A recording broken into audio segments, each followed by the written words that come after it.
assessment and the deadline that we set to try to make a decision about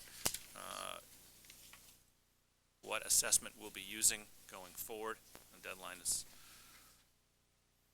the next set of meetings in November.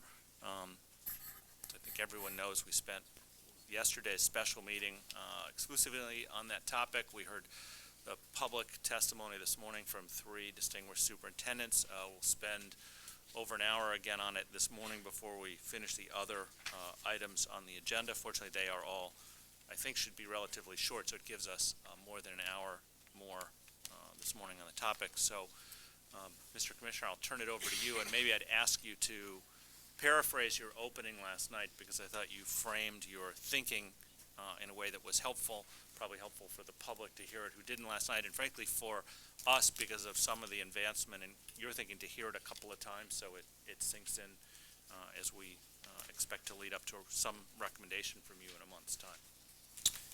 Sure. Thank you, Mr. Chairman. Apologies to those who were here last night and heard these comments, and I will just give a paraphrase of them. But I know that this is a very important decision for the Commonwealth. I know that not everybody's in agreement on what would be the right course of action, the right direction to move in. I do feel very strongly about the need to move and to move expeditiously. We laid out a 2-year timeline for making sure that before we reach this decision point, we'd get a full set of experience with the PARCC assessment.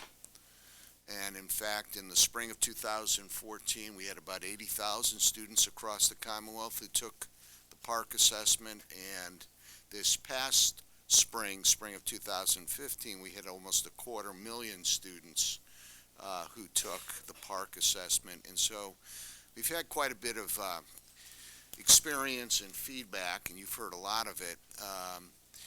And the more I've thought about this decision, the more the sharper my thinking has become, because I have been concerned with kind of depth and range of feedback and input that you're receiving, some of which is based on more systematic analyses, and some of which is based on opinions, some very strongly held about what's the right path and what's not the right path.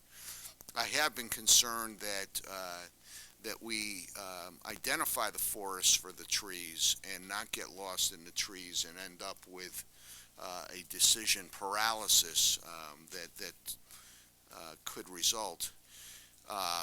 Because a lot of the input that we're receiving is contradictory, right? It's not all pointing in the same direction.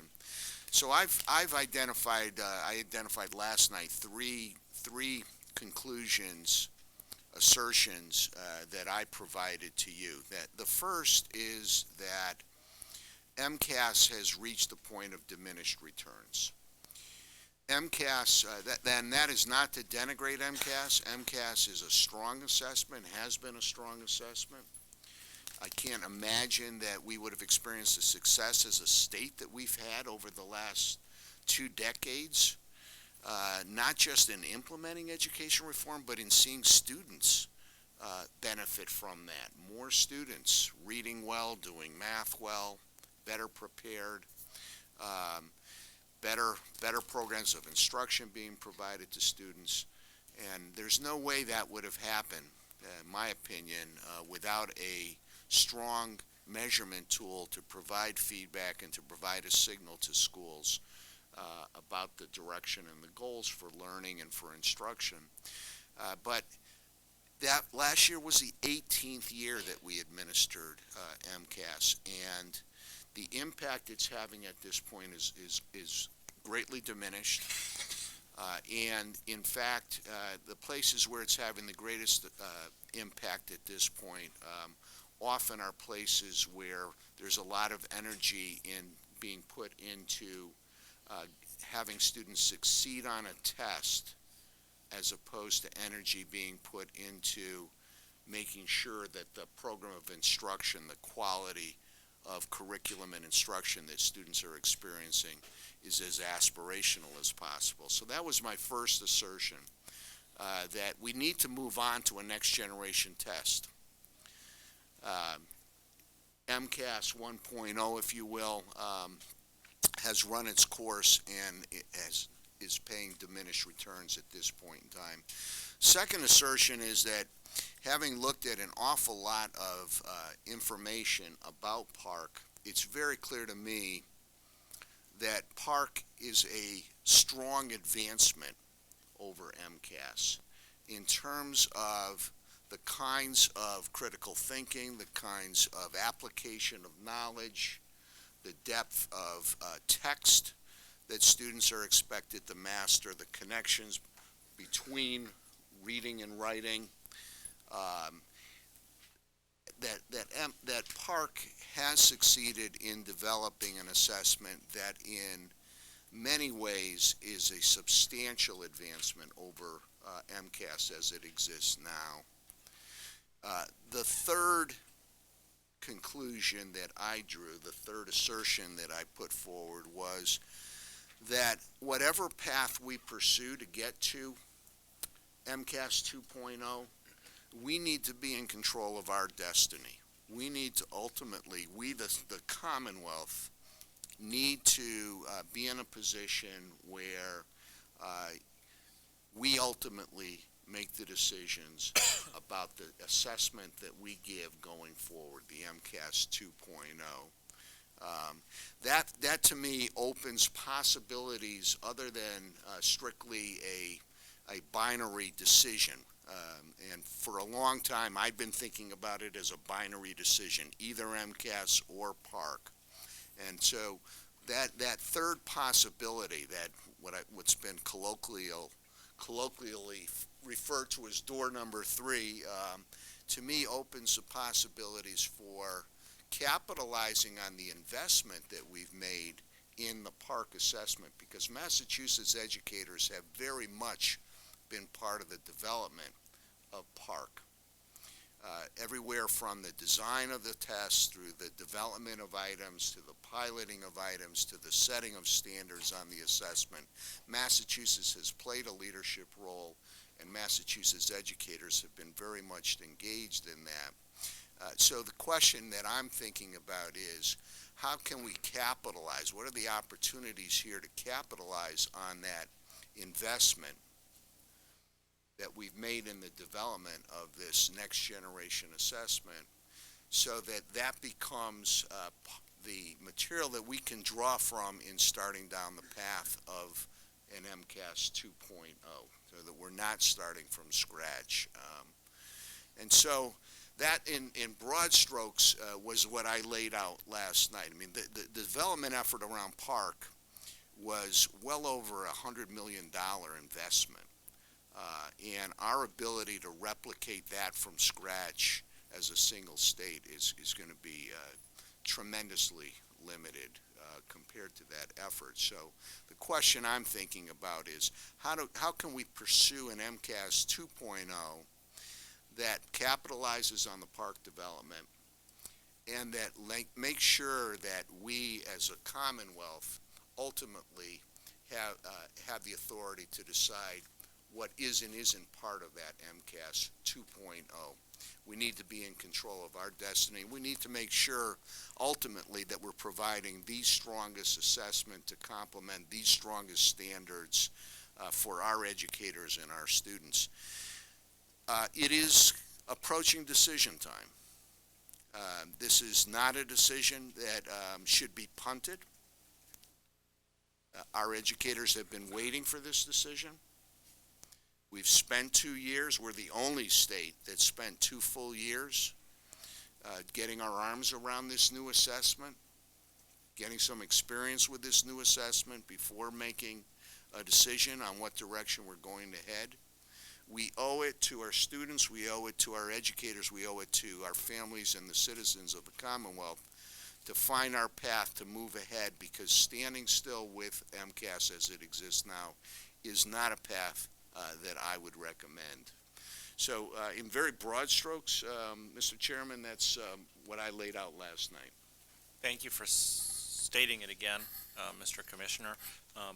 Since it's the second time around in 24 hours, I'd ask my colleagues to hold questions for you until we get through the testimony information you want to present today that's additive. If we do that in, say, 45 minutes or so, then we've got time for more general discussion and people can follow up after they've heard that. Sure. It's really the last time we're together formally before we're scheduled to hear last public comment and make a decision if that's possible. Absolutely, absolutely, and we do have several presentations this morning, and you have some additional background information in front of you in a folder. You've got some of the PowerPoints that are going to be used this morning. You also have some additional hard copies of material that we sent to you by email over the last couple of weeks, so you'd have them in hard copy. You also have additional public comment that has come to the board in a packet in front of you, and you have a press release announcing the statewide PARCC results that we'll be looking at right now. So this morning, Mr. Chairman, we're going to start by looking at the PARCC results. We now have the full set of results to share with the board. We're going to look at our status in terms of technology readiness. We'll look at issues related to cost as we go forward as well in this discussion. And you have Jeff Wilson back from parts unknown, and we have Bob Lee. You know Bob Lee, who's absolute leader in our assessment group, and he's going to present the overview of the PARCC results. Thank you. Mr. Chair, thank you, Mr. Commissioner and members of the board. And Secretary. Bob, I would just say, since I had a chance to go through the slides, look through them, there's a lot to digest there, so please don't go too quickly and make sure people are not giving you blank stares, because I know there are efforts here to compare the results of PARCC and MCAS, and it's hard to do quickly. Very good, and that leads into the introduction here. What I'm here to try to provide is some context for these results. We know that we've heard that PARCC has different scales, it has different performance levels, it has different names for its performance levels. I want to make sure that as you get ready for your decision next week, that you get to see what those performance levels look like, what those achievement levels look like, what those scales mean. And again, we had some conversations last month about the very preliminary state results, and I was encouraging you not to reach final conclusions at that time, because there's a test out there that we know pretty well, and I'm hoping that by looking at the results of students who took that test, that MCAS test, and now looking at their results on this new test, that'll give some insight that'll help you make your decision. So a reminder of the context here. We had about a 50-50 split last year. We had a little more of our 3 through 8 districts. Remember, we gave a choice in grades 3 through 8 to any district. They could choose either PARCC or MCAS, but they had to choose one. They couldn't choose not to do anything. And then in grades 9 through 11, we said it's totally optional for you to take PARCC. So when you look at these results, the results for 3 through 8 are a lot more like a state population, and those are things that we're willing to use for accountability purposes and for a lot of the reporting purposes that we typically do for MCAS. With the grades 9 through 11 results, not so much so. For those tests, we just got a taste of them, and I do have some context so you can see where those tests are falling in terms of the college and career readiness tests, like the Algebra 2. You'll gain a little bit of insight into that, but not as much as you would with a nearly full experience with PARCC. One thing that I mentioned last time, we've been doing some data cleanup since I last spoke to you. We got the participation rate up to 98% on PARCC. In grades 3 through 8, it was 97% last time. Sounds like a small bit, but that's actually a 33% reduction. Turns out by cleaning up duplicate cases that we didn't actually have that many students opting out of that assessment. It's very comparable to what we had in MCAS this year. I'm going to remind you of how we're reporting these state results. Last time I gave you the computer-based only results. Now, we've added to them, we had a chance to score the paper-based tests, which take longer to process. And plus, we've done what we did for the MCAS results that I presented to you before. And that is to take a representative sample of that 54%, a large representative sample, 71 to 75%, depending on the grade. And those students were selected statistically to match the state population from 2014, so we can continue some of our trend lines and reasonably compare school performance across the experience of transition. And believe me, it's the last bullet seems technical, but it was crucial to our being able to stand before you. I got these results last Wednesday. We had identified these samples ahead of time. For us to be able to put all this work, all this data before you required an unbelievable effort by my staff and people throughout the agency. I'd like to credit them for that. And I'm going to quickly remind you why we use the representative samples.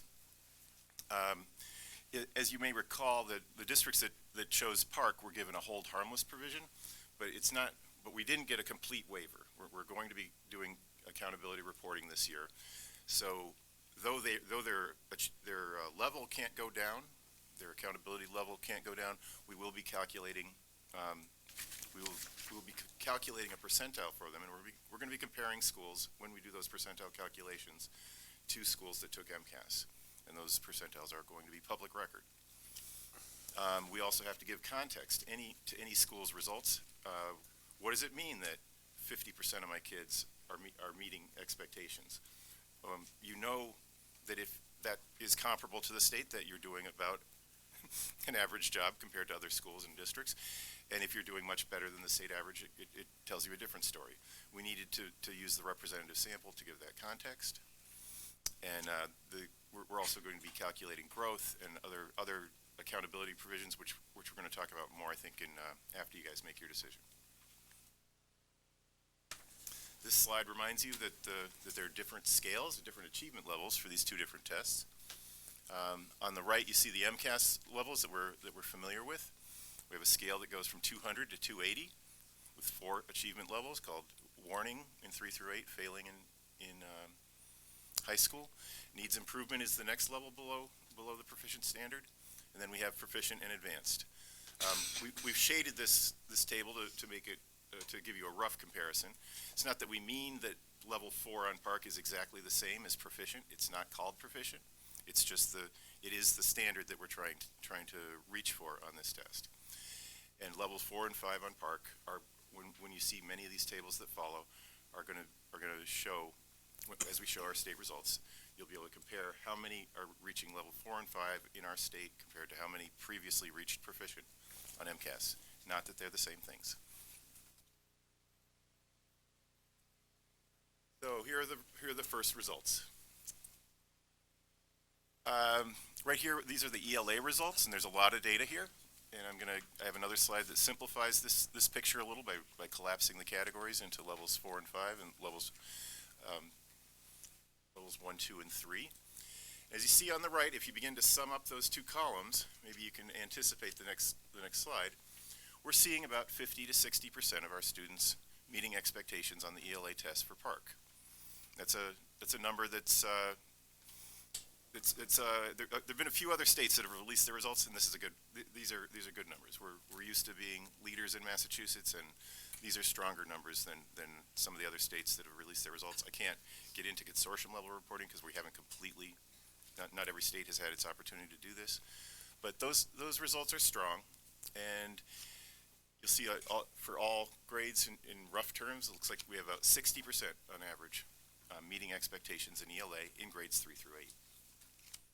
We move over to the math results. There are a bunch of numbers there, and I think the simplified slide is easier to digest. See the all grades 3 through 8 down at the bottom. That's your bottom line. If there's one number you want to remember, 52% for math, 60% for ELA, 52% for math.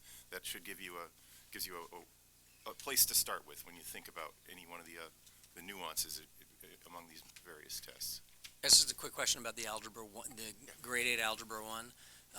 Was that actually just 8th graders who took the algebra 1 test? Yes. So in these reports and in our accountability reporting, we're going to be using the Algebra 1 results, because eighth graders are part of the group that was required to take the test, as opposed to sampling volunteers. Right. But Bob, Yep. just to clarify your answer to the Secretary's question, these are the eighth graders who took Algebra 1. There were also high school students who took Algebra 1 Yes. who are not part of this display. Is that right? Yes, and so as you can imagine, if you look at that line, there are 80% of those eighth grade Algebra 1 students meeting the expectations. They're typically your honors students that are on track to, they're trying to get to calculus by the time they're seniors. They're taking really what's a high school level course in eighth grade. So you're going to see, unusually that the older kids do less well on the Algebra 1 test, but it does make sense. And that's also something that helps contextualize the geometry results and the other high school results that you see. It has to do with course taking patterns. These are the high school results as they are. Big footnote down there at the bottom. We do not have a representative sample here. Couldn't reasonably be drawn from the small numbers that we had participating.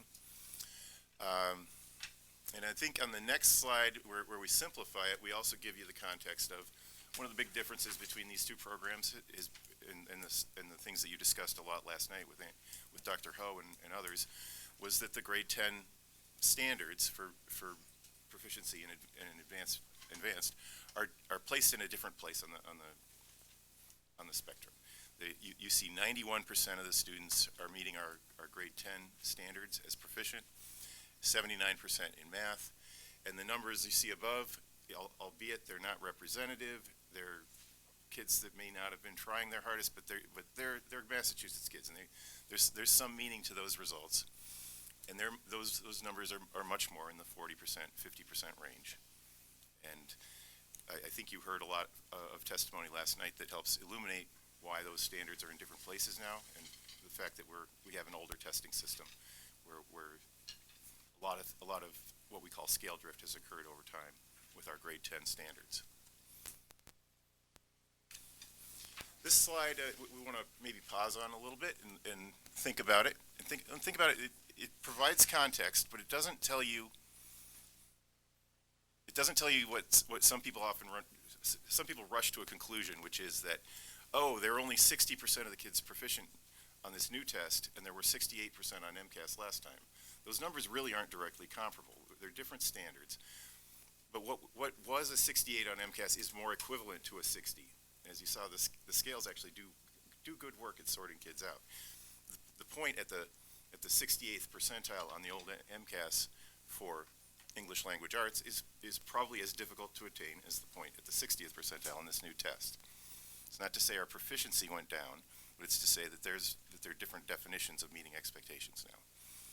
And conveniently, or maybe this was even by design, you see the differences across all these grades and subject areas. It was about 8 points. Students are about 8 percentage points less likely to reach the met expectation standards on the new tests in grades 3 through 8 than they were on the PARCC tests last year. Would anyone anyone have a question? I'm seeing a little bit of the glaze over here. I'll Bail me out here. I didn't notice any glaze Wow. over. Wow, I'm going to go right to my data geek over here on the right-hand side. It is ironic that when they glaze over, I smile. Anyway, Wait, I didn't plead anything yet. I just one tiny clarification point. You said that what the 60 and 68 mean is that if you're in the 68th percentile, that's equivalent to being in the 60th percentile. Probably PARCC, not. That's not right. That's not correct. That's not good. I So misspoke. I was not glazing over. Because these different, like you said, because they're different cut points. And in fact, yesterday, one of the things I thought was really extraordinarily helpful with the Mathematica report is that if you were to cut the test into 10 parts, into deciles, each one of those deciles is equally predictive of the college readiness results that we saw yesterday. So the tests may be different, but these distributions are matching up pretty well, and the reason we're getting the 60 and 68 is because one has 4 cut points and the other has 5 cut points. That's possibly, yeah, there's a natural tendency to space things out when you have 4 versus 5. Mr. Chairman, can I ask a question which may not be relevant, Bob, in which case feel free to say that's a stupid question, and move on. But if you looked at the proficient and meets expectations, is there something you could say, or is there some data you have, I know you have it, about the percentage of score points or raw score points that you need in order to be in one versus the other? And that's part A. Part B is that actually relevant to anything? I think it's somewhat relevant, but it's not the end-all be-all. You may have heard from a lot of your students, if you're a teacher, the students say, wow, that was hard.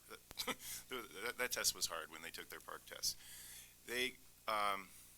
When we went through the standard setting process, when we said, what is a really strong level of performance on this test, and when the commissioners all got together and signed off on the final cut score for met expectations, they set cut scores that were around 47 to 50% correct. On MCAS, we're closer to 69, 70% on average across the tests. So your experience taking the test is, I got a lot of items wrong. There were a lot of really hard items that I couldn't respond to. But when we calibrated our expectations, we talked to all the all the college professors and all the Algebra 2 teachers, and said, really, this is a good score. 47% correct is a really good score on this PARCC test, and that's where our expectation is. And when you try to break 47% into 5 performance categories as opposed to 70% into 4, does that create any, I don't know, methodological problems? Not and quite. It's a little bit So finer 47% grained would be distinctions? the level 4 cuts. You still have 100 points above 47% correct to go to level 5 and to get a perfect score. But And they would tend to below be that, more you have 3. concentrated in the. Yeah, you have 3 layers down in the lower end. So that's a better way of putting it. So in terms of dividing that into 3 versus 2, I mean, does that present any issues in terms of making distinctions you can rely on between the performance categories? Fortunately, we had a lot of points on the PARCC test. And one of the complaints was we administered it for too long. A lot of data points, you mean, a lot of students. We had a lot of score points, too. Oh, score, okay. Yeah. So even though we're dividing, there's still good information. You heard Andrew Ho very quickly say last night, 0.9 reliability. We've got 0.9 reliability. We've got 0.3 correlation with your grade point average. So those are standards that we met with the PARCC test. Even though, like you say, we packaged the information toward the lower end of the spectrum, but there's still so much information that you were able to meet those industry standards. I think I'm lost in the woods, but I have a layman's question, I guess, maybe as a parent or a grandparent with kids in the 3rd grade. If I'm looking at these results, and I think that meeting expectations for a 3rd grader means reading at grade level. I don't know, but we talk a lot about a goal that we have in the state of having all kids read on grade level by the end of grade 3. And I look up and I see something like only 54% of students are meeting expectations in grade 3. How do I interpret that in reference to reading on grade level? Or Don't can know. I? I I'm mean, not sure I'm maybe the it's right one of person to answer that You question. said we could ask stupid questions, right? No, Okay. I think it's a good question, but I'm probably not your best source. Maybe Mitchell, you. I think it's a great question, and I often, with the MCAS results, use the shorthand that grade level is proficient and higher. I mean, that's the policy goal that we've set is our proficient score, and on the PARCC test, the policy goal is meets expectation or higher. That's been set. One of the differences in the way in which that 3rd grade was derived on the PARCC compared to MCAS, and you correct me if I'm wrong, because I need to be corrected if I'm wrong, is that with PARCC, there was a standard setting process that began at the 11th grade and took all the information we had on what part of that 11th grade test do you need to master for people to have confidence that you're ready to succeed in a college level course. And that higher ed people took the test and gave us feedback on which pieces, higher ed people who teach first year courses.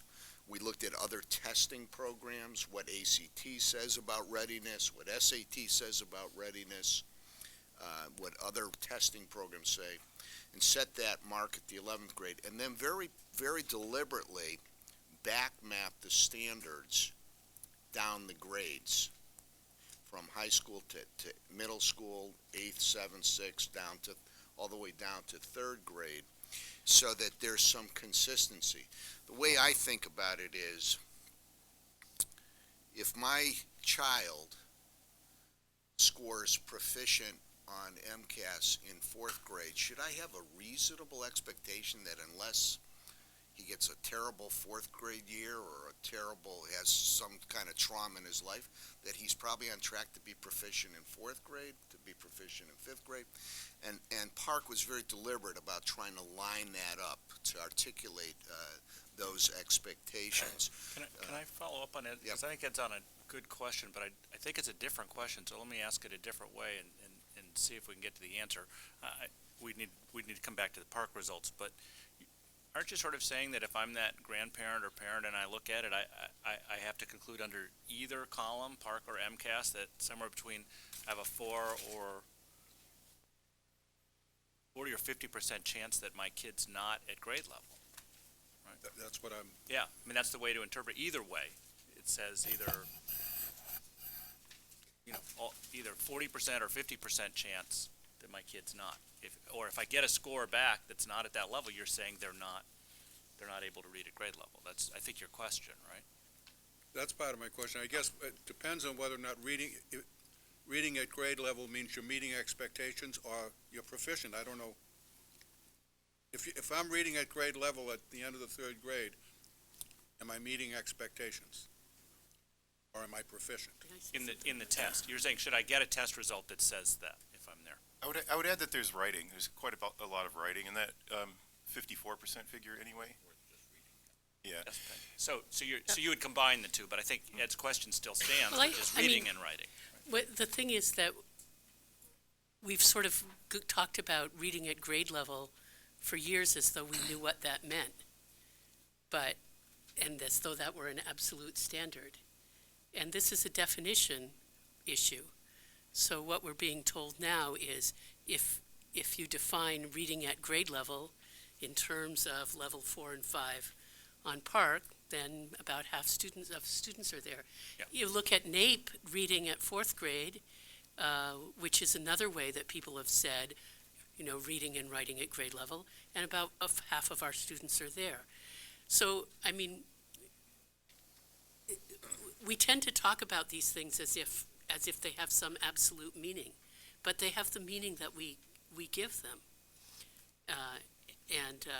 Maybe it's not unreasonable for at grade level to be where the 50th percentile of kids are. Right. There is a scientific. We'll return the agenda to you. I think it was a good discussion. It is good. There was a process that third grade teachers, in addition to comparing the performance to NAEP standards, they looked at very detailed standards. Can the student compare two different passages and accurately summarize the different points of view? Those kinds of detailed performance level standards that a third grade educator would be much better at spitballing than I am right now. We're a part of that decision-making process. That was where the recommendation came from that the commissioners approved when they set that cut score. Yes, James. There's one thing. Hold on. I'm sorry. Yes. So if you permit me to ask a really delicate question. So you've in your materials you've identified that you've used representative samples, and one of the reasons is because for the MCAS districts there were 10% fewer low-income students. So are we to gather from that the information that we have does not show us the impact of the tests on low-income students? No, it shows you the impact on a representative sample of low-income students. No, Okay. there So were, we tried to normalize we for normalized it. different numbers taking one test and the other. exactly. We had to take some low-income students out of the PARCC sample and take some high-income students out of the MCAS group to get them. Were you able to determine whether levels of poverty impacted the results of the PARCC exam? I wouldn't, and I should rephrase what I just said, because we emphasized achievement, actually. The low income was a secondary variable. When we did the matching, we did like a one-to-one match across like these hundreds of thousands of kids. They got matched based on how their MCAS performance was in the past, or in the case of third graders, how the kids in their class who had their demographics scored on MCAS in the past. So we emphasized first their past achievement to make them similar to each other, and second, match them to look demographically similar. So if I could, before my brother asked the question, because he could probably ask it better than Whenever I'm you get to asking a it. modeling question, he perks up. Yeah.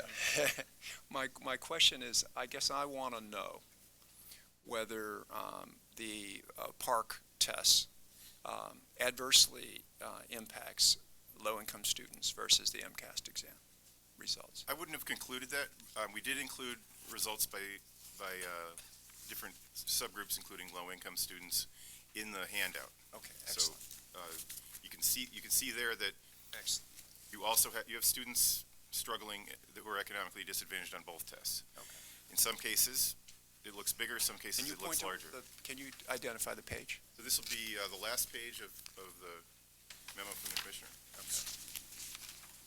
And struggling is maybe not the word I would use, demonstrating less proficiency for whatever reason. Or not meeting expectations. Not meeting right? expectations for whatever reason. Yeah. I believe we're looking at the slides.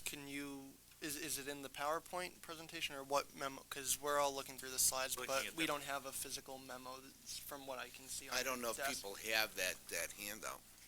Oh. We'll get you the handout. We'll have to get it to you after. We have a lot of them. Turn on a fly. But What's one if- more memo? I have a stack, it could be in here.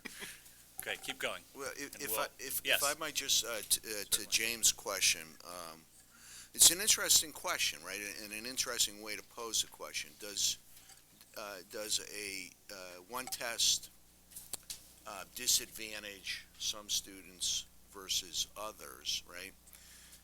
To the extent that the standards on PARCC to get to level 5 are set at a higher level of performance than the standards to get to proficient on MCAS, fewer students across the board are getting to those standards, right? Fewer low-income students, fewer non-low-income students, and so forth. So this becomes a pretty interesting discussion because one way to think about that, does the gap that's illustrated widen or shrink? Well, and then the question that I raise is that good or bad, or is that just sort of based on that assessment, that is the gap in achievement that we're witnessing between groups of students. What I'm most interested in is let's make sure that we're assessing the right stuff, the stuff that kids need to be successful as they move up the grades, and let's deal with the evidence we get from those assessments to move kids up the grade. Let's not look for an assessment that minimizes those gaps. Because actually there's kind of two ways, Roland will correct me if I'm wrong, to statistically eliminate achievement gaps. Have a test that no one passes, or have a test that everyone passes, and you won't have any gaps. So it's a great question, and it's to me it's sort of tricky to work through that. And for me it comes back to, are we testing the right stuff that's important, content that's important for young people to learn and know and be able to do for them to succeed as they move up the grades and eventually as they leave high school. And I might add that the items have to go through a a rigorous bias review process so that you know when you're saying that the scores are like this for this group, that it wasn't because the questions were biased against members of that group who could do well otherwise, and it wasn't in fact a true score, the degree possible. There's one thing that I failed to mention in my introductory comments. If you look at the second column under English Language Arts for MCAS, you're going to see something that we're going to see a little more of later on, that you have this steady rise in the proficiency rates of students on MCAS, up to 80%. And then if you think back to the last slide where you saw 91% are meeting proficiency in ELA, that's the place where you see the biggest difference. And you'll see that the numbers on the left are more similar to one another, and it's because we had this vertical standard setting process where we didn't set one standard in 1998, another one in 2001, another one in 2006, and sort of get 3 or 4 different answers to the question of what is proficiency. We had a pretty consistent answer to that question on the PARCC column, and in MCAS it was less so, and that's one of the things that we're looking forward to is modifying those standards so that they fit in line with our other standards. It's strange to say a kid's proficient one year, or not proficient one year and then proficient the next year without them ever having a particularly good year. I think I might move on. So on a couple of these high school tests, and this was directly in response to Roland's questions, what do I make of these high school results? He said, we kind of have to think about them compared to how kids did on another test that we understand better. In this case, in this table, we're showing the 9th graders who took the ELA test, the PARCC 9th grade ELA test. We had about 7,758 of them who also took the 8th grade ELA test last year for MCAS. So as you read each row, you see we have the advanced kids. They represented 11% of the population in this group, and they, by and large, scored 87% of them scored at levels 4 and 5 on the PARCC test, which is what we would see if we had 2 good scales and we're comparing them to one another. Only 1% of the students who were advanced were in level 1. It's another way of looking at that. Looking at the 6% at the bottom, at the other extreme, the 6% who were in the warning level on that grade 8 test, none of them, were rounded to 0, met expectations on the PARCC test, and 73% of them were at level 1. So this is what a good correlation looks like. So you saw your correlation maps last night. These are what correlations over 0.5 look like. You take the same students' score on a similar test, and that's the way to think about what a strong correlation looks like. So, Bob, before you move on, so these are not easy charts to get your arms around right off the bat. It's also, I think, quite illustrative, this example of the difference in the standards that were set on the, in this case, adjacent assessments, 8th grade MCAS versus 9th grade PARCC. Because you can see in the upper left that in 8th grade, these 7,758 students, 80% of them scored proficient or advanced. Fast forward 1 year, they're now in 9th grade, they take the PARCC 9th grade ELA test, and if you go over to the last 2 columns, level 4 and 5, 40% of those students met the level 4 or 5 standard, same group of students, which is illustrative of the difference in performance expectation between the 2 assessments. These are the same kids taking each test a year apart.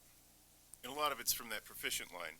If you look at the proficient students, you have a large number of that, 70% of that 7,758 were proficient, and you had a good more than 50% of them falling below level 4 on PARCC. We have a similar slide now for Algebra 1. These are, so this is a subset. Again, this is the high school Algebra 1 test takers. And because we wanted to create a direct comparison, we used the ones who took 8th grade math last year. So these are only the 9th graders who took Algebra 1. There were some 11th graders who also took it. They've been excluded from this analysis. And you get a similar story that in 8th grade on the MCAS, you had, in this case, 43% of this matched sample had been proficient and advanced, and only 22%, if you look in the lower right-hand corner, were meeting levels 4 and 5. However, these are kids who took Algebra 1 in 9th grade. We've already excluded all the ones that took Algebra 1 in 8th grade, so a lot of the stronger students have been removed from this pool. And again, with the caveat that this is a small sample, these were totally voluntary, and the seriousness with which these tests were given was a lot different than in the elementary grades. Can I just want to throw something out real quickly.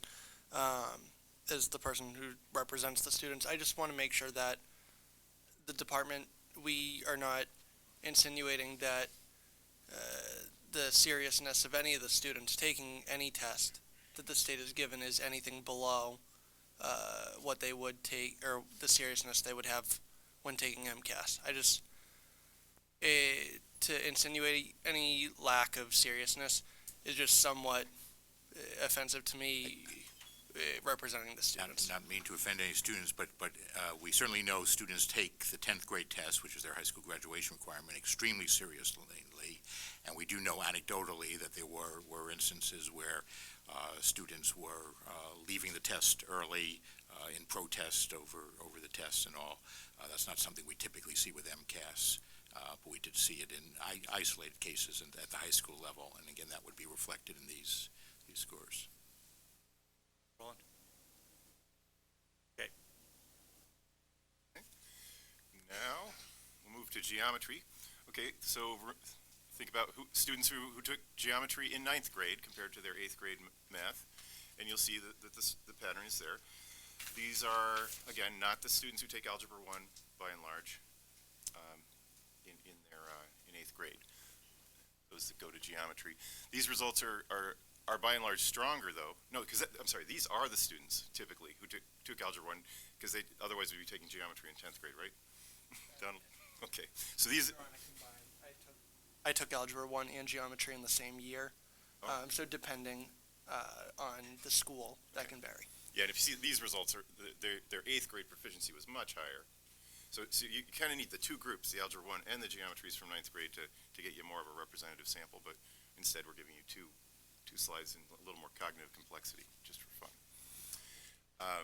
But you can see there's some of the same story here. You know, there's less proficiency there's more proficiency on MCAS and less meeting expectations on these assessments, and that's a pattern we see throughout the upper grades in math on the PARCC test.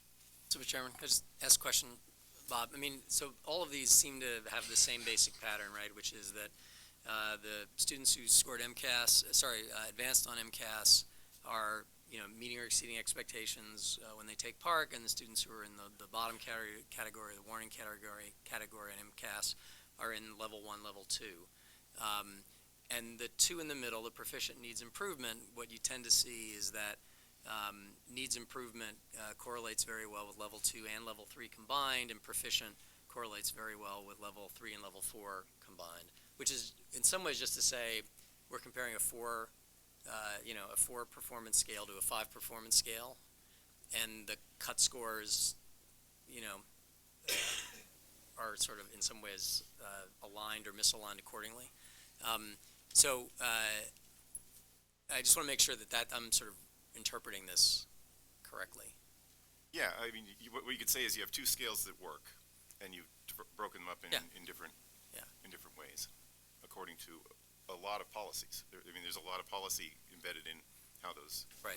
Those and it sort of gets back to what I think Penny was talking about earlier, which is just sort of how we're defining literally the cut score between the shaded and the unshaded parts of the distribution, and we could adjust those on either assessment to make these numbers, look any way we want, pretty much. That's All the right. standard setting process, yeah. Yeah. You gotta bring the stakeholders together to do it.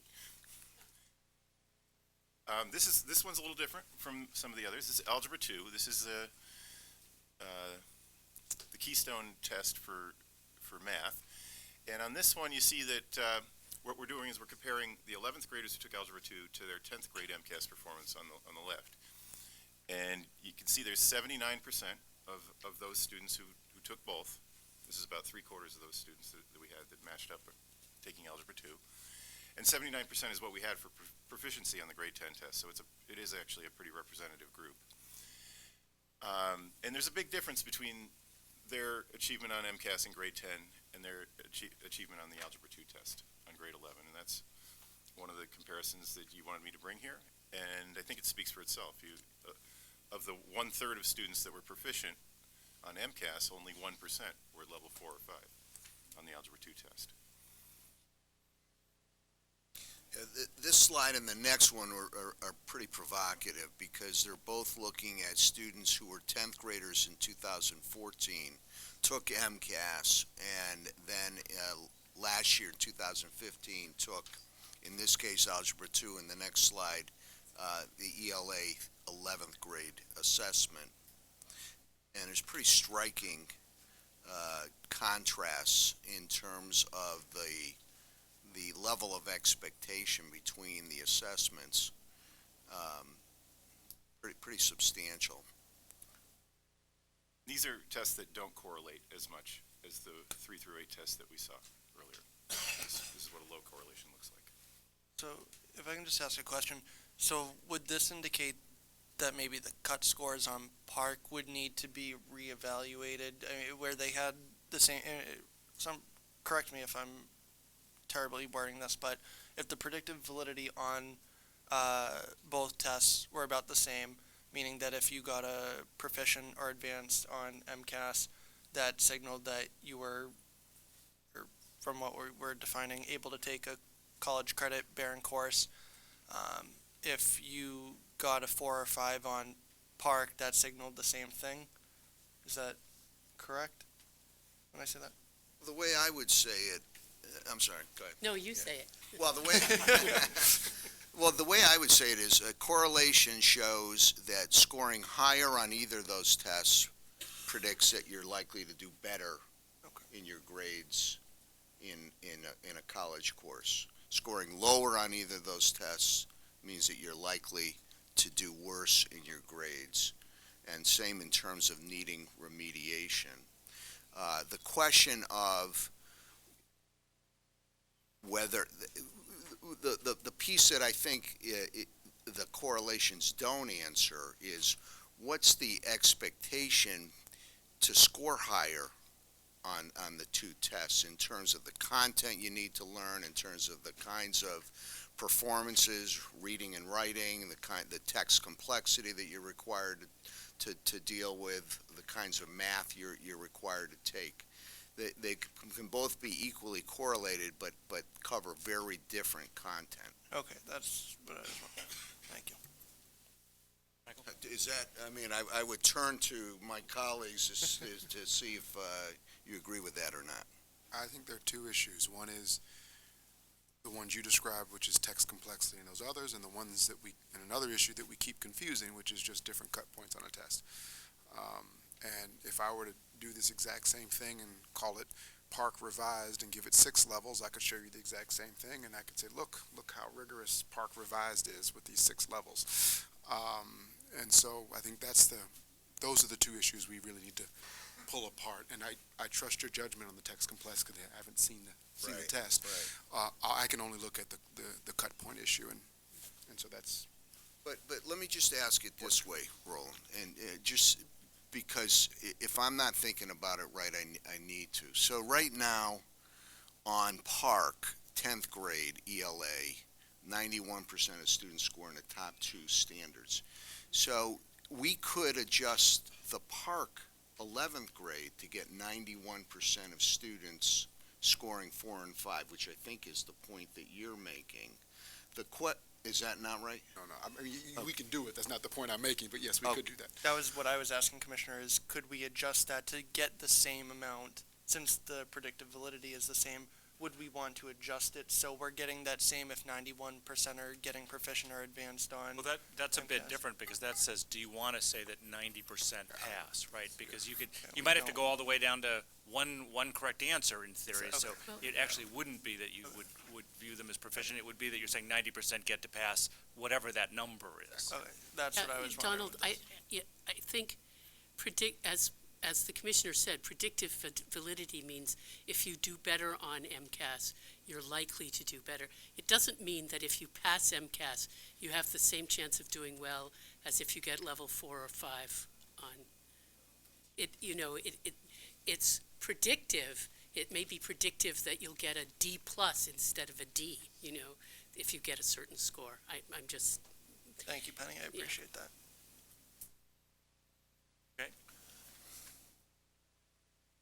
Oh, did you have a question, Michael? I'm sorry. I do. I just want to clarify because I do come into the conversation a little bit late.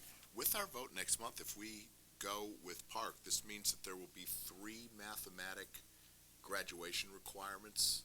No, so. I need clarification on that. So why don't we just we won't go deep into it today. We'll come back to that, I think, as the commissioner makes his recommendation. But this board, prior to most of us being here, already has effectively waived changing the high school requirement for 3 more years. So this is really a decision on elementary school assessment, and then we need a follow-up decision around what standard, which tests, and how many and when administered in high school. We're not being asked to make that decision now, and nor would we have to take all 6 math tests, for example, even administer them.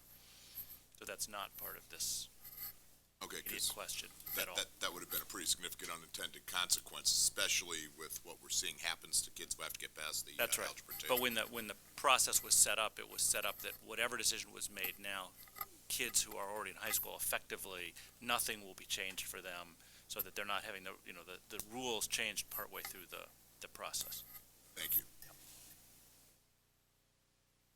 Chairman, just one somewhat related point. If you look at the math, the grade 11 math in particular, we heard from the Commissioner of Higher Education last night about this test being potentially used as a placement exam in higher education, and the data here is challenging in that regard. If you assume for a second that everyone took it seriously and that these data are going to be reflective of a larger pool of students when everyone is taking it, or more students are taking it, but if level 4 is consistent with essentially college readiness to take a college course, and that may not be exactly the definition we're talking about, but even if we were to go down to level 3, it would potentially produce a very I don't know if it's unintended consequence or not, but it would have consequences for how students are actually placed.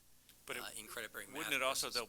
though, those are big assumptions, but assuming it's right, wouldn't it line up with what we're seeing today with a very large number of students who are being put into remediation? This would suggest roughly that 60 or 70% would go there if you Well, that's accepted at level the 3, right? community college level. That's right. Overall, it's more like 30% or so in the math. So we don't know is how representative, right? We don't really know. Anyway, my only point is that this certainly does appear to be a challenging assessment given the way in which the standards have been set and its connection. It's not a graduation requirement, but to the extent in which it's a college placement requirement, suggests that we just need to understand this better as we move forward. may I just speak to that? Many people would say that Algebra 2 in high school is somewhat equivalent to college algebra, which is the first credit-bearing course in most community and state colleges. And I think that this standard may be a standard that says you don't have to take that first credit-bearing course, you're on to the next one. So I think the sort of next level of really examining this, there's sort of 2 areas to look at. I've taken the AccuPlacer math just out of curiosity, and you can place into college math if you know Algebra 1 and geometry, in my opinion. So I think that has to be looked at, the correlation between the various AccuPlacer levels, and there are different. There's basic math AccuPlacer, and there's college algebra AccuPlacer, and then there's one that places you into calculus. So I think something has to be looked at there. The second thing is that there is a strong movement in other states in the country to look at back mapping what math you really need for various majors in college, and it's not clear that to become a set designer you need Algebra 2 or college algebra. You may need something else, numeracy or statistics. And I think that we should, as a state, really not try to tie ourselves solely to the calculus track, which is what Algebra 2 is part of, but look instead at what are the real kinds of mathematics, numeracy, statistics, some algebra that people need to be successful in different occupations and as citizens. So I suggest we try to get to the last couple slides in the next 5 to 10 minutes, please. Last two slides show you the side-by-side, the MCAS 2015% proficient for grade 4. So frame of reference is grade 4. First column shows you that in MCAS, 53% were proficient. In PARCC in 2015, 57% were proficient. And in NAEP, which was used, as the commissioner stated earlier, as one of the benchmarks that they tried to use to calibrate themselves, 47% were proficient. We've already had this discussion of why that is relevant. We're trying to match national and international standards. In math, the two numbers are identical, 47, 47.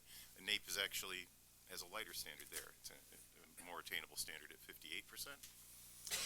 And the last slide is grade 8. You've been probably familiar for the past 10 years hearing people say that Massachusetts has the most rigorous standards across the board, and that hasn't always been the case. The illustration here of grade 8 ELA was an exception to that, and you could say that our grade 10 ELA and math standards also are not as rigorous as the NAEP standards or as other states. And so you see that this causes a difference. You know, whereas MCAS, we have 80% of the kids proficient every year. In PARCC, they set the standard at 64, which is exactly halfway between the MCAS standard and the NAEP standard. We're at 48 for ELA. In math, the alignment is a little better. And this is just something that the commissioner wanted me to show you because it was a part of the standard setting process that they did consider national and international benchmarks when they were going through the PARCC standard setting process. Thank you. All right. Now that we've answered every question, are fully satisfied and informed on PARCC results, we move to the next easy to dispense with topic of technology readiness.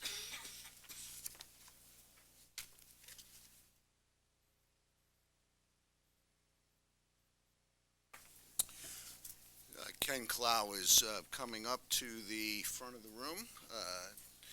Ken heads our digital learning unit. Today he's talking about infrastructure, but that unit does a lot more than just talk about infrastructure. It talks about what are good uses, instructional uses of digital tools, technology, connectivity in the classroom. So welcome, Ken. Thank you, Commissioner. Ken, I don't want to take you off your spiel, but I recall when we met the last time we were looking at last year's data. Is this an update or just more out of the last pile of information, or what are we going to see here?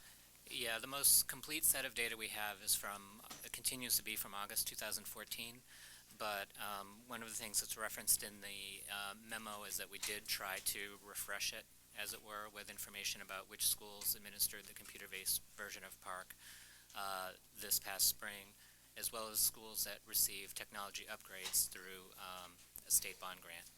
Will we get an August 15, or was that an exhaustive survey a year ago that gave you a rich set then? It was an exhaustive survey a year ago. We do acknowledge the distance in time. And we've been working with the Mass Office of Information Technology, or Mass IT, to procure a tool, a new online data collection tool that'll let us continue to collect this okay. information on an ongoing basis. One of the challenges is we're trying to, well, I don't want to jump to the conclusions. I'll let you draw them. Go ahead. Sure. I mean, we incorporated some assumptions and some revisions to the data from the last time we spoke. I think the number one is the bottom line number of schools that are quote unquote not ready. I provided the number of 388. That number is, we revised that number up to 442, I think for some very good reasons.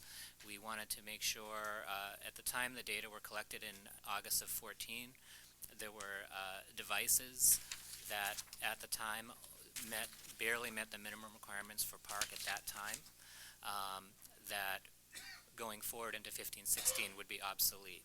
So we removed those now presumably obsolete devices from the calculation, which increased the number of schools that wouldn't be ready to administer the test. And then we did revisit the calculations as well.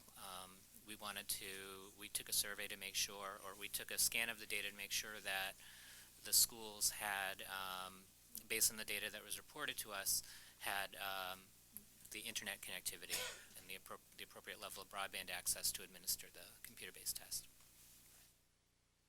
And were you just assuming that those old machines were not replaced, or do we know for a fact that they are still in use and therefore?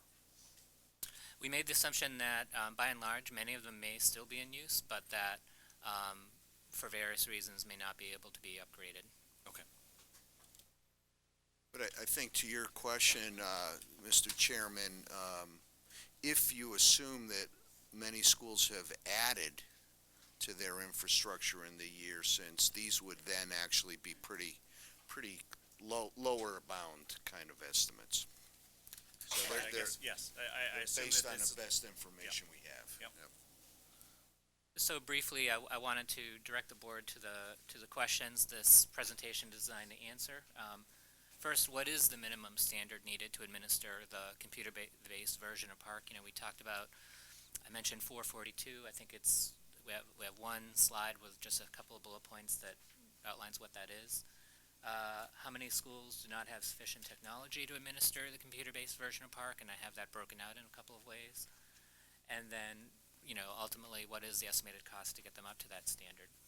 So the minimum standard for the computer-based PARCC is a wired or wireless internet connection that would enable a district or a school to download the content of the test prior to the test administration.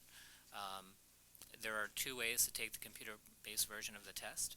You can take the test in real time, as it were, over a live internet connection. That is actually not recommended, even for schools that have robust technology capacity, because of the chance that you could lose the connection or there'd be some interruption while the students are taking the test.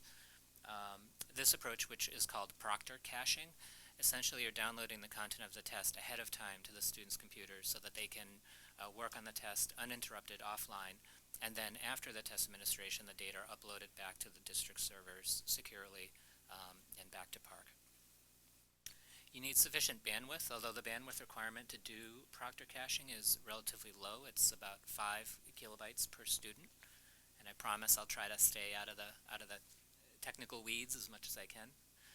And you need a sufficient number of computers that meet PARCC's minimum requirements. There are a number of computers, types of computers out there that meet the requirements. Those might be desktops, laptops, or tablets.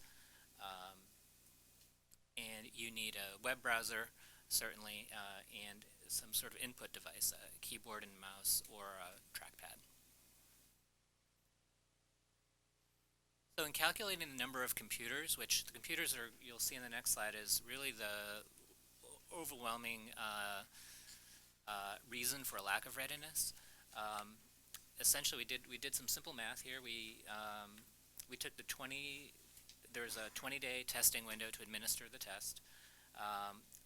A school can reasonably administer up to 3 sessions of the test per day, although, I would note that an individual student would only take up to 2 sessions per day. So this is a scenario, for example, where you administer 2 sessions to one group of students in the morning, and then 1 session to another group of students in the afternoon. Each student sits for maximum up to 7 sessions, and so we get at the total number of seats, which is the total number of computers we'll need. So an example is a school that is assessing 721 students. This might be a large middle school or a K through 8 school with a lot of tested grades. Has 85 testing seats that would enable all of those students to take the assessment during the window. So it's 721 times multiplied by the number of sessions. The maximum number is 7. Divided by the total number of sessions available. That's 60 sessions, and then we round up. In all cases like this, we round up to the nearest whole number. Then the last calculation is, well, these students need to be taking the test in a classroom. We made the assumption that although we do know that many schools give the test in common areas, we made the assumption here in terms of calculating the costs that they may have to be administered in classrooms. So we divided the total number of tested students in each school by the statewide class size, which is 18.1, and then we round that up to the nearest whole number. So along the way in making this calculation, we're trying to be as conservative as we can. So this slide breaks the data out into 2 categories. We first look at overall readiness. There are 1,805 schools surveyed in August 14, of which 1,363 met the minimum specifications that I mentioned before. And of the 442 schools that do not meet those specifications, 403 of them have insufficient computers. 26 of them lack both infrastructure and computers, and then 13 reported that they have sufficient computers but lack the infrastructure. So there are 39 schools that would need a infrastructure overhaul, as it were. So in calculating the costs for the devices, we used we looked at a number of sources in the research, and again, we wanted to be as conservative as we could. So we used a research estimate from Hanover Research, which puts the cost per device at $250 to $1,000 per device. $1,000 device is an expensive device, but these costs, as you go up from $250, those costs may also include things like technical support and professional development, as well as the software that's on the machine. There are those who would say that $250 that you can purchase devices for less than $250, but again, to stay conservative, we stayed at that number. This was just a quick graphic illustration of what is the need, how many devices are needed by how many schools, and there are 304 schools that need 30 or fewer devices, and there are 3 schools that need upwards of 150 devices to give the test. The infrastructure costs, we relied upon the Consortium for School Networking, COSN's National Association of Educational Technology Directors. These are my counterparts. They did a fairly comprehensive nationwide analysis as part of an effort to provide compelling evidence to the FCC to reform the E-rate program to provide more technology discounts to schools. And the COSN study looked at what the costs would, the non-repetitive costs. So when I say that, I'm saying, a classroom cost would not overlap or be duplicative with a school cost. So there is a cost per classroom that we calculated. There is a cost per school. And then there is a cost per district depending on the size of the district. So a small single school district would have a lower price than a so-called mega district, which was the highest band that they included. And then we also looked at the data submitted to us as of August, and schools for which the data indicate They do not meet that minimum requirement. We also factored in the cost of for broadband, and for that data we used the Education Superhighway. It's a national organization that supports internet connectivity for schools.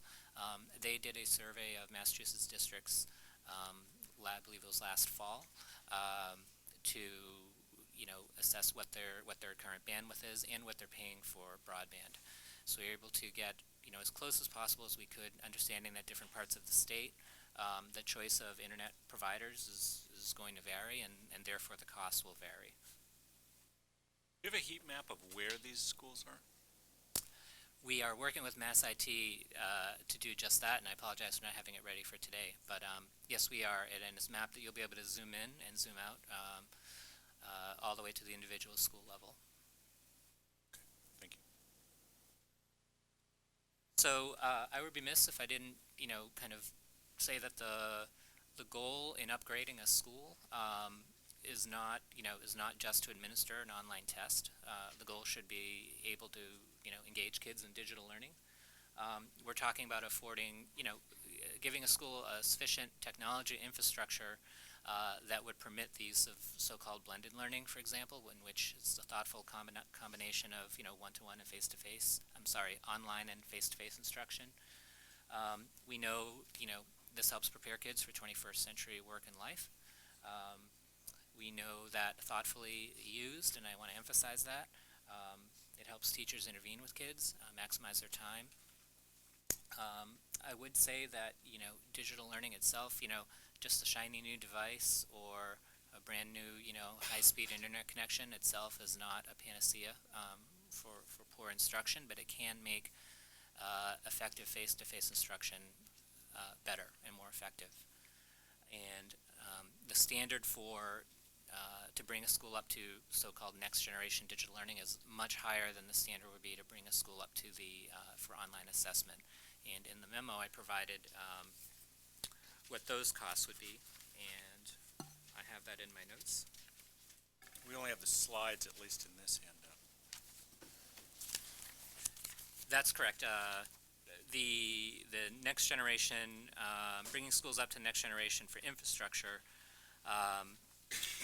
we estimate would be $95.6 million. And for devices, again, using the 250 to 1,000 student to device ratio, it'd be between 66.9 and 268 million. 67 and how much? I'm sorry, 67, between 67 and 268 million. For devices? For devices. So here we're talking about upgrading all classrooms in a school, not just those schools that are being used for testing. And we're talking about providing up to a 3-to-1 computer-to-device ratio in a school system or in a district. One-to-one, you hear that term a lot in the media, let's get to one-to-one. There are some very effective blended digital learning models. So I think you anticipated my question, which is the first headline I draw from this is the good news, if you want to call it that, is in the context of everything we spend, a relatively low number, I don't mean to trivialize anything, but a relatively low number to get up to a bare minimum for testing. Mm-hmm. But that is not the same as to be digitally learning equipped, which is a frighteningly large number, I guess I'd say. Yes. It's frighteningly large, but as we've mentioned here before, Massachusetts is lagging other states, and it's surprising given that we see ourselves as a technology-oriented state, and that's the hallmark of our economy here, and we have not made the same investment that other states have made, so we have a lot of catching up to do in this area. And we are, a follow-on question to this presentation might be, well, what resources are there? I think E-Rate is the most significant resource. E-Rate is a federal program that provides reimbursement for certain products and services around connectivity for schools. So Wi-Fi, internet access, then the servers and the services that support that access. It provides discounts of up to 40 to 85%. There's only one Massachusetts school district that would be eligible for less than 40%, and most districts, and I think the average discount level in Massachusetts is around 60%. So again, what this is a program basically where a school or a district would upgrade the technology in one or more schools, and then based on the poverty level of that school, has a so-called budget over the next 4 federal funding years where it could essentially receive a rebate or reimbursement for those costs, again, normally between 40 and 85%. So that is this is something that historically had only been available to really the nation's, not just Massachusetts, poorest schools, because the FCC is required to prioritize funding based on the poverty level. Last year and for the next 4 years is really the first time that the FCC has, made the assertion that they would be able to fund all requests regardless of poverty level. So that would bring in our higher income certainly, but also our middle income districts. That many districts are trying to plan for technology upgrades independent of the prospect of computer-based testing, and we are really making an effort in a lot of ways to make districts aware of E-rate. We provided some tools that would allow districts to look up their organization and to see what their discount would be. And certainly that's open to any member of the public that wants to see what discounts a district has applied for. One other resource is what we refer to as the Digital Connections Partnership Schools Grant. That is a competitive state bond program where matching program with a sliding scale for the state match, where the state will the state match funds could be used to pay for the infrastructure, and then the local matching funds could be used for any combination of infrastructure, devices, professional development, or assistive technology for educators and kids with disabilities. So that is still a nascent program that provided $5 million, but it is something that we're seeing. It's certainly a potential model going forward. Okay. Any questions on this topic? I don't have specific questions, but is this a good time to just, we've heard a lot, and I guess, I'm not glazing over so much as I just need to discuss a little bit and maybe have a few comments. On PARCC, not on technology specifically. Yeah, just in general. Just make sure we're wrapped up with Ken. Thank you. Okay. All right. Thank you. Jeff, why don't you just stay, because we PARCC in general, and I think we could spend 5 minutes, and then we do have to make sure we get through some other items. So, Thanks. I'll just try to be brief. I just need to sort of process out loud a little bit, which is a little bit dangerous, but I think so I wanted to what the commissioner was saying early on, I need to get more of a bigger picture of what we've been talking about. And I think last month, Deputy Commissioner Wolfson talked about how we were, starting to rethink the MCAS 2.0 in about 2008. And then, if my memory serves, we sort of went the way of Race to the Top initiatives, and in the course of that, we adopted the Common Core State Standards, accent on the common standards, the goal of which I think was not to have a test per se, but to ensure college and career readiness for our students. And so, across this discussion is tension, I think, between what on the one hand is what we consider necessary and important for student well-being and learning, and what on the other hand is about the future economy. And I don't think we have a clear vision of what 21st century learning is, but I think we are saying that technology is a part of it. No test ensures great teaching and learning, and we talked about this, Commissioner, in our phone call. And if I'm understanding it correctly, I mean, a high-quality assessment is really about, first and foremost, to inform instruction and improve learning. So if we set some targets for that, we need to think about how we're going to improve instruction, is one of the things we were saying too. Next generation assessments, as we think about it, really is about, transferring knowledge. So I guess, thinking about all of this and having the, wanting our students and children to have the knowledge, skills, dispositions necessary, and if a test is just a part of it, not necessarily the whole thing, what's our plan, how do we think about, and this will relate to your recommendation, however it comes, but, you know, how do we go back and sort of replan, retool for what we want to do as regards assessments? You know, we had, for a long time, we were talking about PARCC versus MCAS, or to PARCC or not to PARCC. And so now we have some different things, but I think some things are constant. So how do we, what's our plan B? So the good thing is, we're not starting from scratch. We've been on this journey for, you know, depending on your starting point, certainly the 93 reform started us down this journey. The standards were set in the late 90s. They've been revised. The assessment system came online in the late 90s to provide signals and feedback. Back in 2010, this board adopted revised reading, English language arts, and math standards, and there's been a lot of work over the last 5 years in support for implementing those. So the good thing is this is not about starting a new direction. This is about continuing.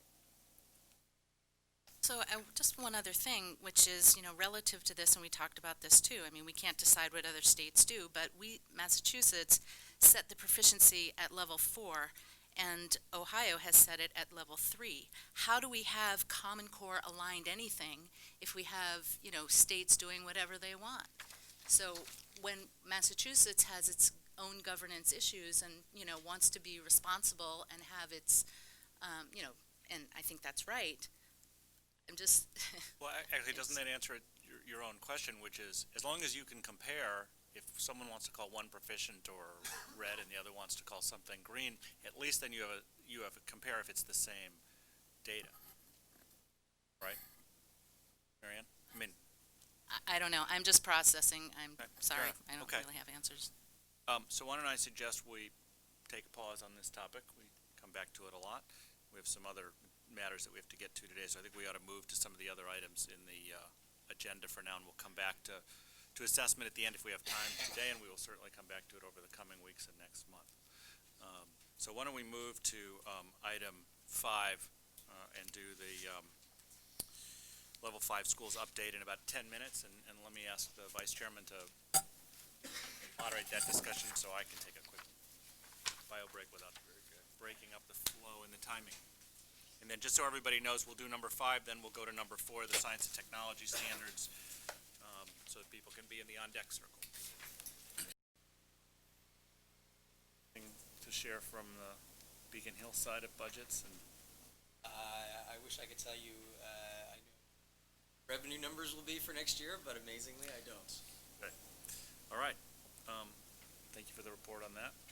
So we have reached the end of our formal agenda. I'm happy to call the meeting adjourned. Also to take a break if people would like to come back on assessment, although there's no more presentation for today. I know we had some thinking out loud. I don't know whether people would like to do that more as a group or if it would be helpful or not.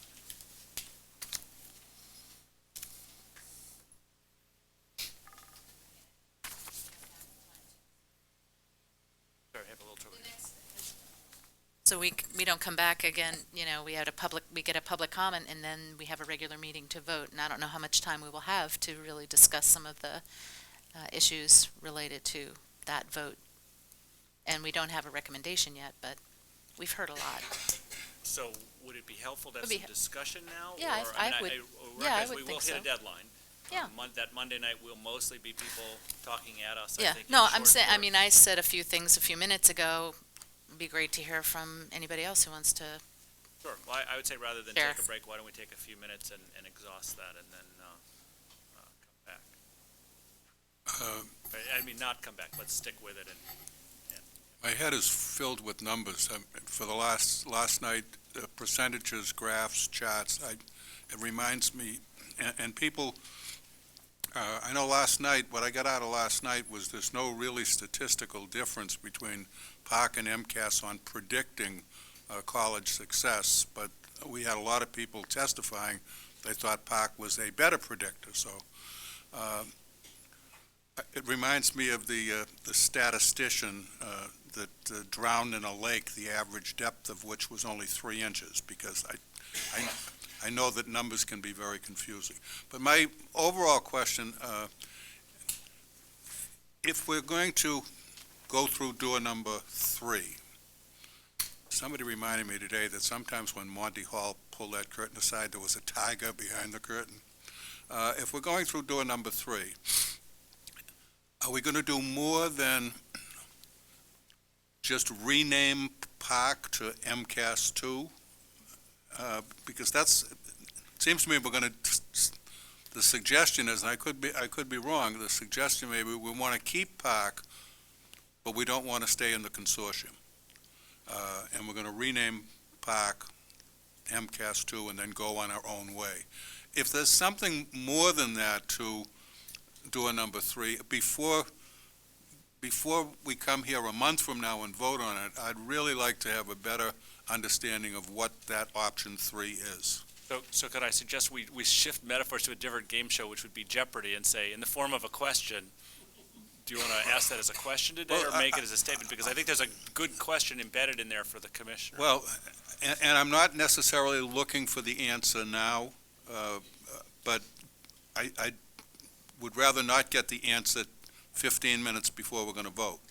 So if between now and the November meeting, we could have a document that spells out what door number 3 means, what it means for the development of, is it the development of a new test? If it is going to be the development of a new test, who's going to develop it? What's the timeline for developing that new test? And the question I asked last night and got a partial answer, I think, is if we do go through door number 3, what becomes our relationship, if any, with the Park Consortium? I think that's actually a multi-layered, great set of questions. I think, let me just say, Mitchell, you could decide to answer some or none of that now, and I think Ed is laid it out as a needs to be answered, if not today. But at least I think it's fair to say, for the whole group, what's your thought process about what you'll bring forward? I guess it'd be very easy on, call it option, the first option, which is just stick with MCAS. We have it. You'd probably have to then say, what else are you going to do? Or move to Park, we know, although people have asked a lot of questions about what that would mean. And now if there is this third way, how do you envision laying it out for us? Do you envision doing that in writing at some point? Do you envision doing it, sort of as we get the books? I think there's a whole slew of questions embedded in what Ed said, and you should react to that now so people aren't surprised or find it insufficient to make an educated decision. Right. So those were great questions that you asked, and I'm only sort of in a kind of thinking through it phase. What I revealed to you yesterday and today is my thinking that's emerging on this. What I'm recommending to the board is that we not just stick with MCAS the way it is now, that we not just adopt Park and hope that it's a great test, but that we go down a path of developing our next generation test.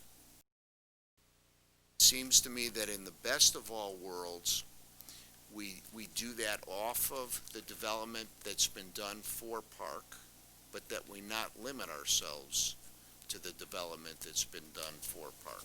A lot of energy, a lot of resources, a lot of Massachusetts intellectual capital went into that development. So it seems to me in the best of all worlds, as we pursue our next generation assessment, to the extent that we can build on development that's already there, that we view as high quality, we've got a head start. We're out of the blocks.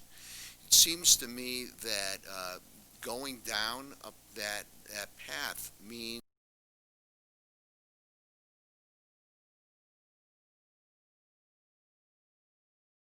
Good afternoon. Hello.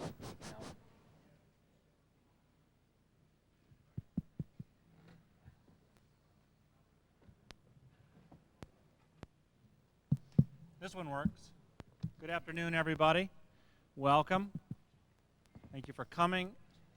Special meeting of the Massachusetts Board of Elementary and Secondary Education is now in session. The members of this board welcome input from all members of the community at large. So glad to see so many of you here this afternoon. Our tradition is always to start by introducing ourselves to all of you. I'm Paul Sagan. I'm the chairman of this board. I'm from Cambridge. We'll start down at that end and work our way across. Boston. Ed Doherty, Boston. Margaret McKenna, Boston. Jim Pizer, Secretary of Education. Mitchell Chester, Commissioner of Elementary and Secondary Education. James Morton, Boston. Michael Moriarty, Holyoke. Penny Noyce, Boston. Mary Ann Stewart, Parent Representative, Lexington. Donna Williard, Revere. Thank you. Thank you, members of the board. Thank you, all of you who have come. This is, for those of you who have lost count, this is the 6th special hearing that we've held devoted to the subject of ensuring that we have the best and most appropriate student assessment in the Commonwealth. At the request of the governor, we held 5 hearings on this topic already this spring and early summer all across the state. Today I want to thank particularly David DeRusi, the superintendent, and Dana Brown, principal, and the rest of the community here at Malden High School for hosting us this afternoon and evening, and we are certainly sorry for interruption. This has caused your normal operations. As near as I can tell, the band scurried away, and if the curtain goes up, we're going to be on the set of Rent. Previously, we have heard testimony from hundreds of residents of the state, teachers, administrators, other educational experts from Massachusetts, parents, students, and other experts in the field from across the country. For those of you who have been watching this process play out over actually several years, you know that this board has a critical decision to make, and the number of opinions on what we should do is nearly as large as the number of people who've come before this board to express their views. However, at the end of the day, and now that day is going to be tomorrow, to be precise, this board is going to render a decision on a single path forward. But before we get to that, we're eager to hear from as many of you who'd like to speak as possible this evening. And before we proceed with that, I'd like to invite the commissioner to make some opening remarks. His full recommendation was released last week. I'm sure you've seen it. And that was subsequent to the last formal meeting of this board, so I think it's appropriate that he take a few minutes to detail his recommendation that I know many of you want to comment on, and tomorrow we're going to have to make some big decisions about. Mitchell. Thank you, Mr. Chairman. Good evening, everybody. Good evening, board members and members of the audience. I'll be relatively brief. Hopefully, people have had a chance to read my recommendation in full. I tried to provide a rationale and a pretty involved explanation for the recommendation that I brought to the State Board of Education. A month ago, when the board met in October, I shared 3 conclusions that I had reached regarding this decision. The first was that MCAS has reached a point of diminishing returns. There's no question in my mind that MCAS has served the Commonwealth well. I can't imagine that you can have a successful system that doesn't set high standards for itself and measure its progress and its achievement against those standards. And MCAS has provided us with that metric. But it's provided us with that metric for 18 years in a row now. MCAS was a terrific 20th century assessment. We now have a better understanding than we did 2 decades ago when we set out with MCAS about learning progressions in mathematics, about text complexity and the interplay of reading and writing, as well as the academic expectations of higher education and employers. Now that we have the benefit of those 2 decades of experience, and we've upgraded our learning expectations through our 2010 revisions to our curriculum frameworks and content standards, it's time to upgrade our assessments to a new generation. Second conclusion that I shared with the board is that PARCC is a substantial advancement over our current MCAS test. Our goal in joining the PARCC consortium was to be part of a collaboration that would build a next generation assessment, that would secure funding that we were unable to secure ourselves through the state budget back in 2008, 2009, when we set out down the road of anticipating a next generation MCAS. We've played a leading role in this consortium. Our efforts, Massachusetts' efforts, are reflected in the strong quality of PARCC. In many ways, PARCC sets a higher bar than MCAS for student performance. For those who were concerned that going with PARCC, being part of that PARCC consortium, would represent a lowering of expectations for student achievement in Massachusetts, that's been anything but the case, particularly as students move up the grades in middle and high school. But this higher bar is not simply about being harder. PARCC provides more opportunity for critical thinking, for application of knowledge, for conducting research, and for exploring the connections between reading and writing. I've also observed that the computer-based testing experience is qualitatively different from a paper and pencil test. I've spent time with students while they've taken the test. I've talked to them afterwards. The students report by almost a 2-to-1 margin that the computer-based environment is a more engaging experience. The introduction of audio and video increases accessibility for many students, including students with disabilities and English language learners. And perhaps most importantly, the computer-based setting mirrors the digital world that's ubiquitous in students' lives. The third consideration that I shared with the board in October was that we do need, as we pursue our next generation assessment, to ensure that we control our standards and assessments here in Massachusetts. Many of the public comments that have been shared with the board have helped to convince me of this, as well as the board's discussion as well.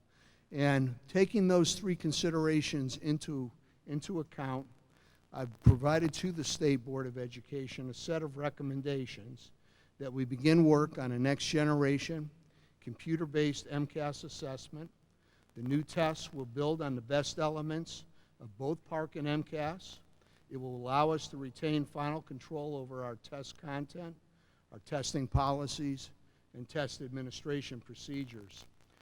I'm proposing that we incorporate into a procurement for a next generation MCAS contract the services needed to develop a next generation MCAS that will be ready by the spring of 2017 in order to expedite the development process and to be prudent about costs.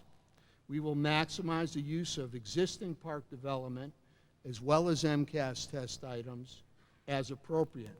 These would be augmented by additional test items developed to meet our needs. Second of all, that in the spring of 2016, we will continue to have a transitional year as we wait for the 2017 tests to be online across the state. Districts that administered PARCC in spring 2015 will administer PARCC again in 2016, and will again have the option to select computer-based or paper-based versions.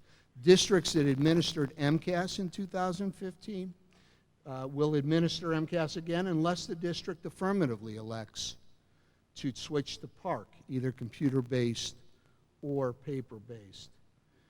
The MCAS test in 2016 will be augmented with a limited number of PARCC items that will facilitate statewide comparisons and provide teachers and students in MCAS districts with some initial exposure to these next generation type of assessment questions.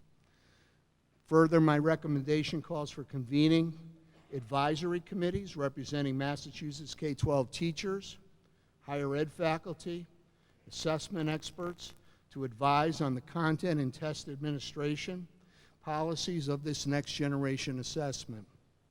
Among the policies to be reviewed are the content and length of the tests, scheduling of test administration windows, testing policies for students with disabilities and English language learners, as well as the requirements for the new high school competency determination. In addition, we'll also discuss the timing for instituting a history and social science test. I don't want to go through all of these specifically. As we did in spring of 2015, districts administering PARCC in grades 3 to 8 in the spring of 2016 will be held harmless for any negative changes in their school and district accountability levels.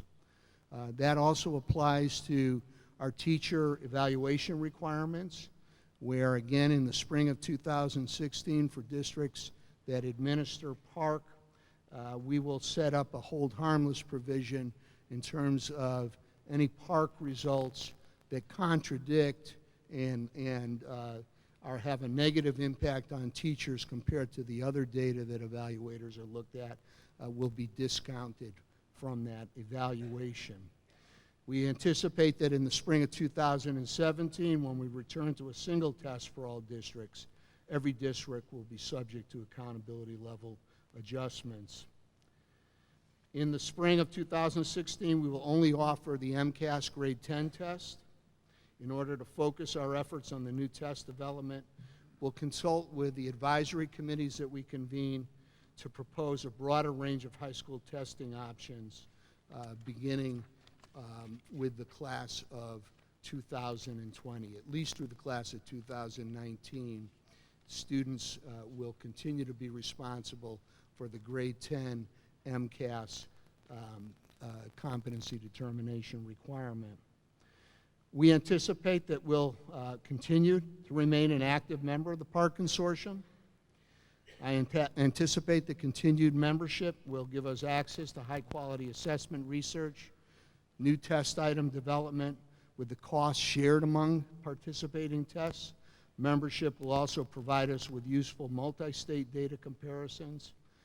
And because we will be contracting with our own testing vendor, we will have the flexibility to leave the consortium at any time that membership is no longer of added value to the Commonwealth.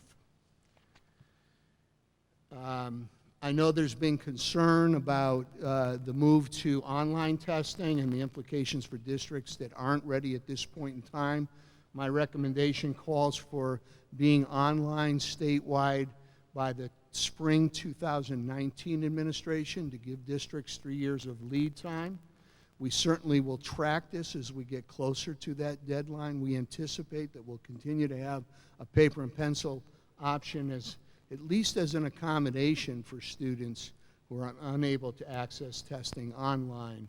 And so as we get closer to that deadline, I'll keep the board updated as to whether or not this deadline is feasible or not.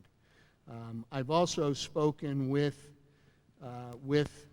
Chair Sagan about the possibility of convening a board subcommittee that would be a liaison between me and the board in monitoring, overseeing the implementation of these recommendations as we go forward to ensure that the board feels fully informed and fully engaged in the decision making as it progresses.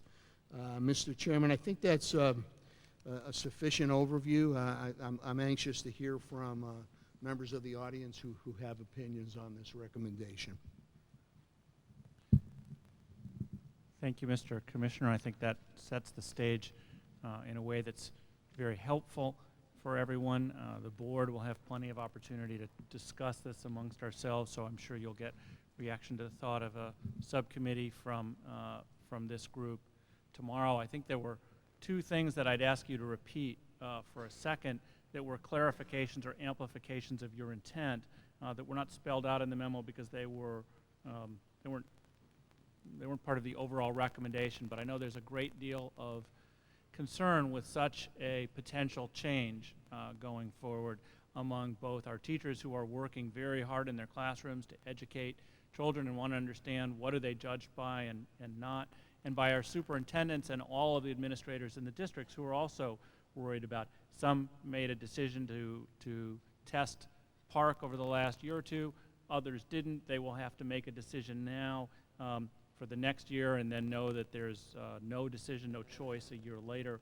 And you talked about the hold harmless both for districts that have gone already to PARCC and therefore might be in their second year or more, or for educators. I'd just like you to repeat that for people, because I have a feeling that will be germane to some of the testimony we might have been hearing tonight. Absolutely, Mr. Chairman. Consistent with the protocol that we used in the spring of 2015, for districts that administer PARCC in the spring of 2016, regardless of whether they had administered PARCC in the spring of 2015, we will hold those districts harmless, and those schools in those districts harmless from any negative consequence in terms of their accountability status in the state's accountability system. We think that because this remains a second year on the road to a spring 2017 Next-Generation MCAS, we think that's only fair that those districts be placed in that situation.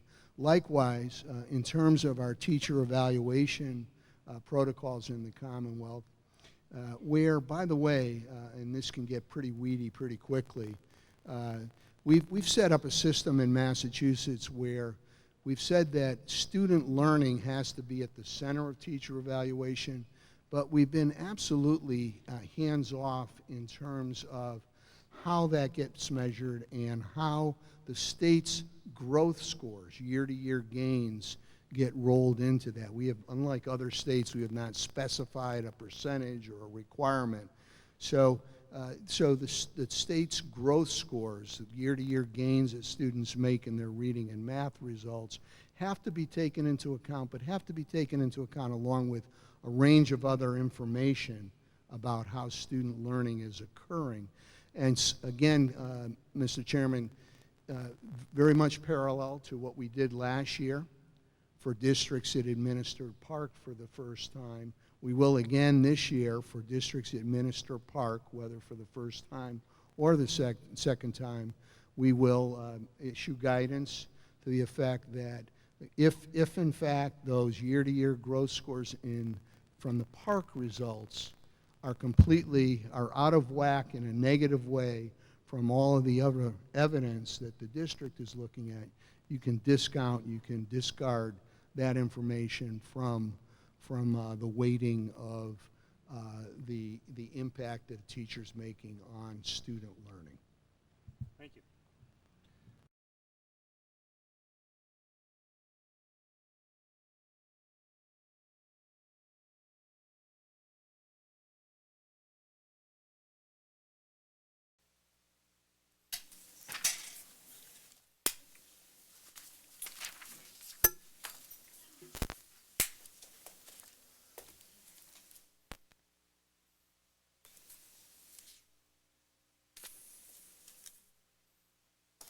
All right, bring the meeting to order.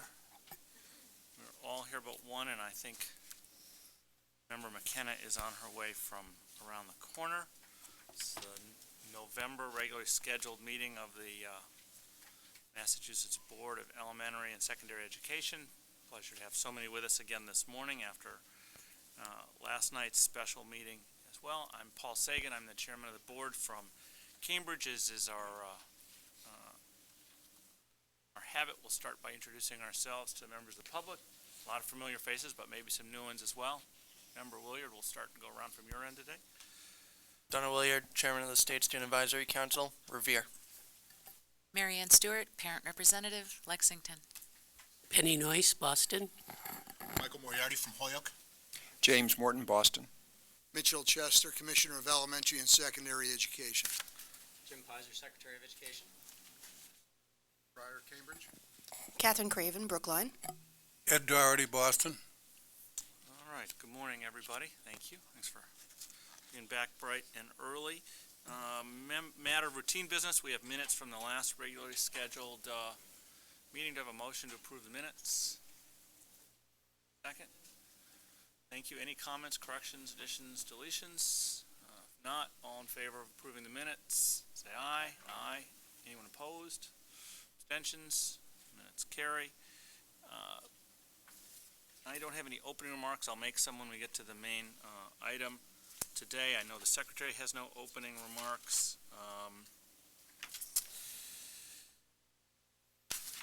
I'm not sure. Staff, do we have public testimony this morning? None. Okay. Commissioner The commissioner has some opening remarks. I was afraid of that. Oh, man. And we'll move to those and then to the items on the previously circulated agenda.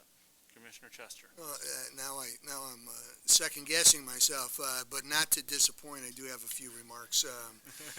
Foundation Budget Review Commission, in September, I last updated the board on the commission. The commission released its final report, which I forwarded to you at the end of October. You know, it's often the case that we get news about the effectiveness of our education system and don't sufficiently pause to take note of that. On October 28th, the National Center for Education Statistics released the 2015 4th and 8th grade reading and math results for the National Assessment of Education Progress, NAEP.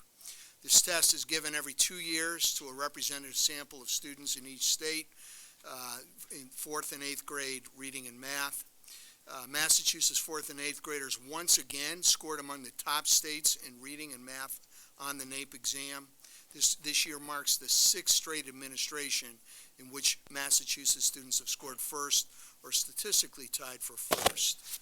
Massachusetts was alone in 1st and 4th grade reading, second to none or tied with none, and tied for first among states in 4th grade math, 8th grade reading, and 8th grade math.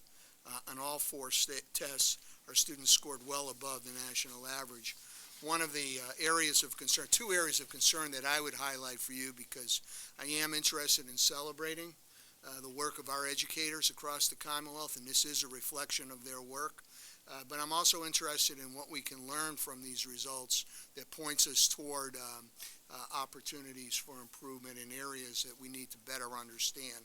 One is the area of math, where on our 8th grade results we actually had a decline. So despite that decline, we still ended up statistically tied with the top states in the nation. But seeing a decline in that 8th grade math is something that we're digging into in terms of better understanding those results.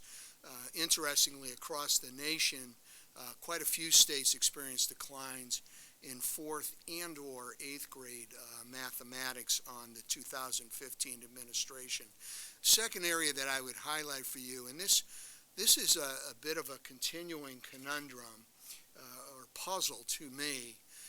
On virtually every disaggregation on NAEP, our students outperform their counterparts nationally.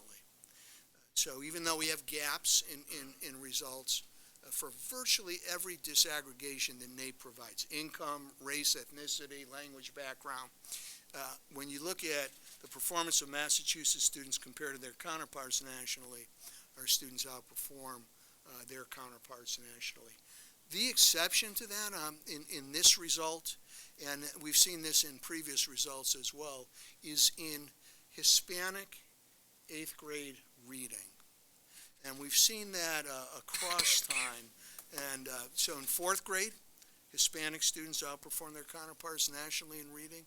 In 8th grade, they actually lag their counterparts nationally in reading. So that's another area that we're digging into.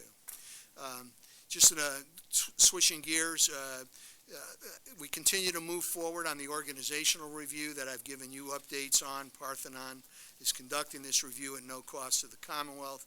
The Boston Foundation is providing a grant to fund the consultative services. The review's nearing its conclusion.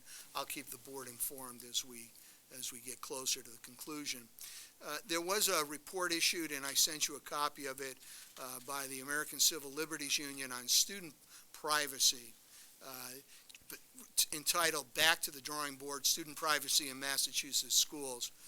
We're reviewing the report. We're aware that ensuring student privacy while encouraging educator and student access to emerging technologies is a work in progress. It's a tension to be balanced. For the most part, policies related to student use of technology are locally determined.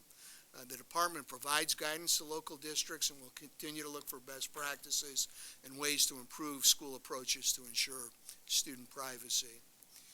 I'm pleased to report that we held our 8th annual Fall Summit at the end of October on 2 consecutive days. We hold it on 2 consecutive days because we can't accommodate the interest at the facility. In one day, we had close to 1,000 educators from across the state who participated in presentations. Over 100 educators from both K-12 and higher ed institutions provided breakout sessions showcasing promising practices and resources. And finally, just a heads up to the board, you'll hear more about this as this unfolds. I'm very concerned about the status of the Southbridge Public School District. We have now concluded an on-site district review late in October. Southbridge was initially identified as an underperforming level 4 district in 2004. Since 2012, the district's been operating under an accelerated improvement plan. It has made limited progress. I continue to be very concerned about many aspects, including low student achievement, high suspension rates, instability in key leadership positions, and overall governance of the district. So you will be hearing more from me as the year progresses. Our staff will complete the district review reports in the coming weeks, and we will share it with the school district and the board in December. So, Mr. Chairman, those are my comments for this month. Thank you, Mr. Commissioner. Let's move to right to the agenda then, unless there are any other general points anyone would like to bring up. Move to the park results. Item number 1. I'm sorry? Yes, I'll recognize Thank Member you. Stewart. Yep. I Good thought morning. there were going to be some updates from a few of the members. Was that going to take place now, or do you want to do that later? There's a budget update, which will do the budget, and then During there the was budget. the conference update, right? I believe there was a performance evaluation update as well. No, there's no update. Okay. But when we get to at the end, if you have a question or want one, we can certainly we'll provide some time for that. Okay, But great. there was no specific one Sure. planned for today. Okay. Thank you, Mr. Chairman. So at our October meeting, we presented the statewide results from the Park Administration in 2015. We have since released the school and district results. Those are now publicly available, have been released. And so I thought it would be a good way to start the meeting, Mr. Chairman, by having just a very brief overview of the school and district results on Park. You are able to go online and look up any district at this point, any school at this point, and dig into that data more fully. But you know Bob Lee. Bob Lee's our chief analyst in student assessment. You know Jeff Wilson. And so Bob's prepared a brief overview of the results. Okay, thank you, Mr. Commissioner, Chair.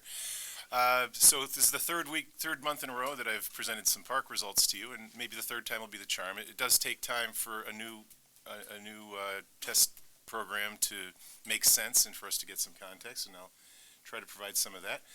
We put these results out just before Veterans Day this year, and though that seems very late in the process, you should know that we were the first state to release its school and district results, and that's much to do with my staff and with the cooperation of the accountability staff, the Office of Research, and many people in the executive office and IT. I want to acknowledge them. So some of this information we put together to try to contextualize the information for some of our stakeholders. In this case, what I'm showing you are some of the school results aggregated across a couple of different contexts. If you look at this graphic, you'll see that the average school, which I've shown you in the past, shouldn't come as a surprise to you. The average school in English language arts is seeing about 60% of its students in grades 3 through 8 meeting expectations. So the green bar represents the average school in the Commonwealth. There were about 760 schools that we released results for. The other schools took MCAS, of course. But the other bars here kind of give you some flavor for what other schools are experiencing. The blue bar represents our urban districts. That would be the 24 members of the Urban Superintendents Network. So you think about your commissioners' districts, which are in the red here on this chart. The urban districts include some of the schools more like Leominster and Chicopee, all the way down to the ones that are on the borderline perhaps of level 3. Very anxious about these results.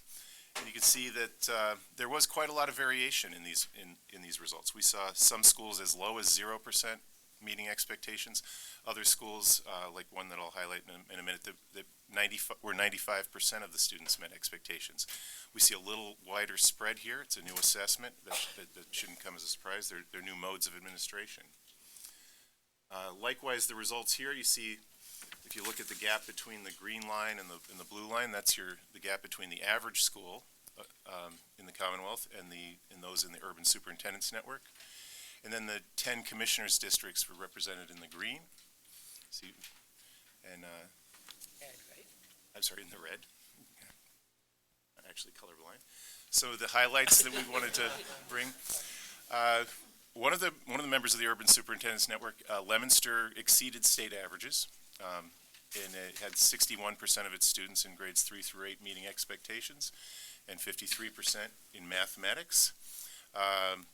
We saw other members of the Urban Superintendents Network, like Chicopee, Framingham, and Revere, exceeding 50%, meeting their expectations. And I've seen the results from other states, and that's really remarkable. These results are in the elite levels of schools in other states in the consortium.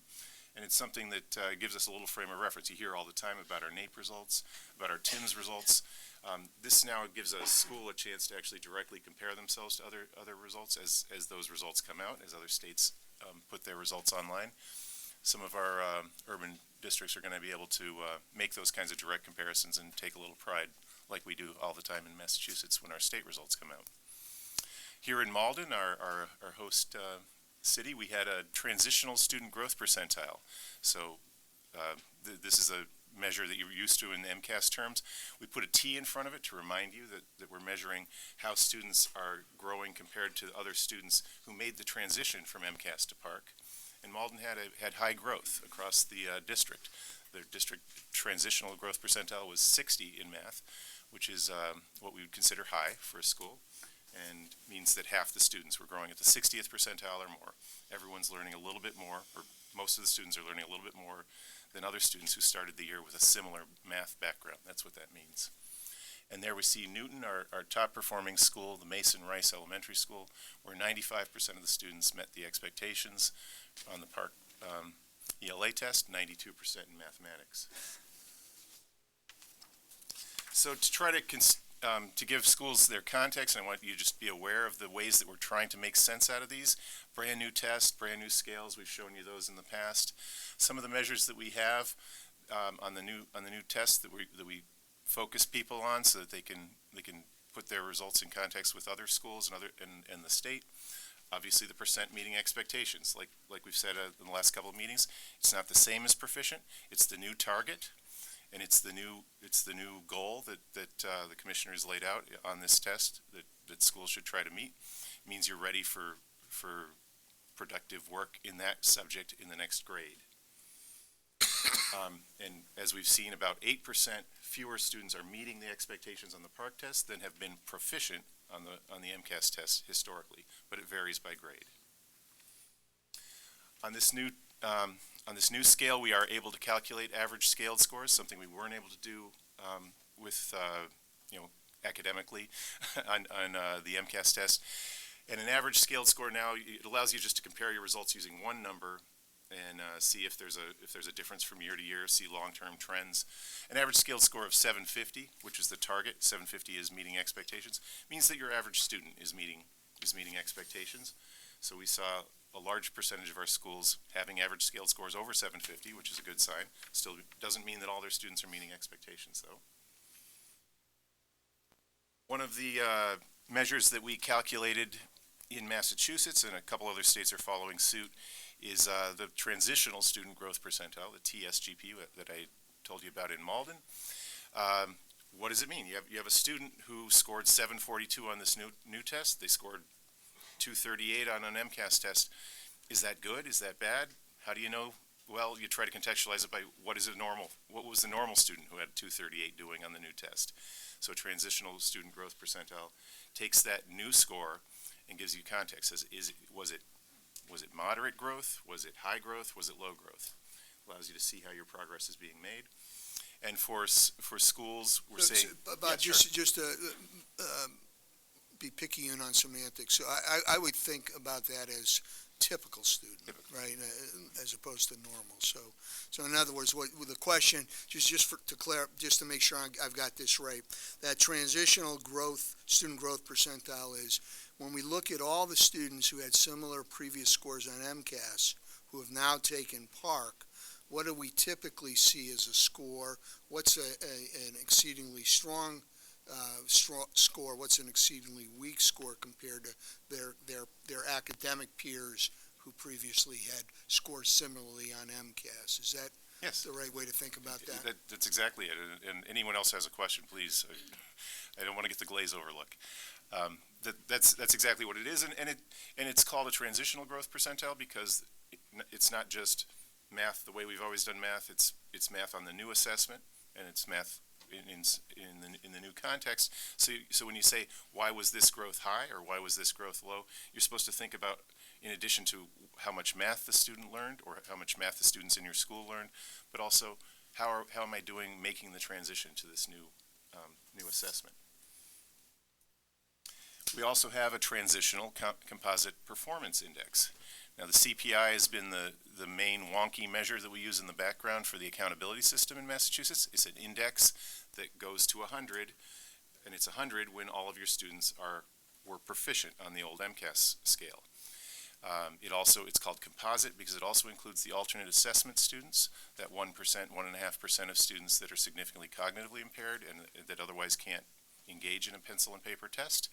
And it gives schools credit in the case of the alternate assessment students for making sure that they're progressing at the entry level points in the math and English curriculum.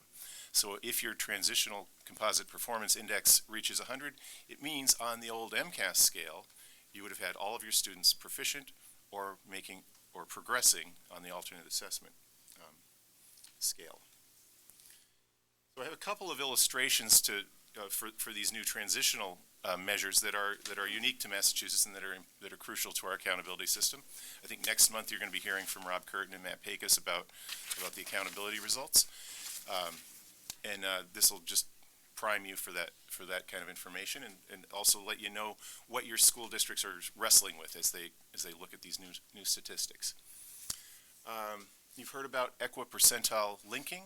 I use the term linking carefully. It's not equating, but I'm linking a score from the old MCAS scale to a score on the new PARCC scale through the representative samples of students. Remember, we had about a 45-55 split. About 55% of our students took PARCC, 45% took MCAS. From those convenient samples, we were able to take large representative samples of students. And then we can go up the scale. So if you look on the left-hand side here, you have students all the way from the 0th percentile, the students who scored 200 on MCAS, up to the 99th or 100th percentile, those who scored 280 on MCAS. As you go up the percentile range, so in this case I've used grade 6 ELA, you see that we had 71% of the students were proficient on the MCAS, proficient or advanced. So at the 29th percentile, on the left-hand graphic, you see the borderline between needs improvement and proficient. That's a 240 on the old MCAS scale. If you move across to the 29th percentile on the PARCC scale, which in this case happens to be in the middle of level 3, not at level 4, it was actually, the score there would have been a 742. We can say that a 742 was as difficult or as easy to attain as a 240 was on the grade 6 MCAS. So we have linked the 240 score to a 742 score, and any one of your students who scored 742 or higher on the PARCC test would get 100 CPI points. So in that, so you see, it's very simple. It does allow you, as if you're a school leader and you're saying, well, I don't know, I have an average scaled score of 743. What does that mean? Well, let's go back. I know what my CPI used to be. I can look at my CPI now. If I study this for a little bit, maybe an hour before my school committee meeting, I can say, hey, the trend is good, or the trend is not so good. We're not making the transition on proficiency as well as some of as we may have been expected. Again, this is norm referenced because we're taking the normal student from the state on the MCAS scale and the normal student from the state on the PARCC scale and Don't mean normal, you mean average. it's average. Normal in the Well, sense of normal. it's not average, it's the 29th percentile, so that's not average. We're saying, what did the 29th percentile kid do? He was proficient on MCAS. The 29th percentile kid on PARCC happens to have been in level 3. Whether or not he was normal or not. Yes. We're saying, you get 100 CPI points. All above average, one way or the other. So now that we've mastered that, this is the graphic we've used to try to illustrate what we mean by a transitional student growth percentile. It helps to hear it verbally, helps to see it, helps sometimes to see the lookup tables. This is all it is. In any given year, you have hundreds and hundreds of students scoring at a given score on MCAS. Usually, typically in the past, since 2008, we've then looked at how the students who scored that way fared on the next year's test. This year, for many of our students, next year's test is a PARCC test. So on the right, you see we have a test with 5 performance levels and a totally different scale, but it's still a math test or an English test. And we can, by looking at the hundreds and hundreds of academic peers, sometimes thousands of academic peers, we can look at the scores. You see they may range all the way from the middle of level 5 all the way down into the lower regions of level 2 or 3. And you just look at the percentiles there. It's a little more complicated. The calculations involve a little bit of regression, but this is the heuristic. This is a simplified version of what we're doing when we calculate a growth percentile. And so if you got a 50, that means you were in the middle of the distribution when compared to other students who had similar math ability when you started the school year. Yeah, please. You don't need to be. That's right. So on the,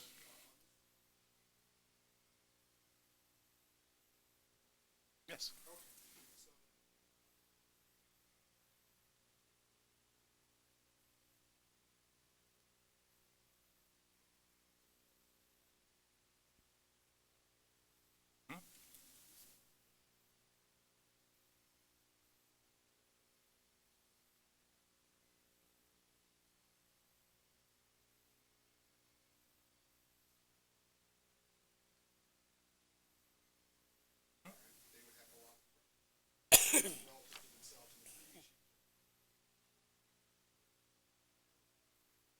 Yeah, well, we're educators, though, and we're optimistic. We think that our kids are growing, and so we're measuring how much growth. You're right. If everyone did forget more math than they learned, you could learn no math and show high growth, but that's not really what happens in Massachusetts. You can look at it, and you look at other measures. We don't know that from this. No. That's the challenge. We can't use it It is, to there draw is that some conclusion. There is some optimism behind the term that we labeled it. People like to think of their kids as growing. They are young. They are mostly growing.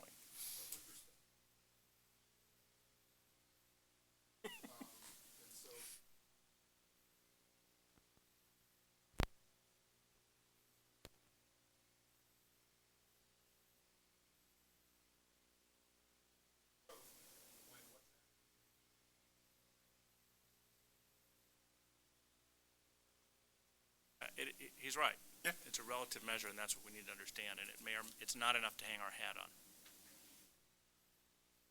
For what we really expect is kids to do better. and all the boats to rise. We got to understand that. Well, but this is a harder test. I mean, there's more content on this. So, I mean, at some point, you are going to be able to say that there's growth, because over time, we're going to have a record. What we're saying is, these standards are set each year, so if you meet the standard year after year after year, we have to assume that's growth, because they're going to end up going to college not being in first grade or third grade.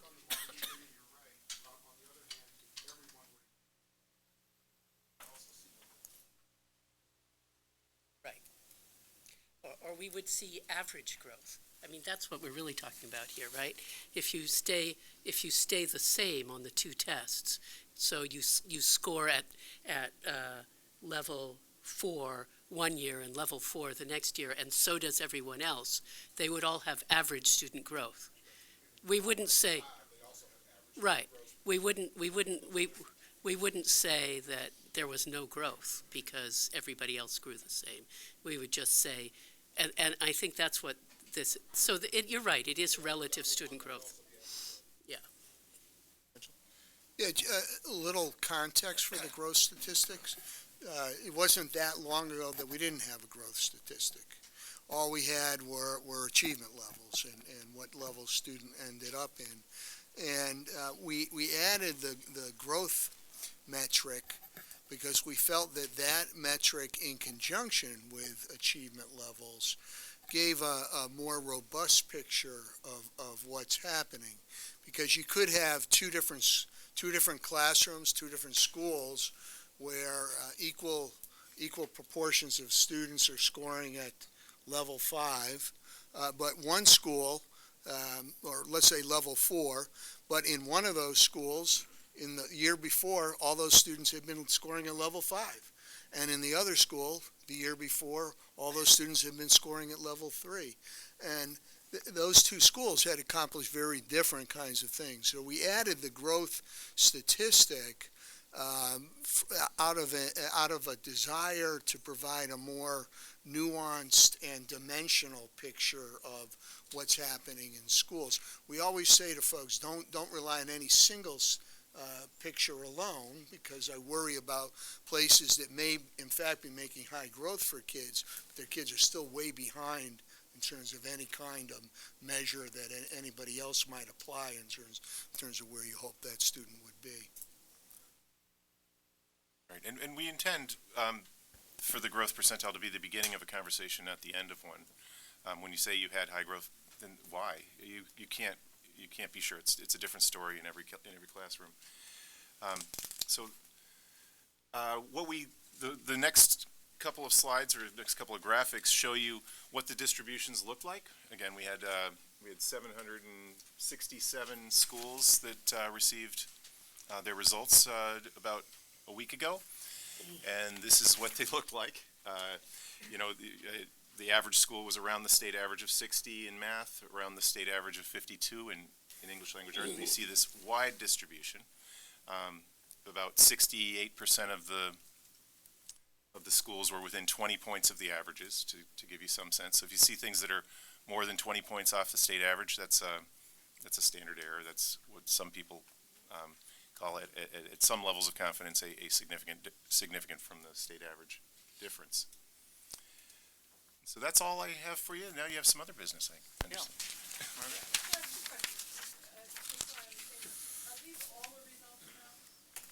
These are all the park, school, and district results are out.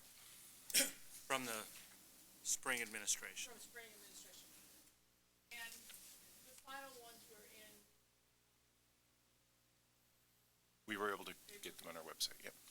And we were the first state to release them, is that right? Yeah, we moved out ahead of we used our own analysts and reporting tools, Edwin Analytics, and our website. So the concern I have, park originally, as we know, to a very small amount.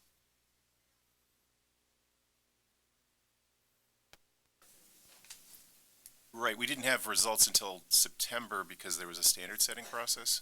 So if you try to think about September as the starting date, it doesn't seem so crazy, but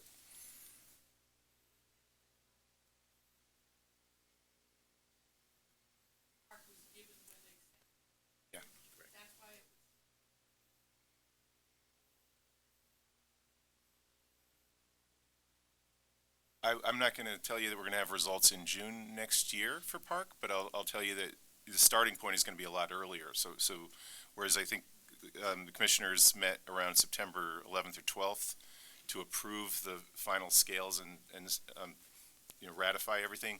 So, and we had results in our hands October 14th that we were able to give to you at your last board meeting at the state level and get them into schools' hands by November 10th. That's Maybe, I don't know if Jeff or the commissioner, is there a target release date for this year's spring 16 test? Then, based on having standards set now? Once. Yeah, the target, I believe, is June. They have them released by June. If you think about, that's not accurate? we're going to have the open responses still because we moved the test window. So the open responses will still be being scored in June and July, sorry. I see, because we collapsed the two testing windows in response to the feedback that we got. There's always these trade-offs between, or sometimes think of them as tensions or trade-offs, right? People wanted one test window, not two. One of the reasons for the two test windows was so that we would have the open responses done earlier in the year and have a chance to score them in advance. So is there a commitment to the results in the summer, or do we not know that answer, whether it's June or July or August? The expectation is that it will be sometime in the summer, and roughly the same time frame that we do MCAS at this point.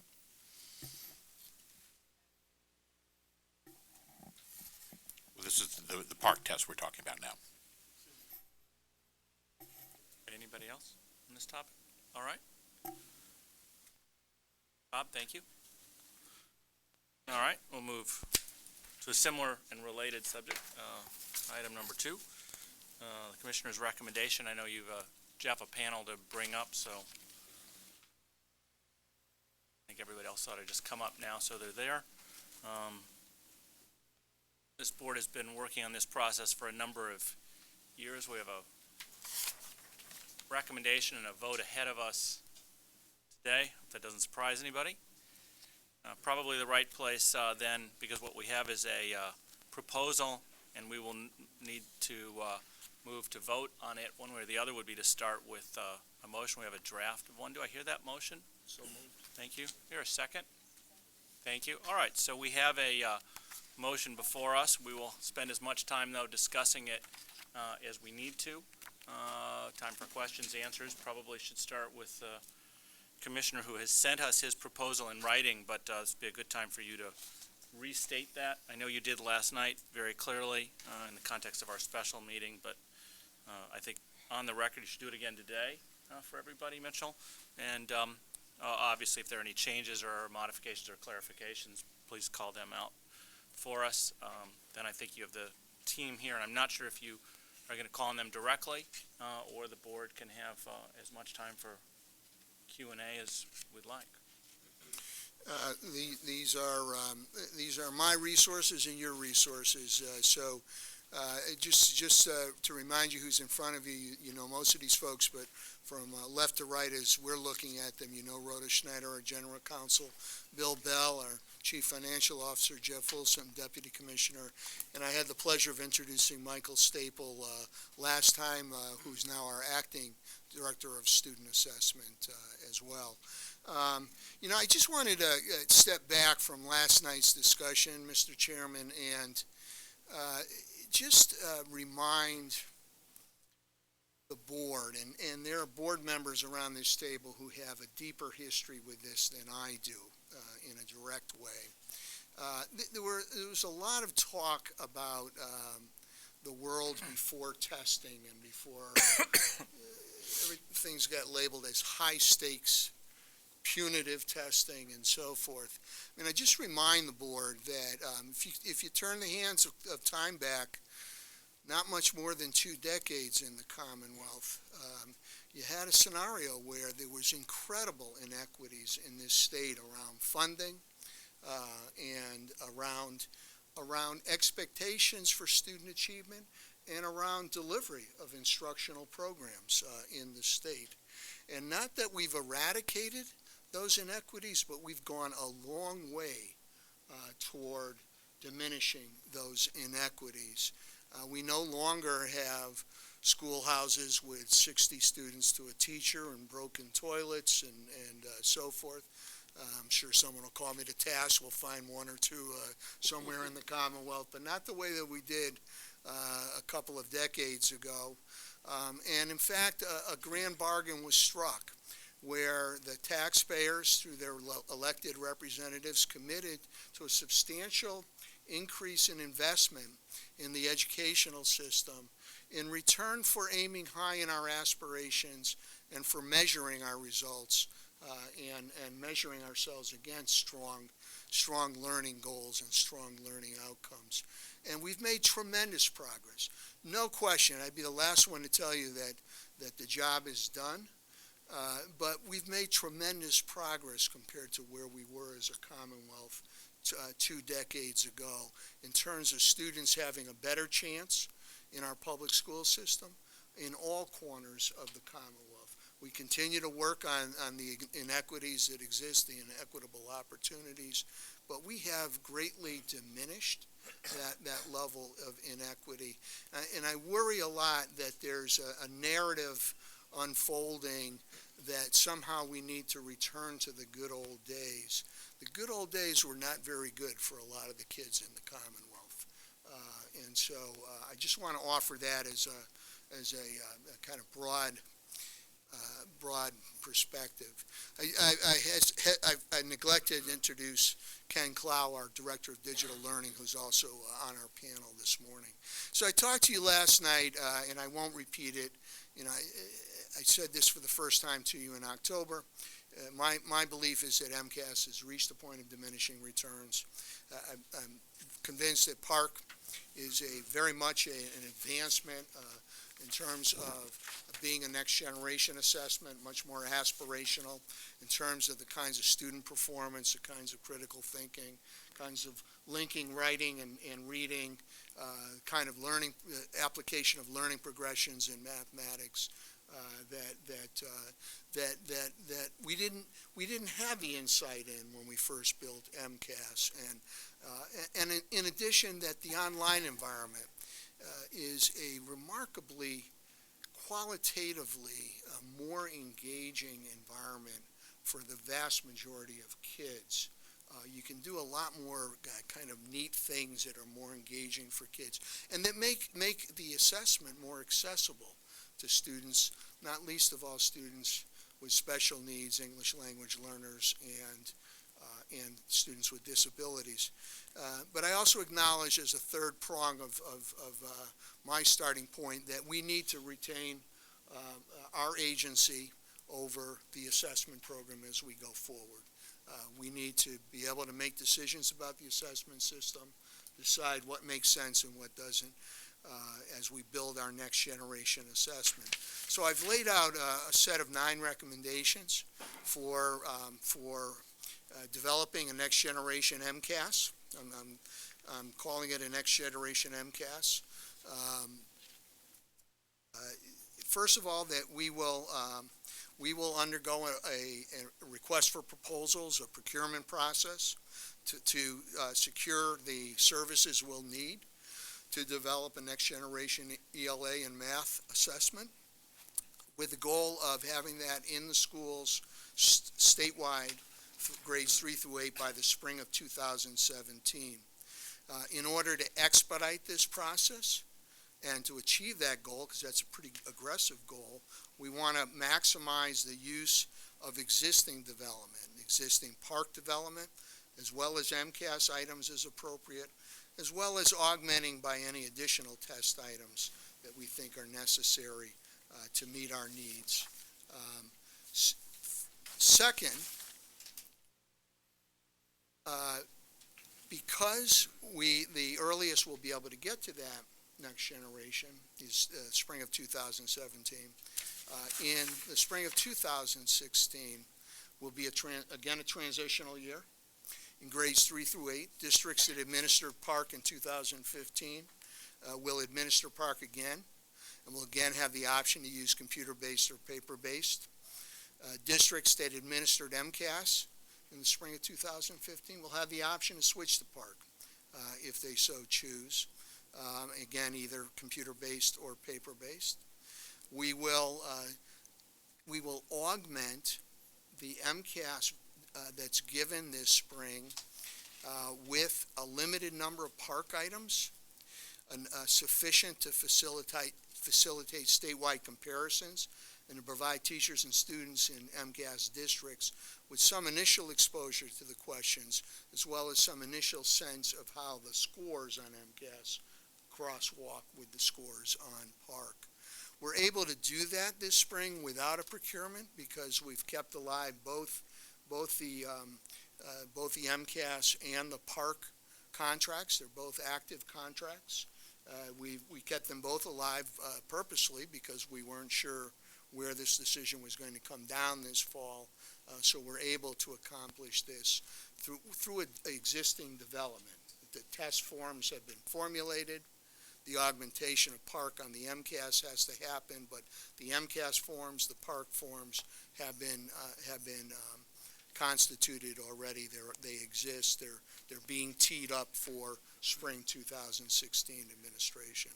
The third part of my recommendation is that I anticipate that we will convene advisory committees representing Massachusetts, K-12 teachers, higher ed faculty, assessment experts, to advise us on the content and the test administration policies of our next generation MCAS assessment.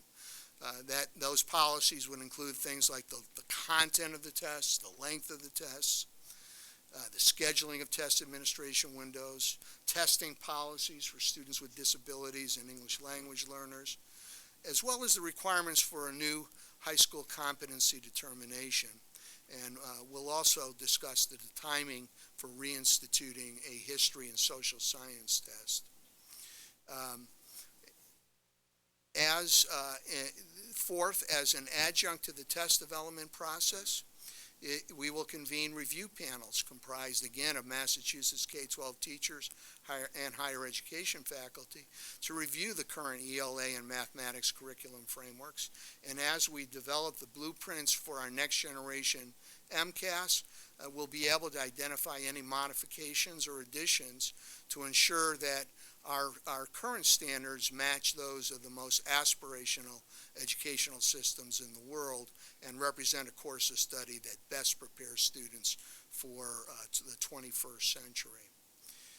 Fifth component of this recommendation is that we are committing to, I am recommending that we commit to computer-based testing for our state assessment.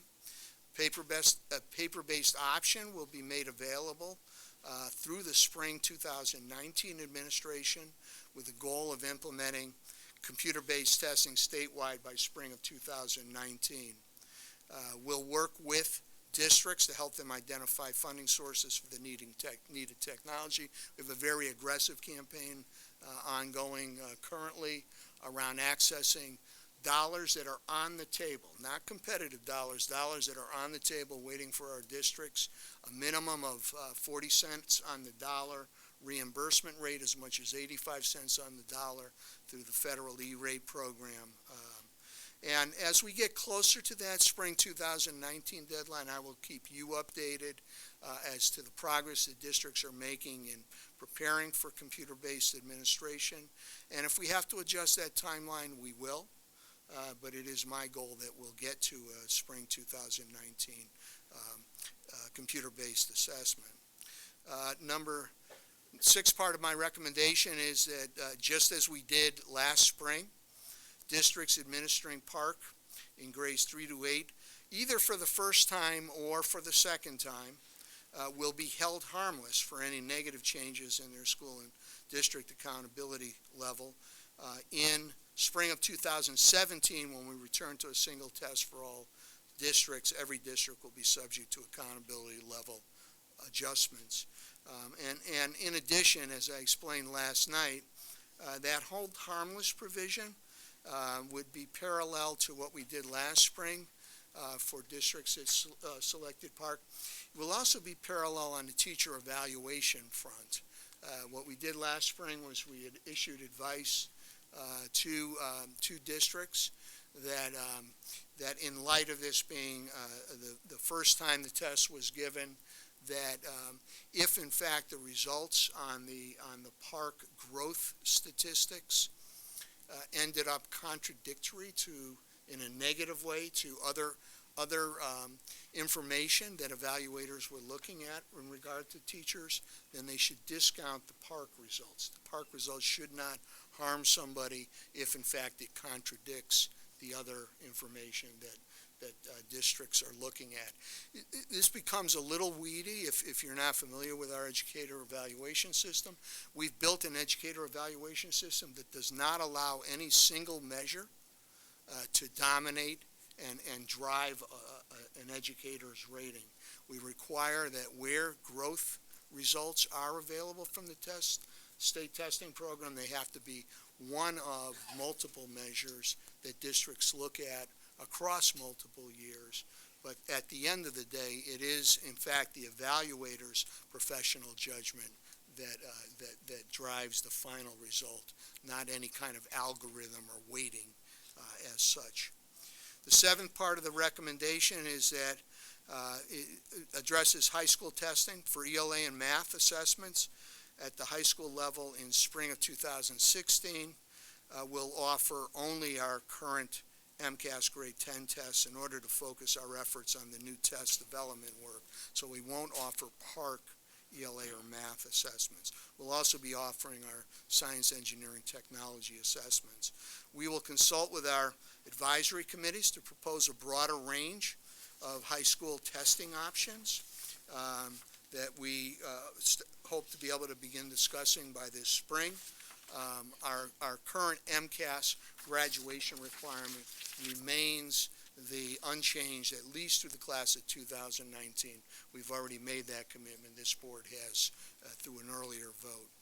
The eighth part of my recommendation is that we will work to ensure that the new PARCC consortium memorandum of understanding that's currently under development fully protects our ability to use PARCC intellectual property in future Massachusetts-based tests, which is very much consistent with the goal of the PARCC consortium.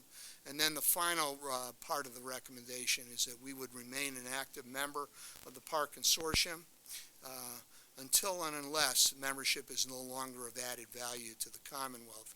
I anticipate that continued membership will give us access to high-quality assessment research as well as assessment development, with the cost being shared among member participating states. Membership will also provide us with useful multi-state data comparisons. Because we will be contracting with our own testing vendor, we have the flexibility to leave the consortium at any time that membership no longer is advantageous to the Commonwealth.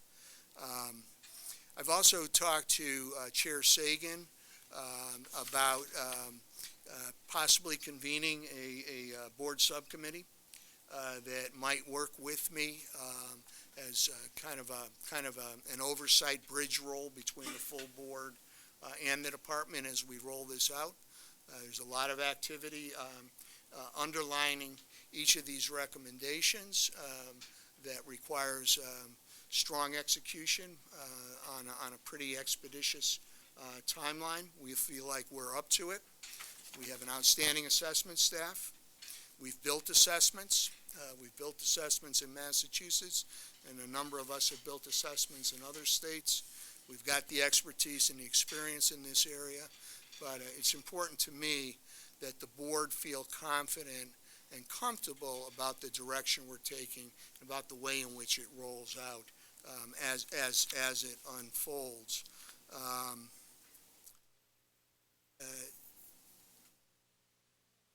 Mr. Chairman, I think I'm going to stop at this point. Jeff, is there anything I should have added? And see if board has any questions. Yeah, thank you, Commissioner. My thought is that what we will do is have time for questions if people would like to delve more after this period. Then before we go to a vote, as I think we have with other at least controversial or impassioned issues before, let board members comment if they would like to on why they're going to vote one way or the other. But I would like to invite the Secretary to speak next. He has been obviously involved in this process in a number of roles for many, many years, also in his current position, he doesn't just share the K-12 responsibility that we have, but starts earlier and goes later, and needs to think of this as a continuum of accomplishment and challenge. So, Jim? Thank you, Mr. Chairman. And I want to thank you and Commissioner Chester for this thoughtful, deliberate, and inclusive process that has gotten us to this point. We've heard from hundreds of educators, parents, testing experts, and regular citizens. We've studied numerous research reports and analyzed mounds of data. And throughout, you have both demonstrated an openness to evidence and feedback, and I'm grateful for that. PARCC and MCAS are two strong assessment systems with different and often complementary strengths and weaknesses. Developing a next-generation hybrid test is not simply a compromise, and it is certainly not a political decision. By incorporating the best of both MCAS and PARCC, we can develop, maintain, and improve a stronger assessment system than would be possible with either test on its own. PARCC tests are especially strong in assessing problem-solving skills, analytical ability, and conceptual understanding. Its annual assessment of writing, its consistent grade-by-grade performance standards, its computer-based options are all advantages. MCAS provides a proven vehicle for evaluating core academic skills and demonstrating essential content knowledge. Its straightforward presentation of questions allows students, especially those in lower grades, to show what they know and can do. And the consistent quality of its reading passages balances rigor with grade-level accessibility. Given our leading position in education and knowledge-based industries in combination with our capacity and experience in test development, both within DESE and the wider education field, we must and can ensure that our academic standards and tests are truly world-class.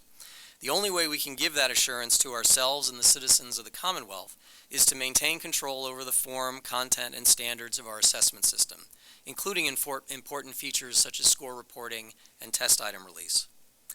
In addition, it's important to remember that the Massachusetts Comprehensive Assessment System is broader than tests in English language arts and math.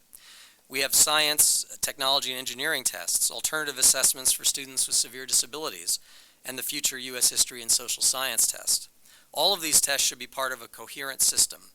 Another critical element of our assessment system is the competency determination tests and retests, which are tied to high school graduation. Given the sensitivity and importance of the competency determination, it's essential that we not only fully control the form and content of this test, but that it be a well-aligned component of an overall assessment system, not an inconsistent add-on. A final reason for maintaining local governance of our assessment system is to ensure that we can make our own decisions regarding test conditions and administration rules. Whether the issue is timed versus untimed testing, special education accommodations, test scheduling, or the provision of technical assistance during online test sessions, we need to be empowered to make our own choices and trade-offs to ensure full transparency, fairness, and public accountability. One criticism of the hybrid approach that the commissioners propose is that it's too uncertain and potentially too costly. The next generation MCAS, however, would draw on PARCC and MCAS content that has been thoughtfully developed and thoroughly vetted. As a result, there would be no surprises in an MCAS 2.0, and any additional test development costs should be held in check. In other words, the next generation MCAS would, at least initially, be based on high quality and mostly pre-existing content, which would enable continuous and affordable customization and improvement over time. It has also been suggested that we should keep MCAS because if it ain't broke, don't fix it. Just because our success to date has been driven in part by the effectiveness of MCAS doesn't mean that we should rest on our laurels.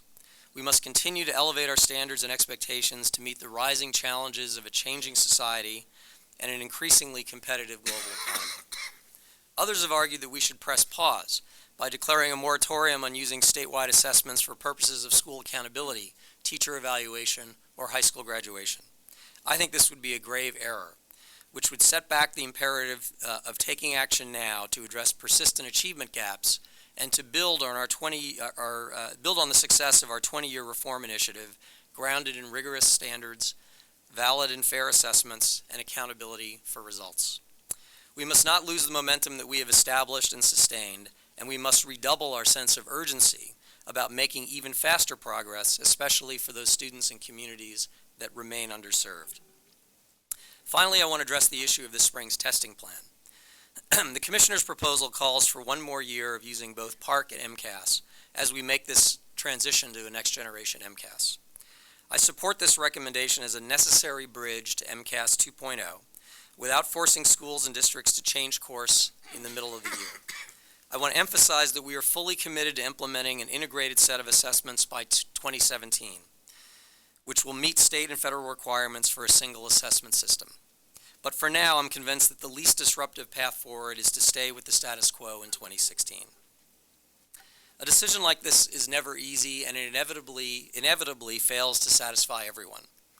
Nevertheless, I believe that in order to maintain our position as a national leader in student achievement, we should adopt the Commissioner's recommendation and develop a hybrid next-generation test, drawing on the best of both PARCC and MCAS, while ensuring that Massachusetts is able to control its own destiny in order to establish and maintain the highest quality standards and assessments. Thank you, Mr. Chairman. Thank you, Mr. Secretary. Are there any questions or comments or points of clarification we'd like? Member Stewart, please. Thank you, Mr. Chair.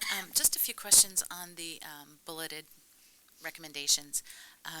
When you, Commissioner, on number 3, when you talk about convening a technical advisory committee, can you explain what assessment experts are? Are they folks who are in the business of writing assessments or from staff? Who are the assessment experts? Yeah, and this calls for multiple committees. Some would be content committees. It's standard practice. It's industry practice that, and we have a world-class technical advisory panel that advises us on the MCAS program.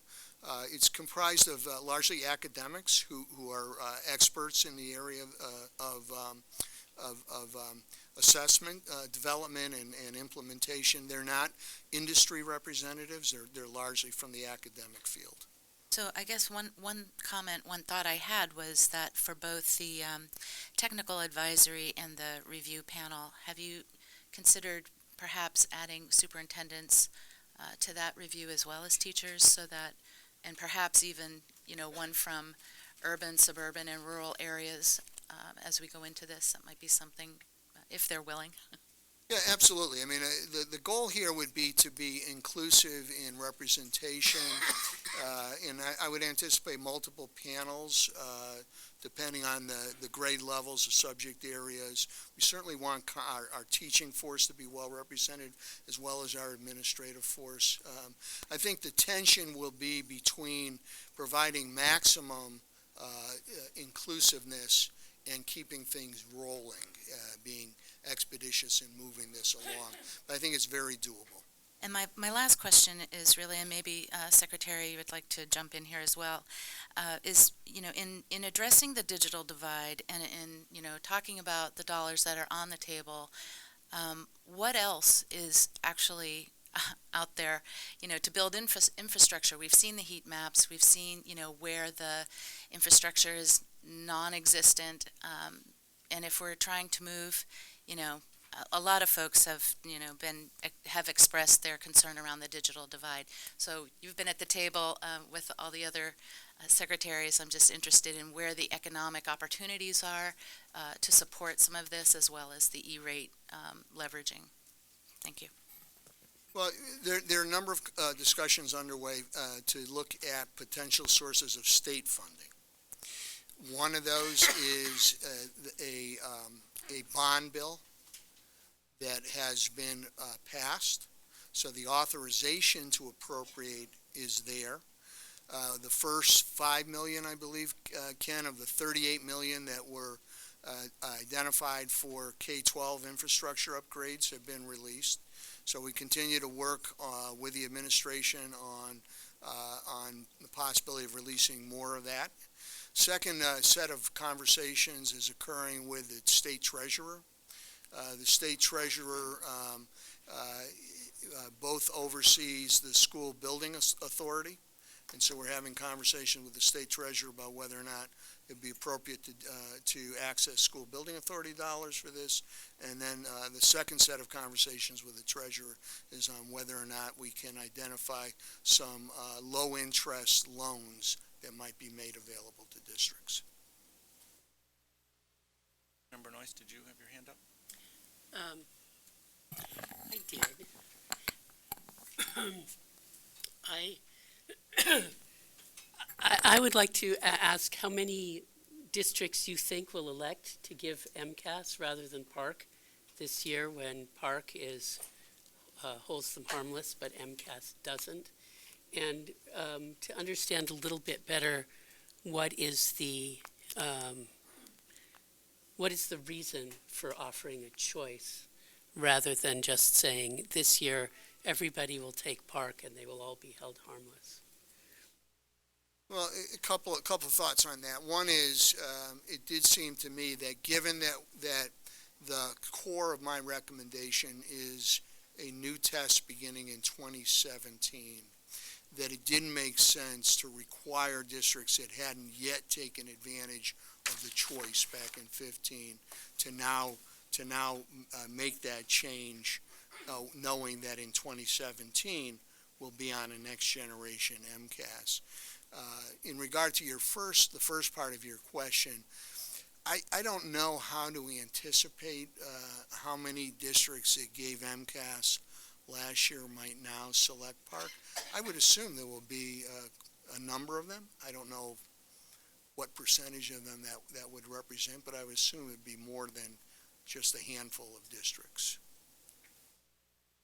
But I think you're providing a clear direction that that's the platform direction, and that this is an opportunity for practice and to figure it out this year.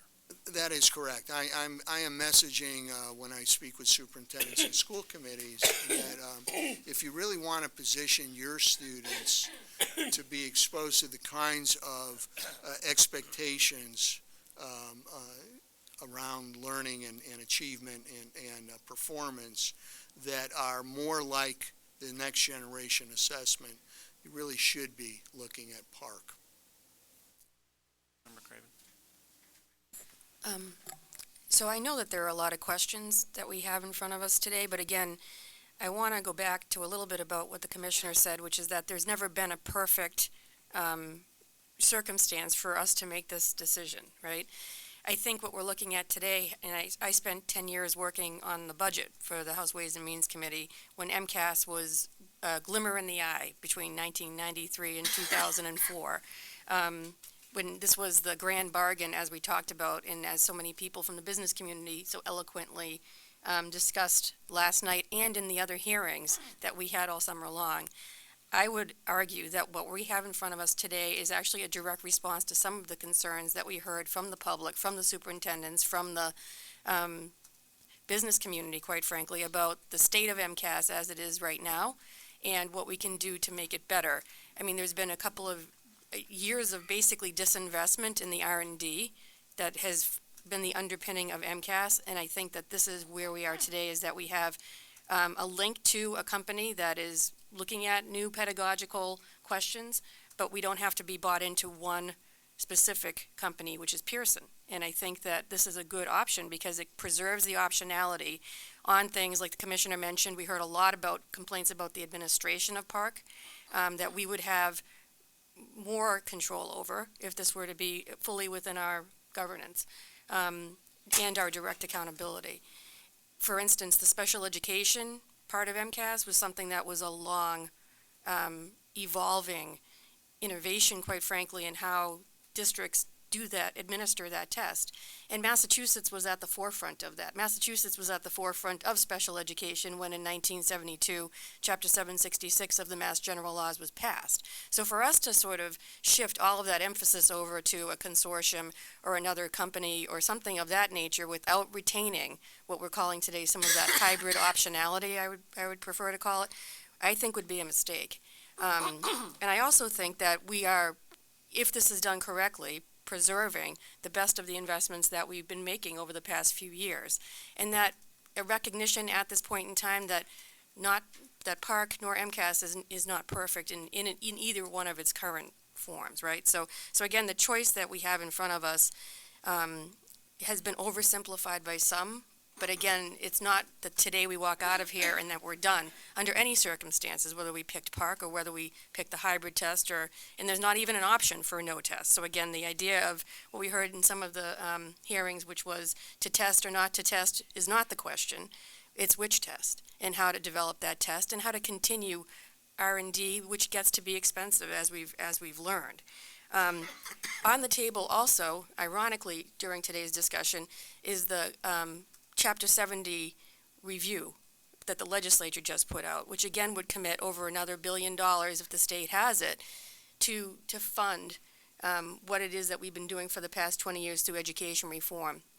So this is the other leg of the grand bargain, right? This is the other part of the grand bargain, is that there's not just a lot of resources in testing, and I know that we've talked a lot about testing because some of the parents who testified yesterday even mentioned, boy, all we ever seem to talk about is testing. I mean, getting through this is really the pathway to getting to the next part of the discussion, which is where those investments should be made. We can point to districts that have done very well since 1993 because we have put a couple of $1 billion, tens of billions of dollars into local education systems that didn't have it before, did not have access to those resources. There was no leveling of the playing field. And I think that that's another great part of what education reform did. So this is, again, in my mind, having watched this over the past 21 years, this is the next step in education reform, only insofar as we can evaluate what it is that we're asking districts to teach children, what we're asking districts to measure themselves by, and how they communicate with the Department of Education. I used to call it the Department of Education. It's got a different, the elementary and secondary education, but arose by any other name, as they would say. The number one concern that I have, and I think I hear it articulated here today, is that what we also learned in the 90s and the early part of the last decade is that when they were developing the last test, there was a lot of information, a lot of consortium and grassroots building amongst educators, higher education, K through 12 educators and pre-K educators to get us to the point where we were. So everybody was at the table, and I think the department is uniquely suited because of the staff that's so excellent here and has been here to actually tell the tales of how this worked the last time it was done. It would be folly for us not to follow through and bring those coalitions back together that built MCAS and that made it sort of accepted. There were vocational superintendents back at the beginning of the last turn of MCAS that actually embraced the test and now have been rewarded for that because they see that there have been great results in those vocational schools, particularly in the regional vocational schools across the state. So what we found about MCAS is that expectations and what we thought our kids could do were changed a lot by what we saw them actually do. And I think when we look at the PARCC scores today and we're trying to manage, what does one mean to another and translate what one scale means to another, a lot of it is if you step back, trying to ascertain how good we are at what we do. And I would argue that Massachusetts has been very good at bringing those coalitions together, and I would hate to see that progress lost as we go into this next round of developing what this test should be. So again, I support the hybrid test because of the things that we've learned in MCAS and because I was reluctant to give up any of that to another newfangled way of doing business, for lack of a better word. I would just urge that this board has listened and heard a lot of people over the past 6 months as we've discussed this, and that we have to continue listening and hearing to constituencies that are out there and take heed of what they're saying and balance what we're doing. Again, this puts more work on this board and on the state as a whole because we have to interpret what we hear and not sort of give it back up to some consensus building consortium that's at a sort of ethereal level, not here in Massachusetts. So I would hope that my colleagues on the board would join me in making sure that these coalitions, that the groups that we convened, that the legislature and everybody, communication and implementation are the key parts of what we're doing today. So thank you very much, and I support the commissioner's recommendations insofar as we can continually come back and make sure we're on the right path. Thank you. Anyone else? Member Doherty? Yeah, I'm relatively new on the board, so I've spent an awful lot of time listening and not too much time speaking. Unfortunately, that may be different today. I went to 5 out of the 6 hearings and heard testimony many times in this room. I heard a number of very sincere, very knowledgeable, very concerned people tell me that PARCC is a better test than MCAS. I heard an at least an equal number of very well-educated, concerned, and sincere people tell me that MCAS is a better test than PARCC. I heard some people tell me that PARCC was a better predictor of college success than MCAS. Other people told me MCAS was a better predictor of college success than PARCC. And then we got some very, very nice and very thorough research reports that said there is really no statistical difference between MCAS and PARCC. And you can throw in SATs too. There's no statistical difference in what any of those tests will predict for college and career readiness.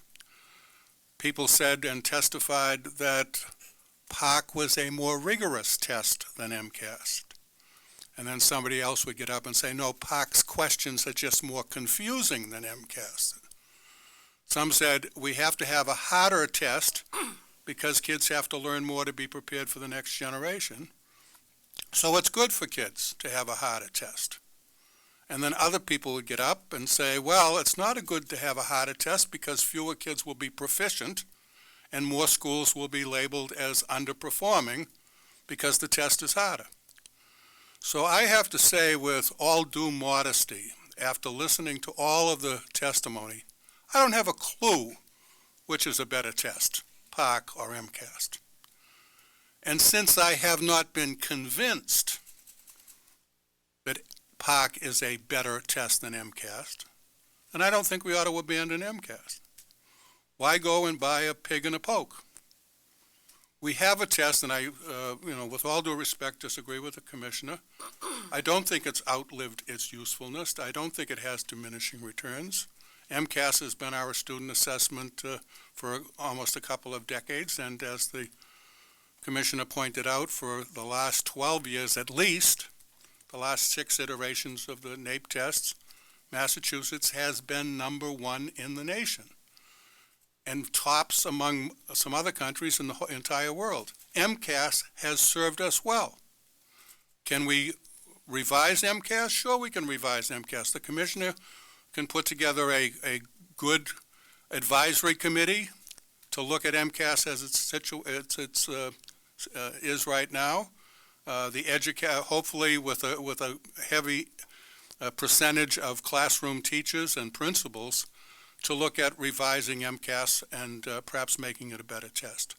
But since I haven't been convinced that PARCC is a better way to go, I'm reluctant, and I'm opposed, not just reluctant, I don't want to mince words, I'm opposed to abandoning MCAS and going through the upheaval and the expense of going to a new test when we've got a test that is serving us very well.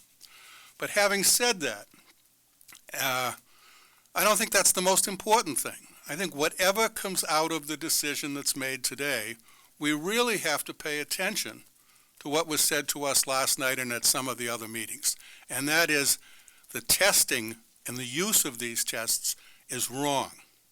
And I firmly believe that we are being led down a bad path by those who want to push the test and punish mode of education reform. Washington is rethinking this. The president's rethinking this. We have to take a very, very hard look at how we use tests. We've been testing and testing and testing. And is anyone really surprised that the students in Boston and Chelsea and Lawrence and Holyoke, that those students don't do as well on these tests as students from Wellesley, Weston, Dover, and Sherborne? Is that a surprise to anyone? It's not a surprise to anyone that's read the research for the last 20 or 30 years saying that what predicts the greatest predictor of student achievement is the level of family income. That is the greatest predictor. Certainly there are exceptions, but that's the greatest predictor. And second is the education level of the mother. But we keep testing and testing and testing and surprising no one that our urban districts don't do as well as our wealthy suburban districts. No matter how hard the students are trying, no matter how hard the teachers are trying, we say to them, you're failing. You're failing. You're a failing school. And we're going to send in turnaround plans, and we're going to send around in proven providers, and we're going to send in this, and we're going to send in that. and ignoring the real problem, which is poverty. That's not a good word to use, because everyone says if you mention poverty, you're blaming the victim. We're not blaming the victim. We're stating what is a reality. And we have to begin to focus our attention more on addressing the issues of poverty than testing and labeling kids in schools. We need early childhood education in urban areas. We need early intervention programs. We need wraparound services. We need health care. We need after-school programs. We need music and art and phys ed. We need all of these things. We don't need more testing and labeling. So I'll get off my soapbox now and just say I hope no matter what happens today, all of us pay more and more attention. And I hope that we can support a moratorium on the high-stakes use of testing while we review what we've been doing to our public schools for the last many years. Thank you. Yep, Member Morton, Mr. Vice Chairman. Thank you very much. I agree with much of what Ed has just shared with us, except for a moratorium. I think that what the Commissioner is proposing is exactly what you've asked for, and that is to take the current MCAS exam and modify it to include the best aspects of PARCC so that we create an even better assessment than we currently have. You know, better tests create better teaching. I think the ultimate goal of a test is not to punish. I don't want to punish anyone. I think the goal is to create a test that will help us to guide our instruction so that we get the best possible instruction that we can provide to the children of the Commonwealth, while at the same time providing those children with the best opportunities for success in school and life. You know, there are various aspects of the proposal that I think will give us what we heard was asked for last night, and that is more time, more input from teachers and others to make sure that this next test is in fact the test that will be the one that we all want for the children in the Commonwealth. I heard some other concerns, and I think that you referenced these, and that is that the test shouldn't cause more anxiety and fatigue on the part of children. So I think that there is some concern that we have to put into our analysis about the number of tests, the frequency of tests, the duration of tests. You know, I met with a group of teachers recently, and from our urban schools, and a lot of their comments were about just those issues, the anxiety that children are feeling, the fatigue that they're feeling. We have to give some thought to the test conditions that we're putting children through, while at the same time making sure that we're getting the kind of data that's going to allow us to truly educate children in the ways that we are hoping we will. I'm a little concerned about some of the age appropriateness of the questions, but I think that that's where the input on the part of teachers will help us to make sure that we're the exam that we create ultimately will be age appropriate and test the kinds of things that we're really hoping to test. There are two concerns that I have. One concern is the timeline. I think that we're putting ourselves on a fairly rigid timeline. We may need more time for the implementation of this new test. I would encourage us to give more thought to that timeline. And the second concern I have is the issue of equity. I don't want to add yet another challenge for low-income children who are in school districts that do not have the level of technology that other communities have. And so, so I would be really pushing us to make sure that we do everything possible to make sure that technology exists both in terms of devices and infrastructure across the Commonwealth, so that all children will have the opportunity to be successful on this exam. And it's more than just the presence of technology, it's making sure that children are literate in the use of that technology. And so I would encourage us to make sure that we can do whatever we can to make certain that all children have not only access but ability to use the technology. Because, again, I don't want this to be yet another obstacle that in particular low-income children, have to overcome in order to be successful on this exam. We don't want to increase and broaden the gap. We should be doing everything we possibly can to narrow that gap by creating an assessment that is thoughtful, that informs instruction, and that makes sure that all children can be as successful as possible. Thank you. Thank you. Member Moriarty? Thanks very much. Of course, much like Mr. Doherty, I've come late to the conversation, and in fact, later than you have. But although, is it not on? The light's just on. turn it your way. Oh, sure. Thank you. Pointer, you got to point it up there pretty. There you go. How's that? We're good? He says yes. Good, thank you. So, although I've come late to the conversation, obviously I've been following it, although not from this seat, prior, and have been engaged with education reform for many years from one of the most challenged districts there is. And one of the things I heard, I think it was a city councilor from Malden speak about last night that I somewhat agreed with, is that I regret the conversation to a certain extent. I wish in 2010 we had stayed with the regimen we had and had worked from a base there of ongoing improvement where we'd practically be having the same outcome now. I support these recommendations, but I mostly support staying with the grand bargain. Our district does not pay for its own schools, as I think is the case with most deeply impoverished public school districts. And the fact that we have the means that we do, which are often, in pure dollar sense, more than communities that have to pay their own way, is a direct result of Chapter 70 and the education reform system. And to see that unseated is actually a threat to building our capacity to teach poor kids more effectively.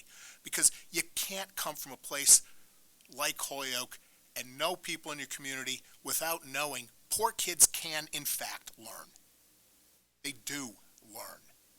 Systems don't bring large enough groups of poor kids to where they ought to be. And we're in a position of systems management here. That's very much what we're talking about doing right now. So we've got miles and miles to go. The information we get, the breadth and the depth of it, the sunshine that puts on the depths of Holyoke's early literacy issues, that's absolutely essential. It would be hidden, it would not be recognized, couldn't compare from one poor community to the next without the information that's made available to us. And part of what I didn't like about what happened in 2010 is that data stream is somewhat disrupted right now. But I accept that as a transitional period for the moment. To me, and this is more in the form of questions, so I will certainly support this. I think, although I wish 2010 hadn't happened, it had. We've had 5 years of intensive, well-intentioned work to advance the Commonwealth, and you can't just extricate yourself from that by saying that should never have happened and we're just going to go back to 2010. That does a lot of harm. It squanders a lot of good work. So I think the recommendation here synthesizes that challenge and puts us in a positive direction. But I was most heartened by point 4 in your recommendations. I want you to speak to that a little bit because I think after reading it I took more from it than I should, or perhaps would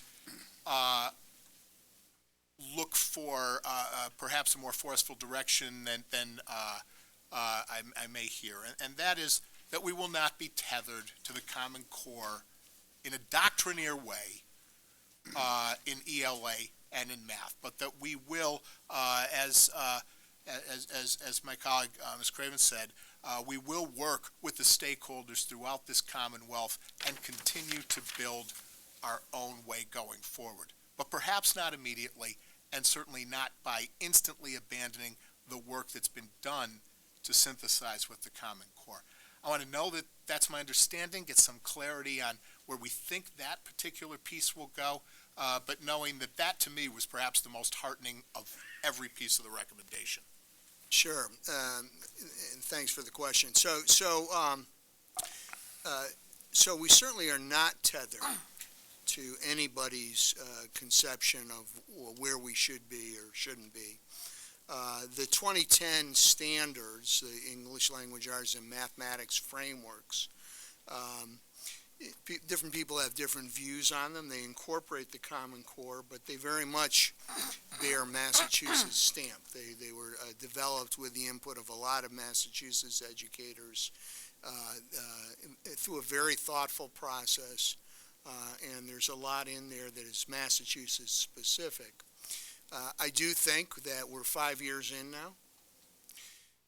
We've got a lot of experience with the standards. I don't think any set of standards gets it right in its entirety. And so as we go down the path of developing the next generation MCAS, it's an opportune time, at the same time that we're developing the specifications for the new test, what the content should be and so forth, to ask the question, are there aspects of the 2010 frameworks in English language arts and math that bear refinement, that bear augmentation, refinement, change, modification? I don't think we should be afraid to do that.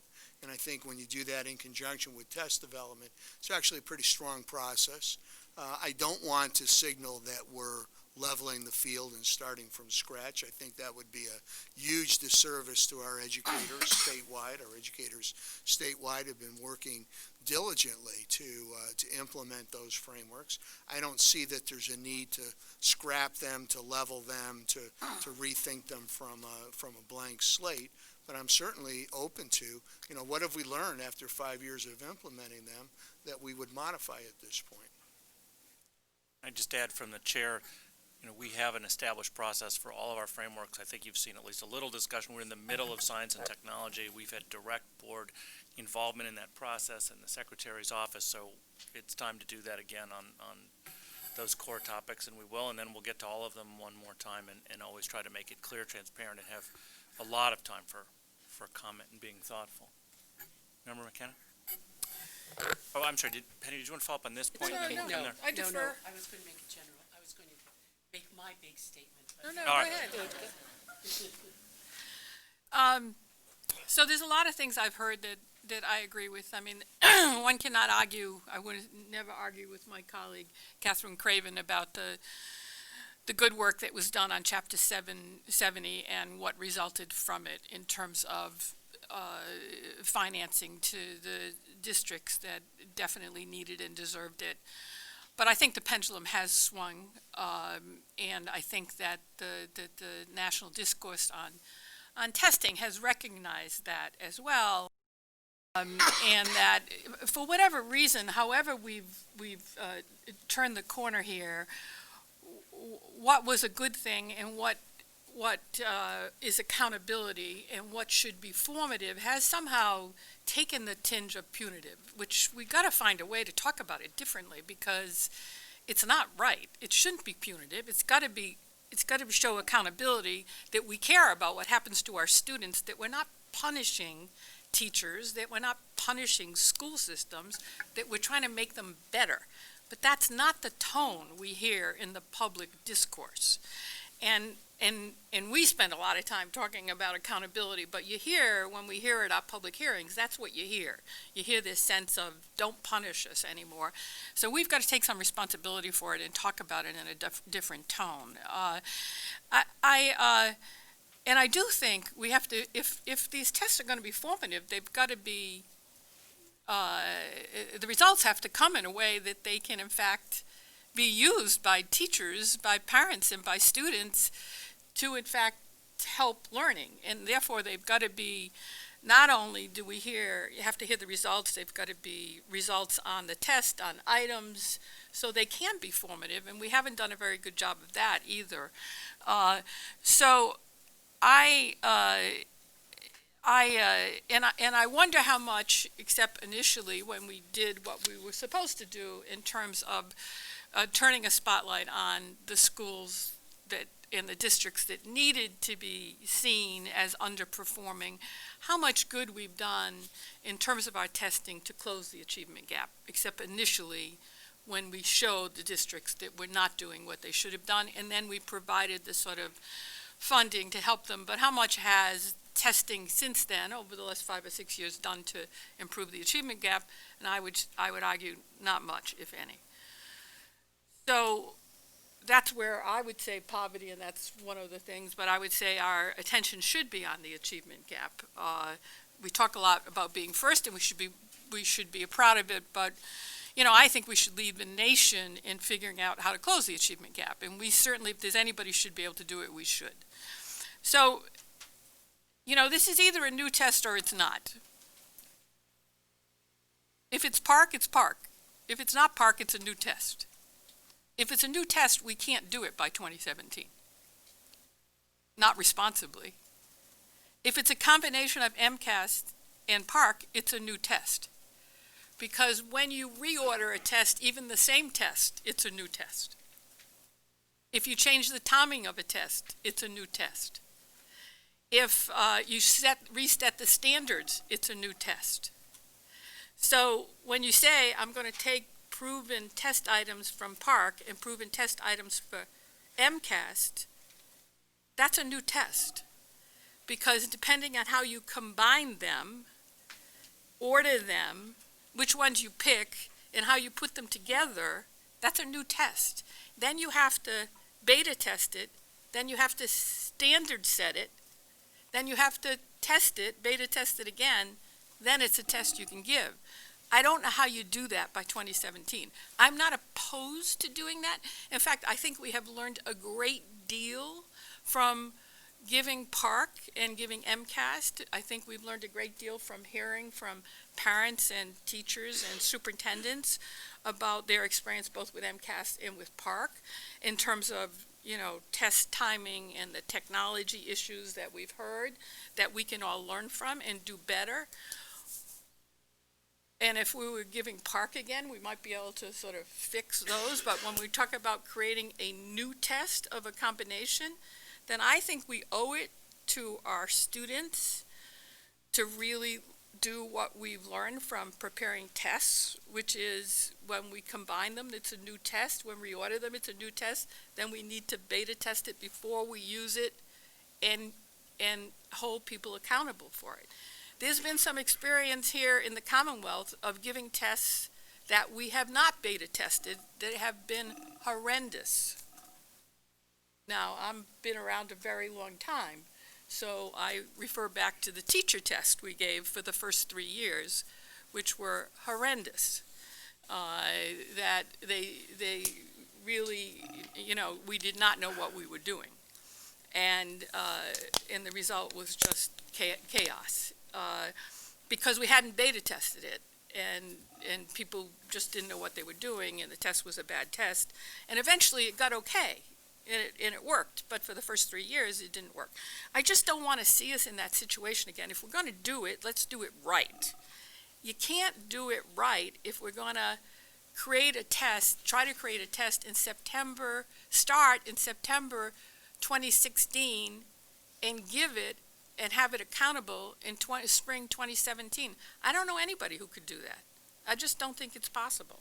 So if we were going to do this, we should have had this conversation 6 months ago, 9 months ago. Then I would be more comfortable with it.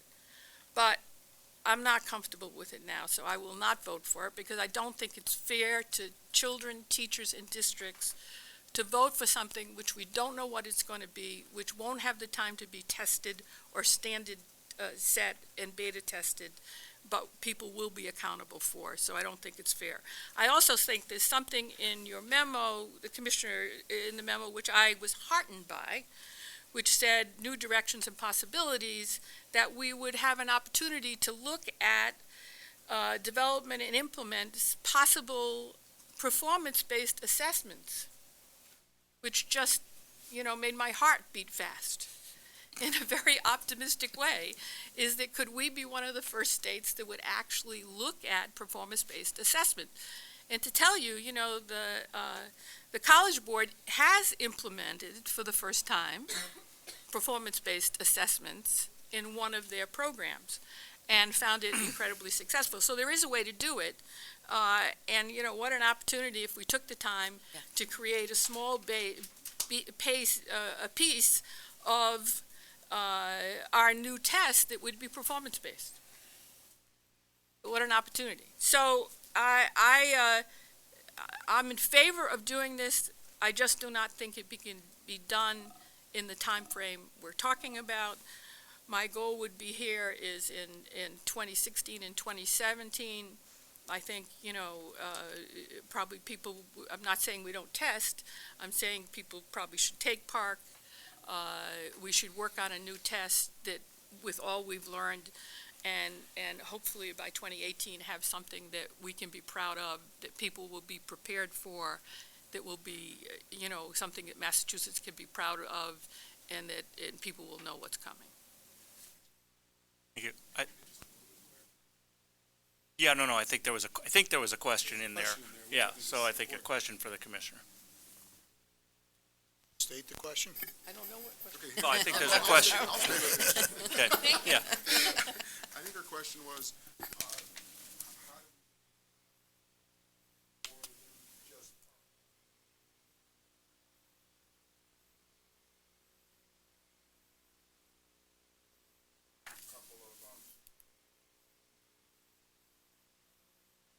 Sure. So, I appreciate the comments, Margaret, and under a typical assessment development scenario where you're building a new test, you absolutely do need good 3-year lead time, right? Some would argue for 4, because you're essentially starting from scratch. And this is certainly, I think, in the early years of MCAS, and certainly the development trajectory of PARCC, you start by defining what it is you want to assess. You then start building some prototype items. You try them out with small groups of kids. You build large pool of items. You try them out with a lot of kids. You give a field test and so forth. We've got we're fortunate. I mean, and this is the backbone of the recommendation I'm making to you. We've invested a tremendous amount as Massachusetts in developing not only our MCAS exam, but also in the development of the PARCC exam. And in fact, there's a good 4 years worth of item development that's currently banked, if you will, available, that has not been released, that we have access to. This is item development that's not unproven. It's item development that's been administered through collectively through several million students, including about 250,000 Massachusetts students. So we're much further down the road in terms of a development process than if we were talking about building a new assessment from scratch, which is why the 2017, I believe, is doable. It's aggressive. I believe it's doable. In regard to the decisions about to what extent does this draw from the PARCC item bank, to what extent does it draw from the MCAS item bank, and to what extent does it call for new item development, augmentation? That will be a decision that the panels of Massachusetts educators will help us make.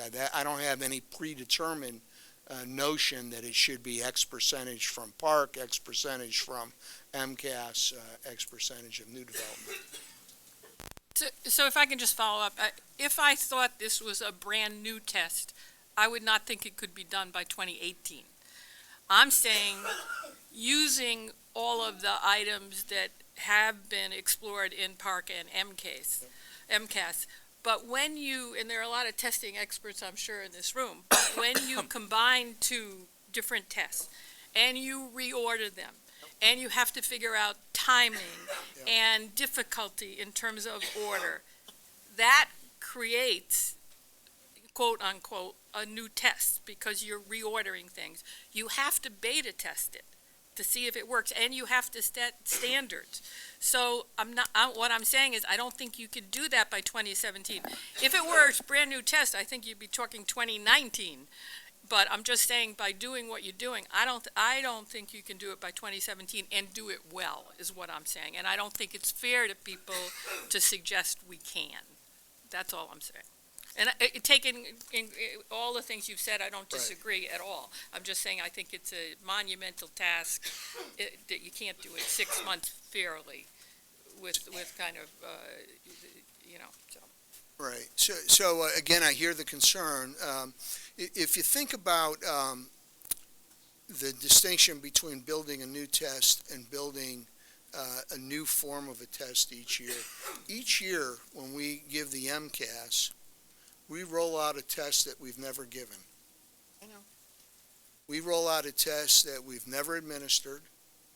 We roll out a test that we have to equate and set standards on based on historical data on student performance, based on linked item pools that are represented in that test.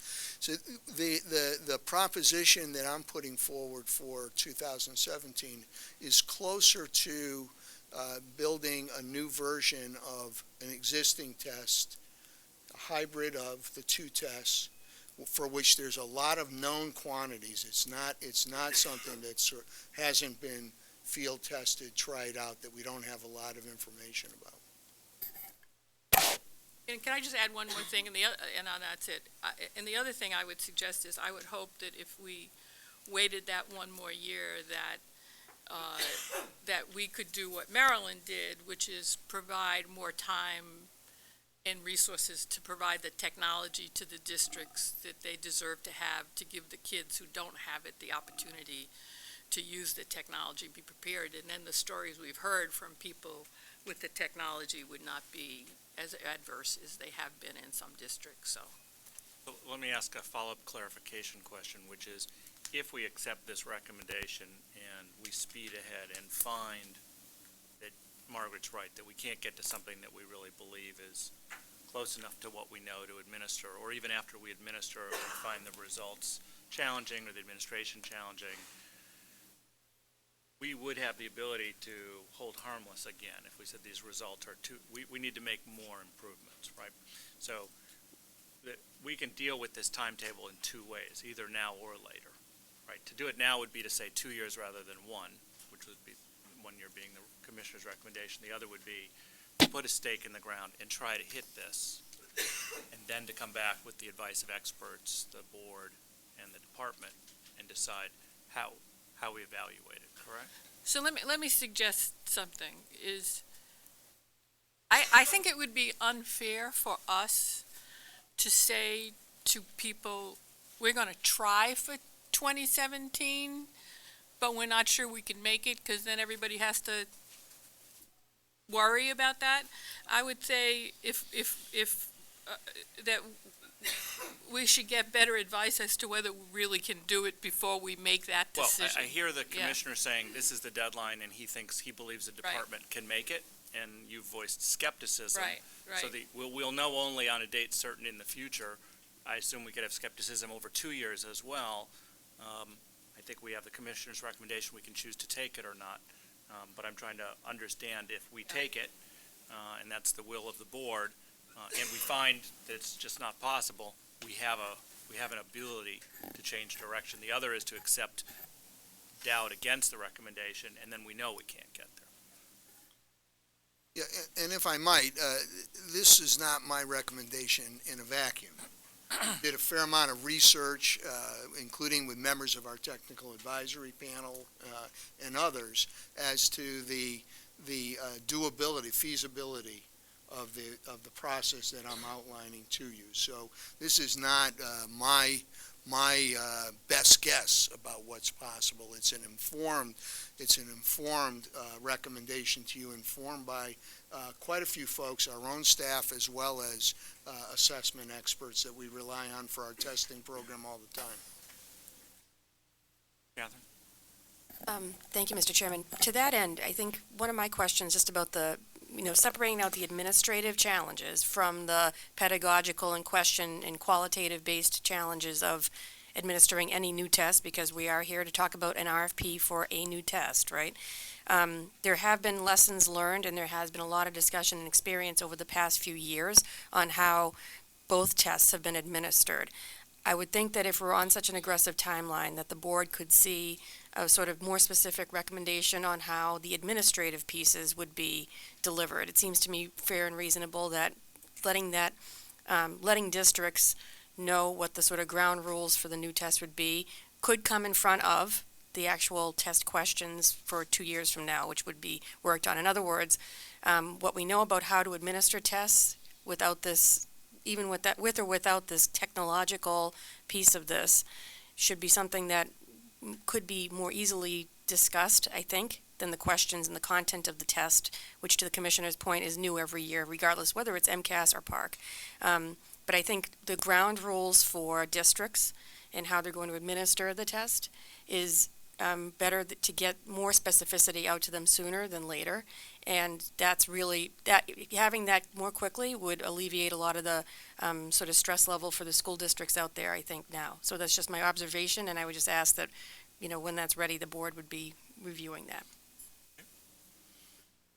Yep, we've been here for a couple of hours, and people had a lot of coffee. I can ask if people would like a break so we don't lose people one at a time and come back, because what I don't want to do is rush through it. So why don't we take 9 minutes, and then we'll pick right back up. Bathroom break. That was some excellent sharing right there. Command decision. Nice. Margaret, not 10, not 8, 9. It'll be 9 as accurate as last night's 7 was, though.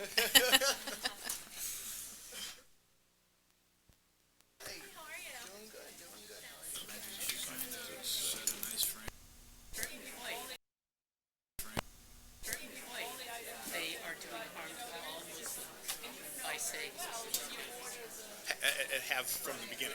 I mean, no question about it. But one of the places I would go that I'm very interested in learning more is I know the Diocese of Springfield has brought Syrians to Springfield in the past. They would know more about that. And that's the place they get information from. People who actually live it every day. Someone said somebody's bringing Christians.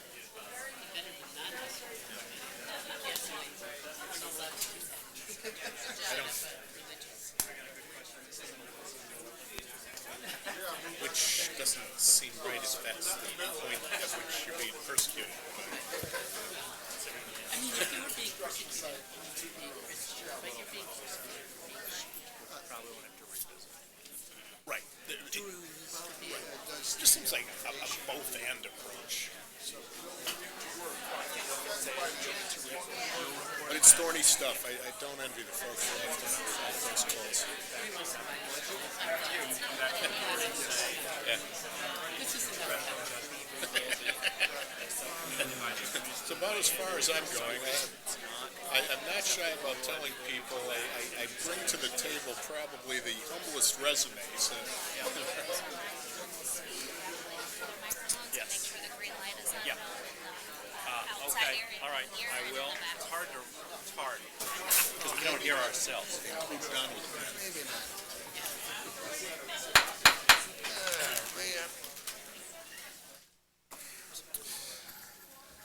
All right, we're going to come back in session, please.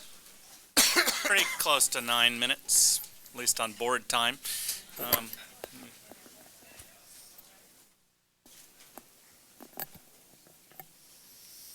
I'm not going to do it that way. I don't know what laugh will be. I've been asked to remind my fellow board members, please make sure your green light is on when you speak and lean in. We have a large crowd in the other room also watching on TV, and some of our comments they haven't been able to hear, and staff should please remind us if we're not coming through. We'll keep trying. I'll also say to the audience who I'm sure you're all planning to stay for everything we're going to discuss today, and the members of the media, I know you're not going to leave early. No. But in all seriousness, I guess in this portion of the program, we will probably get to a conclusion and a vote. I promise you we'll take a break then, so no one has to feel they have to stampede or step over each other. Anyone in the audience who somehow doesn't want to stay for the rest of the spine-tingling agenda have an opportunity to go. And for members of the media who, I'll be shocked if it happens, but in case you want to get comment from the commissioner or the secretary, they can decide to make themselves available if they want to, but we'll take a pause so you guys can do that in an orderly way. You don't need to step over everybody. I think we have plenty of time to allow for everybody's needs today. I'd like to come back to the, I think the really good point that member McKenna was on timing, the challenge of preparing a new test. I'm reminded by the commissioner that we effectively prepare something of a new test every year, but it's within a framework we have experience with. We have a framework of some experience with the PARCC platform as well, but combining them, putting out an RFP is a somewhat more new process. So, Commissioner, if you or members of your staff want to talk about the thought you've put into this timeline, you didn't arrive at it arbitrarily, and why you think it's reasonable, and if it turns out in the either the technical advisory committees you form or the special committee of the board or the board as a whole at some point, and I think we need to know what that point of no return would be, came back and said, you know, it was ambitious, we thought we could do it, but we can't, what the backup plan would be. Absolutely, Mr. Chairman. I'm going to put Michael on notice for a second. I did a little bird walk, a little human interest piece. I don't remember. I don't know how many of you recall at the front end of this session when Bob Lee presented the slides and he had trouble distinguishing green and red. There was a news item about a soccer match that was played within the last week or so where one team was in red and one team was in green, and they had a huge amount of complaints from the folks watching because apparently at least some kind of color blindness, you can't distinguish those colors. So if you're going to play a soccer match, make sure that you don't use green and red as the colors. So I just thought that little human interest piece might be a good distraction. Thank you for distracting us momentarily there. Didn't work. It's a true. That was a. Margaret's still on target. PARCC is green, MCAS is red. No, it was just I meant to say it before. That was a true news item. So I mentioned before the break to Margaret's concerns that my staff and I have thought about this pretty substantially in the last 6 weeks as to what's possible, what's the art of the possible, and have sought a variety of input in understanding what's possible and what the art of the possible is. That input included various conversations with folks who have worked for testing contractors. That input included conversations with the Massachusetts Technical Advisory Panel that we convened to guide us on our assessment program, which is a panel comprised of some of the top assessment experts in the world. Many of them, though not all of them, are Massachusetts embedded. From UMass Amherst, from Harvard, from Boston College, and these are people who are sought after around the world around assessment matters and so forth. Michael Staple has been my lead on this, and Michael, if you want to share some of the conversations that you've had that have led us to the conclusion that this is doable, that would be helpful. Sure. Well, as we were discussing, thank you very much for letting me be here today. It is a challenging timeline, so that's undeniable. But having discussed with the experts that you mentioned, and with the experts at our testing contractors, because they also have well-known, nationally recognized people on staff there as well, we're confident that we can develop a test that we could give to our students in 2017 that would be technically sound, that would meet all of the requirements for the test that we need to give. It's true that there would be a standard setting activity involved, as there was one for PARCC this year. But one of the reasons that we want to take control of the test in Massachusetts, and one of the reasons for the commissioner's recommendation in this way going forward is that we would have more control over that timeline. So as we rolled out some of the technical details with the test, we'd be able to consult with the board, with our committees, and come up with a timeline that's agreeable to everyone. Thank you. Member Noyce, I think you asked me in the hall to speak next. Yes, that is, I agreed to speak now. I would like After a volunteer Yes. service, it's a fine one. I would like to reflect a little bit on some of the testimony that we've heard over the last several months. And I share with Member McKenna the concern that we hear so much about a high-stakes punitive test. And I continue to ask myself, high stakes and punitive for whom? The test only becomes high stakes. Our testing system has only become high stakes for students in high school, which one has to consider a kind of high stakes time of life, where you're going to find out not only whether you graduate from high school, but whether you're qualified for a job or college. I think that if we look at the impact on schools and districts of having an accountability system, it has the vast majority of what we've done as a result has been assistance, targeted assistance to schools and districts. Serious consequences begin to happen for schools and districts if they remain in level 4 for a long time or fall into level 5.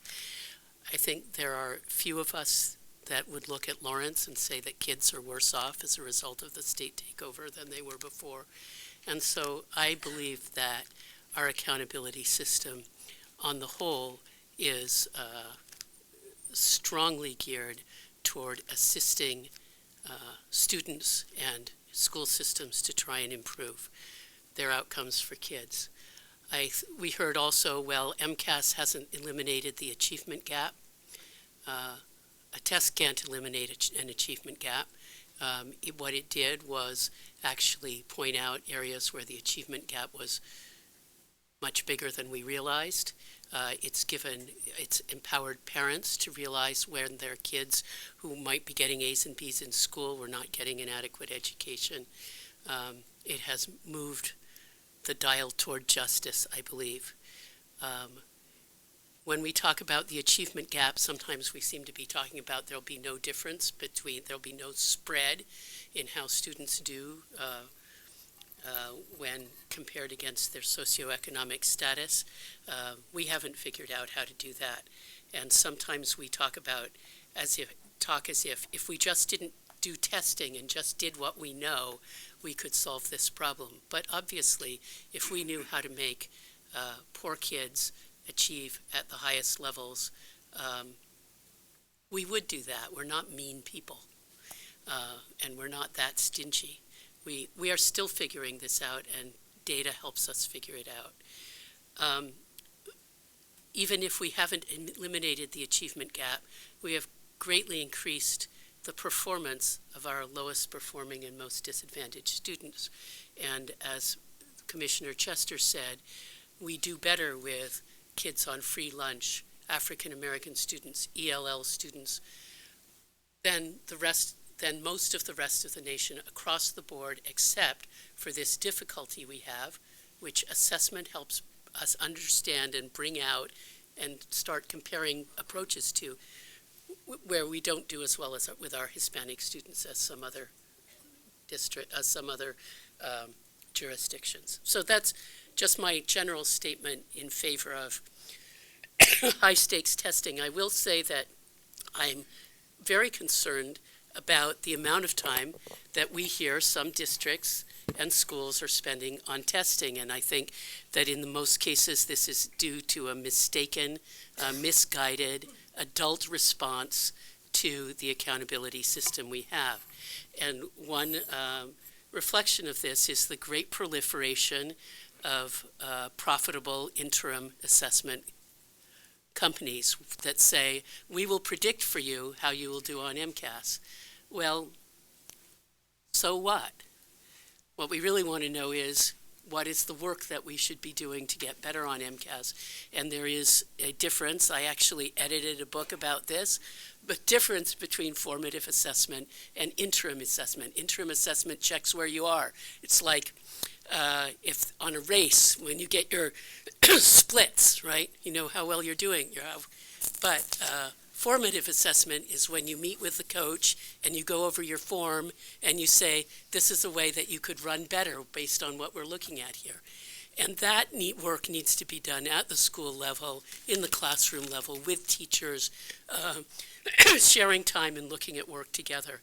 And however we go forward, I would urge the department to continue to work through things like these annual meetings that you had, but to continue to work with districts to say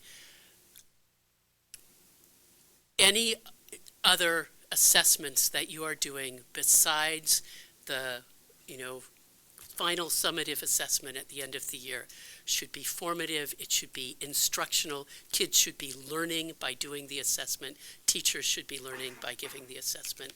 And we're going to help you figure out how to do that. I think that it's very important to engage our educators in that work as a sign of our respect for them, of the fact that we've been listening to what they've been saying, and we need to push administrators that way too. My second general comment is that we did hear a lot about how in the ed reform law there was a discussion of an assessment system, and it was the MCAS, is the Massachusetts Comprehensive Assessment System. Over the years, there have been many efforts to figure out how to do performance assessment or to add something else. And some people would say, well, we have a system of different tests. You also have to fulfill graduation requirements. It was never clear whether an assessment system meant you have to pass MCAS plus do a bunch of other things, which I don't think the teachers would really like, or the schools, or whether it was you have to pass MCAS or do a bunch of other things. But I do think it's worth us looking back toward this, and I think there's an opening for us to do that around history and social studies. We've heard on the one hand from our committee that we need to put more focus on citizenship, on history and social studies, and work on the frameworks and think about a new assessment there. But I don't think we need to think of that as another MCAS test. I think this would be a really great place for us to bring together teams of educators and say, what is a more community building, more kind of interesting, perhaps, way of assessing what students have learned or gained in history and social studies. And it could be that there would be a menu of possibilities that a school district could choose, including community service, including a report on some kind of community problem. I think that if we made that available to educators, it would indicate that we are both listening to their concerns, allowing them to show their creativity, and if they come up with something really great, that may also have an impact on what we do about ELA and mathematics in the future. I also think that science is another area where we could say an independent investigation at in high school could be a replacement for taking a test in biology, chemistry, physics, or engineering. So that's my second sort of general comment. Overall, I support the recommendation that the commissioner has made. I would like to suggest, I would personally support the idea of both 2016 and 2017 being years in which we hold teachers, districts, and districts harmless. We'll still have the MCAS graduation requirement, so we wouldn't lose that. But I think that a 2-year hold harmless would not significantly interrupt our accountability system. I think that if districts knew that, well, 2 years from now this is really going to count, they would pay attention and try to do their best to adjust to the standards and build. They would perhaps not do interim assessments, but do formative assessments. I think it would create goodwill. The final thing I want to say about that is looking back at the history of ed reform and testing in Massachusetts. Massachusetts was very fortunate in that we passed an ed reform law, created our own version of the Common Core. I can't remember what we called it, the Common Standards, and then frameworks, and built our assessment system from the ground up before No Child Left Behind came in.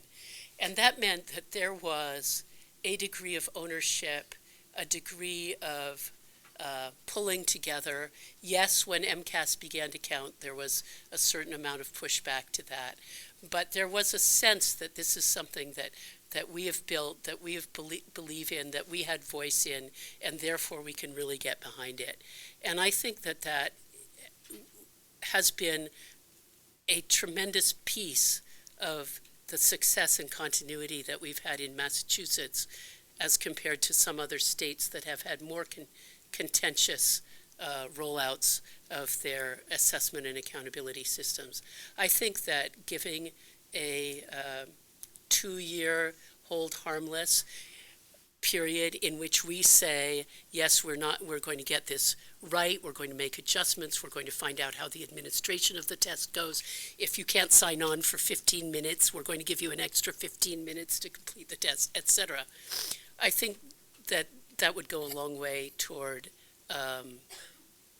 creating that common sense, recreating or continuing to nurture that common sense of purpose that has carried us so far.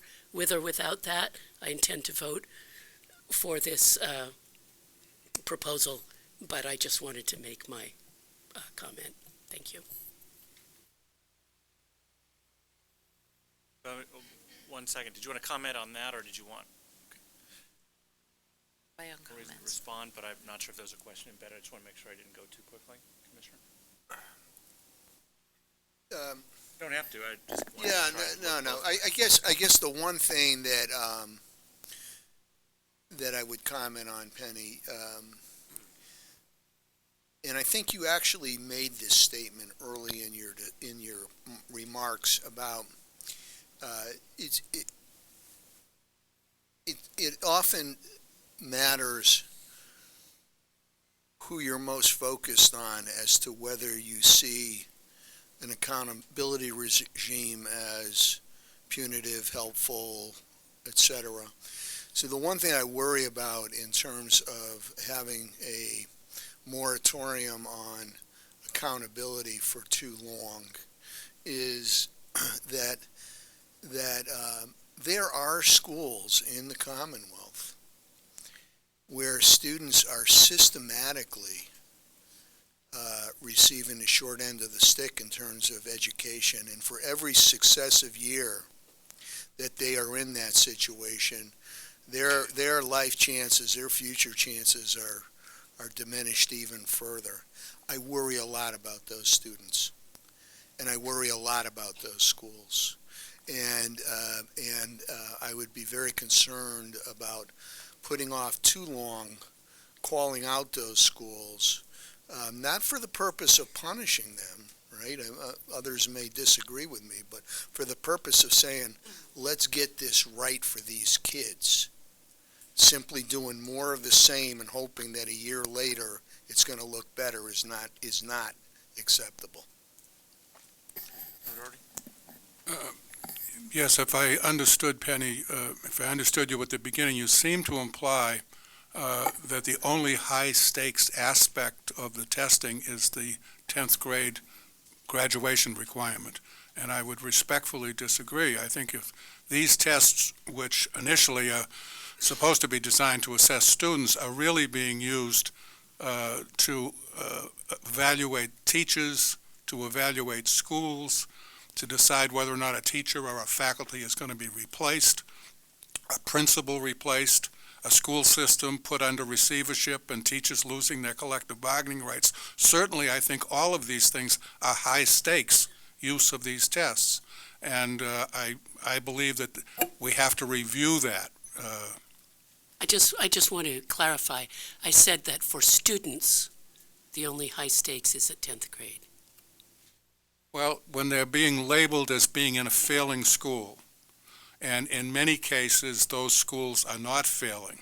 I mean, if we're saying that the bottom 25% of schools are going to be needs improvement or failing, no matter how good our schools get across the state, even if every school becomes a very good school, we're still going to have a bottom 25%, and we're going to still have 1 out of every 4 schools labeled as a failing school. And that, I think, is regrettable. Marion, did you want to make a comment? Or? Yeah, I just have a few comments. You know, we have, the Board of Elementary and Secondary Ed has a mission statement, which is to improve and strengthen the Commonwealth system of education so that students are prepared not only for college, but also for the global economy and for active citizenship.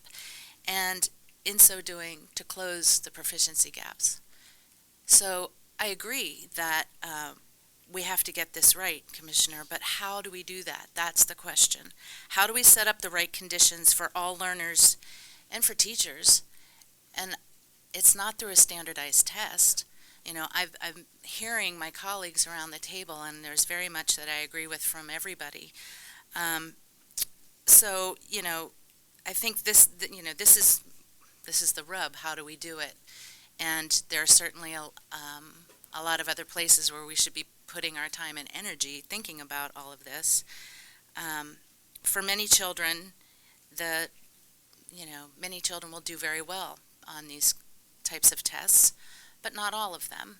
And we're promoting, another generation of that same style of testing. And I think that's a mistake. I think we need to take a pause. I think it makes a lot of sense to, before we launch the next generation of assessments, that we really think about it. I agree with, Margaret about our taking ownership around the punitive nature of accountability, and that we do need to take that very seriously. And that we do need to partner more with districts in a way that is supportive. So whether we're in a knowledge economy or an innovation economy or a purpose economy, learning is lifelong, and a lot needs to be done to really help our kids going forward. So that's all I have to say at the moment. Thank you. Member Williard? I've been way too quiet than my normal And you've been surprisingly quiet, but I'm sure that's about to come to an end, right? very quickly. Okay. No, realistically, I'm the only person at this table who had to run for his seat. I mean, I have a direct constituency, a constituency that meets 2 days from now in this very room. And with that said, I mean, I can be, and I should be, impeached if I go against how the students feel on a particular issue, because I'm supposed to be here representing them. They've expressed throughout my tenure that they are not okay with taking PARCC for a number of reasons. I mean, we heard last night Nikki Brown, a student, say the time limit is a pain. She had various problems. We heard tech issues come up. Even if they were pro or against PARCC, we kept hearing there's tech issues. We kept hearing the time limit was a struggle. And so, I mean, with that, I just feel uncomfortable going against the students when they're the people who have to sit through these testing environments, when they're the people who have to work through them and ultimately be told whether they get to graduate high school based on the results of their test. I mean, I took PARCC. I actually had to take it last year. I saw right on the test, the highest math, I'm in calculus right now. Last year I was in pre-calculus. So it made me wonder, why last year when I'm taking PARCC, why am I answering an AP statistics question? That I found on the PARCC. Questions I get should have some difficulty to them. An assessment should be rigorous. But it should not be intentionally difficult to limit students. It definitely should not use vague language in a set of vocabulary that I've never heard of in its free response. And these aren't just my concerns. I'm speaking on behalf of the students, all of them in the Commonwealth. When I grew up, right, I'm still growing up, I learned that we go to school to learn. Unfortunately, that's not the case anymore. I'm going to school to pass, and that's unacceptable to me. That's my comments. Thank you. Member Fryer? Thanks. This is a very difficult set of issues. First, I want to say thank you to the Commissioner and board members and your staff for putting up with my technical questions throughout the past few months and trying to, as my grandmother would say, charge it to my head, not my heart. It was about trying to get to the bottom of what was going on, and I appreciate your patience. I really feel like we missed an opportunity.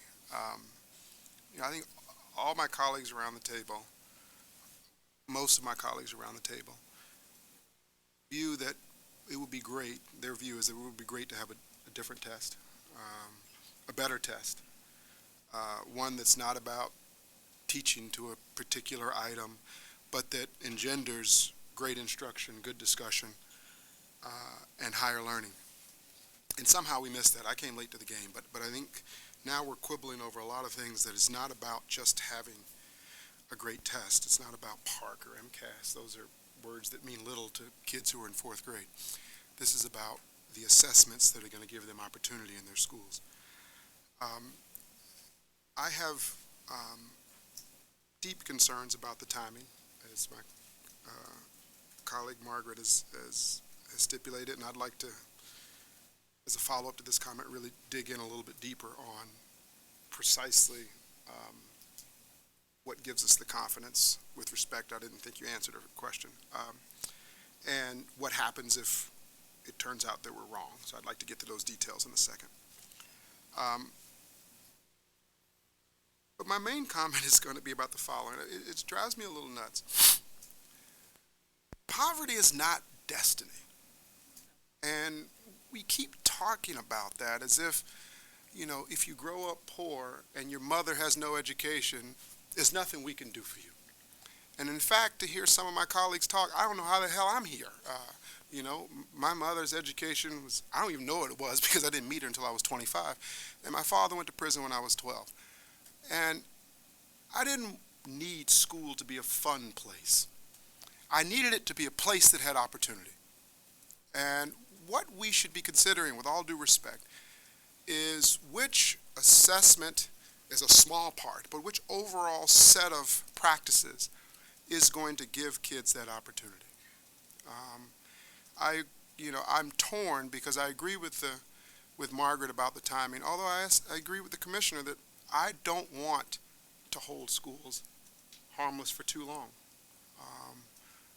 12 years ago, I was in D.C. testifying in front of the Senate Help Committee, and it was 15 years ago. It's when testing was just starting, and someone was lamenting their test score results. I can't believe that only 20% of my kids are proficient. And someone from another state looked over, and I'll never forget this. He says, "I can't believe you know that."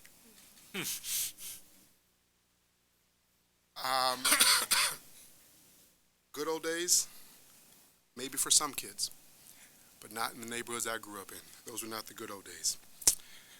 Testing is important. It has its flaws. It's not perfect, but we shouldn't let the enemy be the perfect of the good. We've talked a lot about the achievement gap. The achievement gap has been at least cut in half in Massachusetts by the numbers that I've looked at. I think that's commendable. I think we have a long ways to go to continue that work. And so I am deeply, deeply torn about this decision. I think the pieces that are important to me are how we're going to ensure that this hybrid test doesn't just become one or the other, but becomes truly a hybrid, and how we're going to do that in the allotted time. But I think it's dangerous for this board or any other to throw our hands up and say there's nothing we can do. That kids just grow up in poverty and oops. You know, if your mother's not educated, oops. Well, best way to make sure that, I mean, mother's education argument's a vicious cycle. If we're worried about mother's education, let's educate the women who are going to be mothers. I mean, this is an easy solution. That's a bit of a soapbox, and I apologize, but it's something I care so deeply about. We have now 6 to 10 experiments that show us you give families more money and their kids' test scores don't go up. You move them to better neighborhoods, the test scores don't go up. Their opportunity sets don't increase. What we do know is that a good school has a transformative effect on everyone's life, independent of their zip code. I'd like us to keep that in mind. But off the soapbox, I would like to know some specifics from the commissioner or his staff about how we're going to ensure that the test doesn't, I mean, we've said, oh, we can get a test that's ready to go 2017. Of course we can. We can call it MCAS or PARCC. How we're going to actually get the hybrid that's in the recommendation done by 2017, what gives us confidence in that, and how we're going to set up a governance structure to move us from where we are now to that hybrid. Thank you. Thank you. Mitchell? Yeah, through the chair, thanks, Roland. First of all, thanks for the comments about the importance of schooling. I'm never cease to be amazed at how conflicted some of the statements that folks make are about whether or not schools make a difference.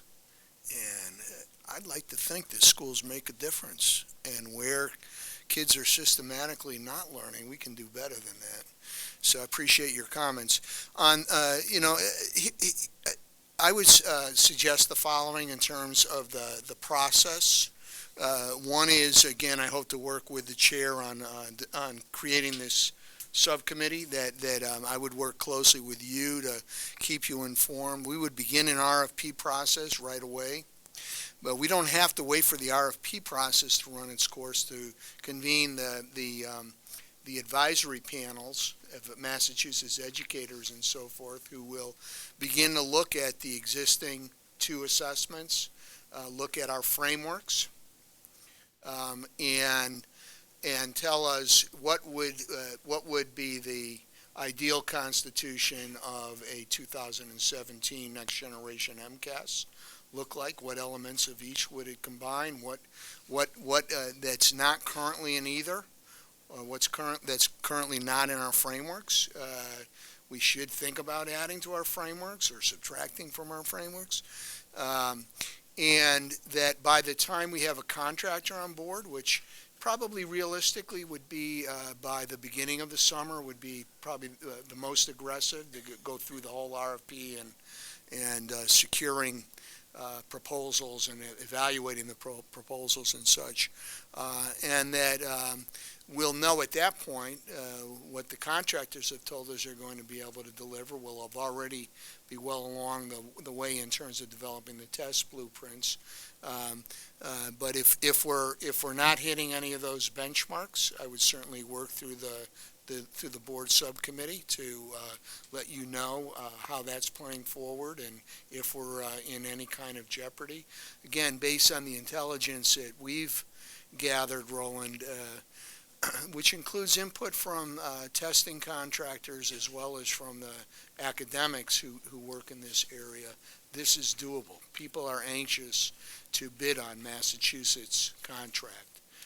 And they understand very well that Massachusetts is not interested in a pre-canned product. They understand, Massachusetts in many ways is a valuable client, right? Because our reputation precedes us. So that's how I would propose proceeding. Please, Margaret. So, 2 comments. First, I have to say, Roland, I can't believe there's anyone in this room who thinks poverty is destiny. I don't. I really don't. I think that all of us believe, at least let me speak for myself, is that school is so important and that we know how good schooling makes a difference, how early childhood, after school, great teachers, breakfast in the classroom, summer learning changes people's lives, and that poverty is not destiny, and we know that. So I can't imagine we should know that poverty, what you need to do, but boy, poverty is not destiny. So I don't think anybody here really believes that. So, but Mission accomplished. yeah. I mean, I think we all agree with you, absolutely. So don't want to misunderstand that. Second, I want to say that in listening to Penny, I still have great concerns, and I will, after we make a vote, I will make an amendment to say, let's hold harmless to 2016 and 2017, because I am not convinced that we can do this by 2017, and I don't want to take that chance. And I heard, Commissioner, what you said about, 2017, about letting that go. First, I don't think 2017, by holding 2017 harmless, we're letting it go. We'll have the results. You have all of the tools available except receivership. You'll have the information, you have technical assistance, you have professional development, you have grants, you have the bully pulpit, you have everything except receivership in terms of accountability. It's not like we're taking a vacation, or DESE is taking a vacation because we're not using the final receivership accountability issue. We got everything except that, and that's the punitive piece. I think we've got all the information. We'll use all the information formatively like it should be used, and used all of the tools that DESE has, but I think it gives breathing room and ensures, I think, that we will produce something we are all proud of and gives us that breathing room and gives the district that breathing room. So I didn't want to leave that unsaid, because it's not like we're going out of business in 2017. We're just using different tools in 2017. So I will, after listening to everything, I will make that amendment that we do hold harmless 2016 and 17, and we use all of the expertise we have in-house and out-of-house to create the best possible hybrid test we can, maybe even thinking about other kinds of assessment tools to produce something that will lead the nation yet again in 2018. So, Yeah, just a question. Commissioner, assuming your position prevails, and I think everyone in the room can count the votes, but assuming it prevails on the advisory committee, have you given thought to how big a committee that's going to be, and roughly what percentage of that committee will represent classroom personnel and school-based personnel? And secondly, if we are going to have teachers and principals and perhaps superintendents on the advisory committee, will the state organizations that represent these groups be allowed to select the individuals? So appreciate the questions, Ed, and I have not gotten to that level of detail. They would be committees, plural, right? There wouldn't be one content advisory committee, not even one for ELA, one for math, because we're dealing with the grades 3 through 8, and we also want advice on the high school testing as well. So I anticipate multiple committees. I anticipate a strong representation of our educators, teachers, curriculum specialists, as well as administrators. I don't have a preconceived sort of formula for what percentage should be classroom teachers versus curriculum specialists versus administrators. We certainly will be very interested in recommendations from the professional organizations for membership on the committees. Thank you. Mr. Secretary? So this is perhaps a little bit of a comment and a question concerning the hold harmless on the accountability system. And correct me if I say anything wrong here, but I think this really applies primarily to the question of who's in level 3, which is the bottom 20% of districts, schools or districts. The level 4 and level 5 determinations really are based on discretion of the commissioner, which involves other information besides just test results. I would certainly strongly object to anything that prevented us from identifying districts that were in need of more direct intervention and support from the state, or even empowerment of central administration within a district. Because there is other information that goes into those decisions, and declaring that you're held harmless if you're giving PARCC seems to me, or if we're shifting to another test, seems to me like the wrong signal and inappropriate for the students and families involved. The other part is, which is around the bottom 20%, is a hold harmless is not a one-sided equation because of the way in which it's determined, right? If you're holding harmless anyone who's in level 2 from falling into level 3, you're also, I guess, based on the math, kind of holding people hostage or holding districts hostage in level 3 if they're improving. I'm not sure how we get to the bottom 20% if less than 20% are included in it. So there's a technical question in my mind. Again, this is the question part about how we would actually determine, and maybe how we're determining now the bottom 20%, if it's not possible for PARCC districts to fall into the bottom 20%, but only MCAS districts can fall in. I'm going to turn to Jeff. If I think I know the answer, but you may have a better. I think our intent this year for this year's hold harmless was bottom 20% might not necessarily be 20%. Because of that math. Could be less than. So people could move out. We haven't said that you have to stay in it. It's not like that famous 10% that we deal with in other contexts. But so if you're an MCAS district and you're above the 20% threshold and you have a bad year, you could fall into the bottom 20%, and you might fall past some PARCC districts that were previously below you because they're held harmless and they can't fall into that category. Could happen, yes. Right.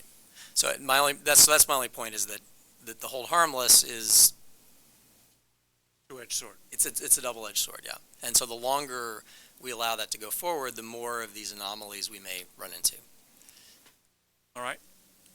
So I think this has been an excellent discussion. I hope everybody's had a chance to air their thoughts. It's kind of tempting for me to say it's all been said and to say nothing. But as a member of the board and as the chair, I think it's probably appropriate and expected for me to say something as well. I think we're all going to be accountable for our votes, and I'll be accountable for mine. So I'll make a few remarks, and then the question is on the floor, and I will call it, and then we'll discuss if there are amendments or not. So first, thank you, Commissioner. You've worked hard at this for actually a lot longer than many, maybe all of us have been on this board. So thank you for bringing integrity and perseverance to a very, very difficult question. Thank you, Mr. Secretary, for helping to guide it as well, and to have brought really unique research to some of our effort and to have informed it. And I think that was very helpful, and you've been a steady hand. And I want to thank all of the board members who I know have approached this for various lengths of time, but always in a very serious manner, and I think a respectful one, because we clearly can look at the same things and see differences and interpret it differently, but I think we've had ongoing, respectful, and patient debate on a lot of listening. I want to thank the staff, too, because you have a day job, and then you had all of this work to help us get informed, to handle the public comment, et cetera.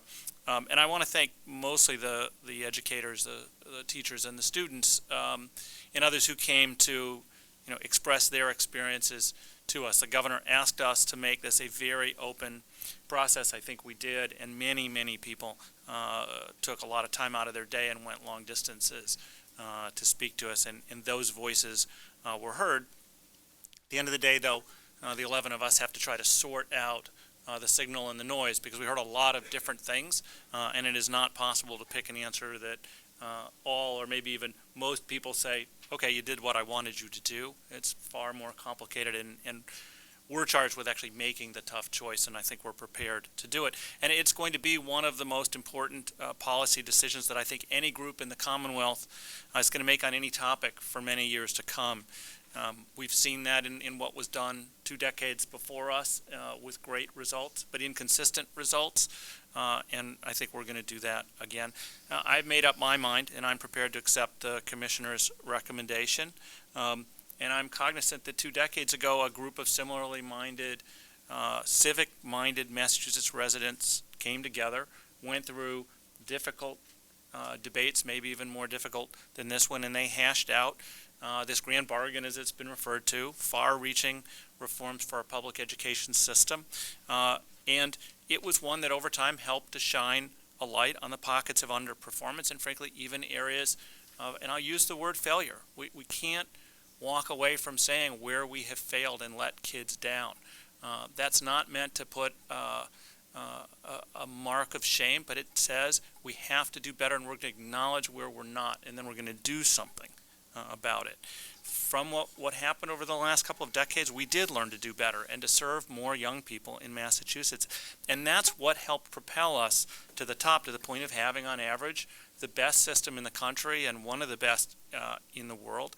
And a part of that bedrock was this assessment, was this commitment to assessing how our schools are serving the educational needs of our kids, and then not being satisfied with the average. It's fine to be on average number one, but it's not good enough to rest on that without looking below and saying, where are we not doing good enough? And that's a big piece of what comprehensive assessments have allowed us to do. Creating comprehensive and appropriate assessments is really, really hard. I think we've seen that it doesn't seem to get any easier, but it's worked, and we can't back away from, I think, having this kind of a standard. I think to impose a moratorium, as some people have suggested, would be to back away from this, having a standard and from the grand bargain. And more importantly, it would be to back away from our obligation to hold our schools accountable for meeting the educational needs of all kids. Undertaking this comprehensive and fair system means that we're going to hold the adults in the system responsible for the opportunities that they provide to all of our kids. And then we have to provide the adults and the kids in the system with the tools they need to succeed. And we found that when we do that, it works and we make a difference. We've also found that we've failed in some cases and we've done better only sometimes.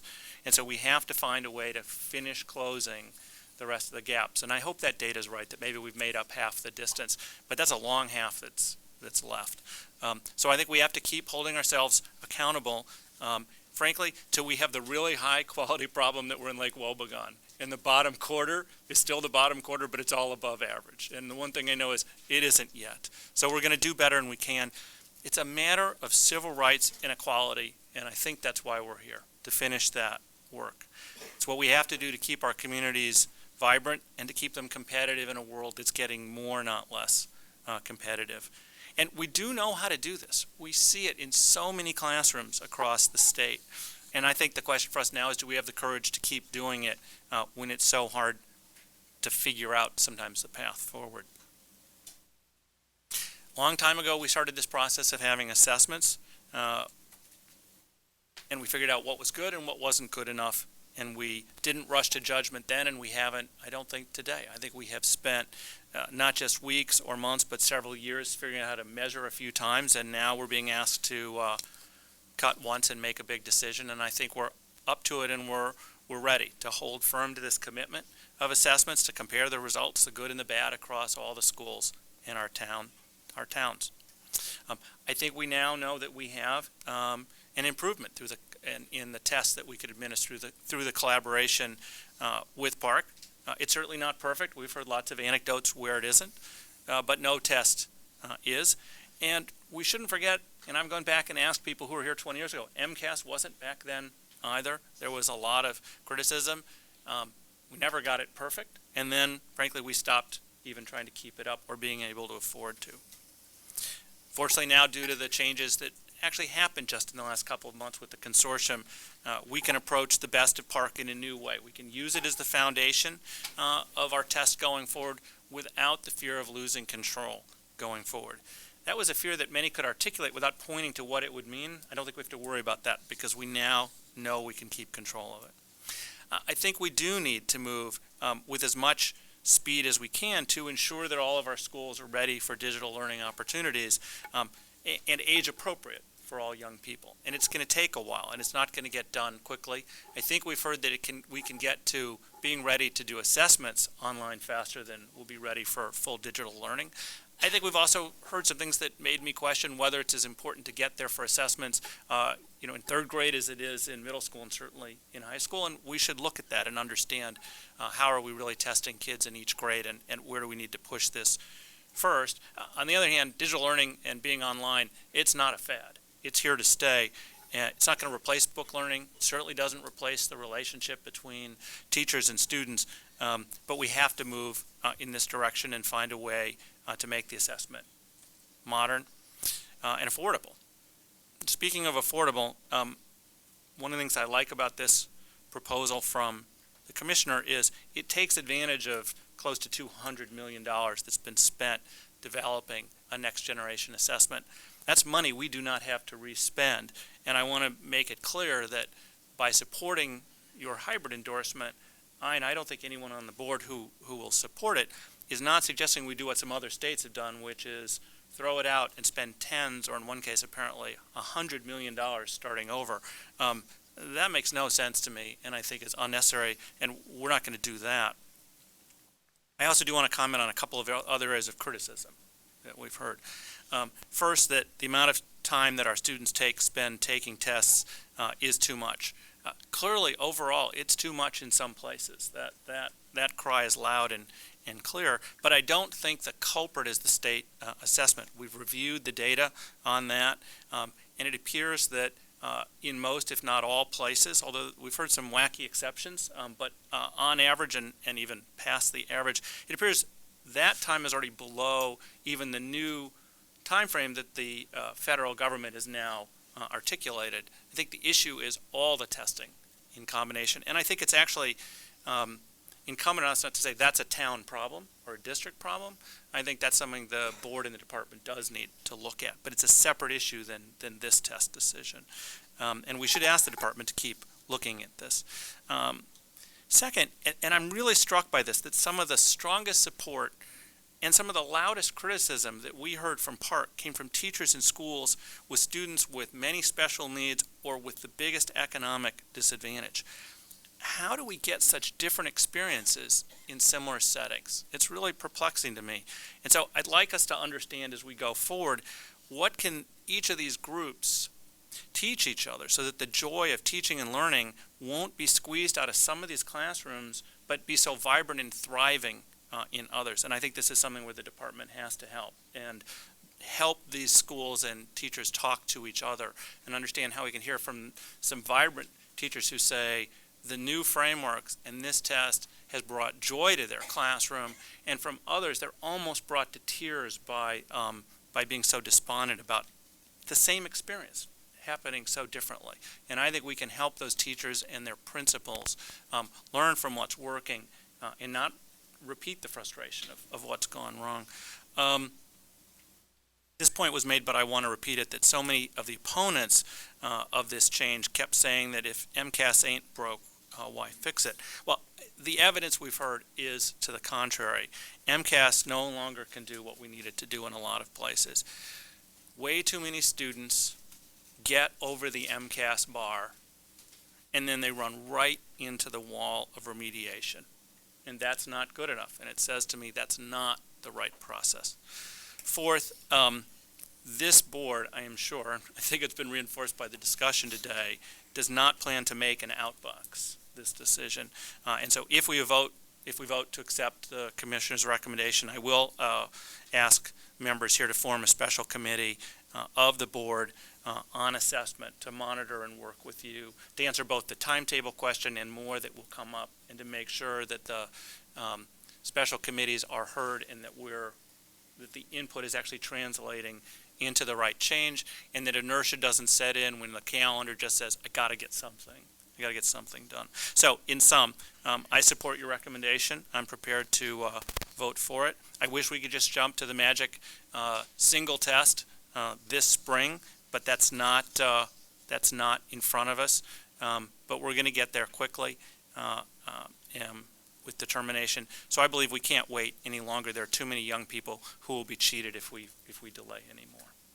So the question was asked. I'm prepared to ask for a vote. I think the right process to vote on it, and then if there are amendments people would like to propose to go go through them.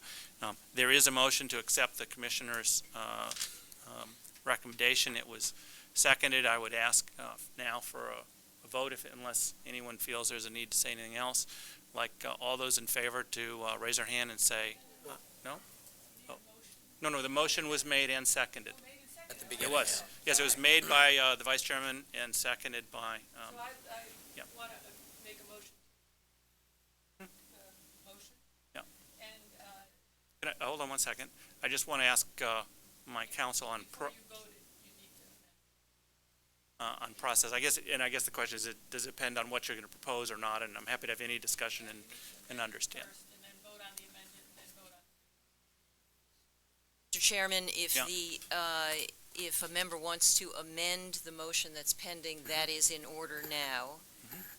The alternative is to vote the motion that's before you and then propose an additional motion, but it is in order to amend the motion So now. then it would have to be in the form of, because it is a motion to approve the recommendation, I guess it would have to be stated as pending some change in the recommendation itself, not in the motion, right? Robert Rules of Order allows for a amendment in the precedent. It goes motion. No, I understand that, but I get that. But in this case, the motion itself is to approve a set of recommendations. So you'd have to, I assume then you will state it as to approve it subject to some modification of Subject to the the recommendation.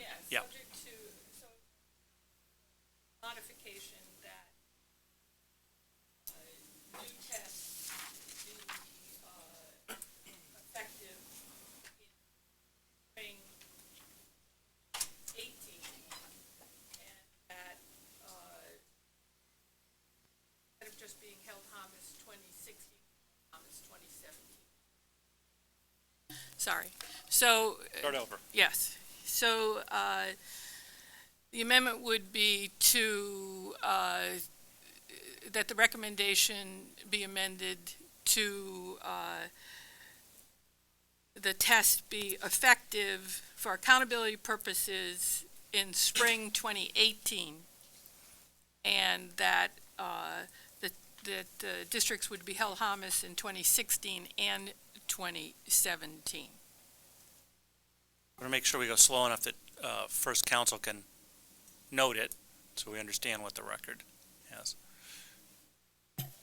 Yeah, Mr. Happy to recognize Mr. Chairman, anyone just make sure I understand, is the intent of the motion that we would implement the new test in 17 as the commissioner recommended, but not hold harmless? And if not, what is the board's direction under this amendment for what we should do in 2017? 2016 would be like 2017 would be like 2016. Do we continue to give two tests in 2017? I just need to understand if Yeah. that's Well, intent.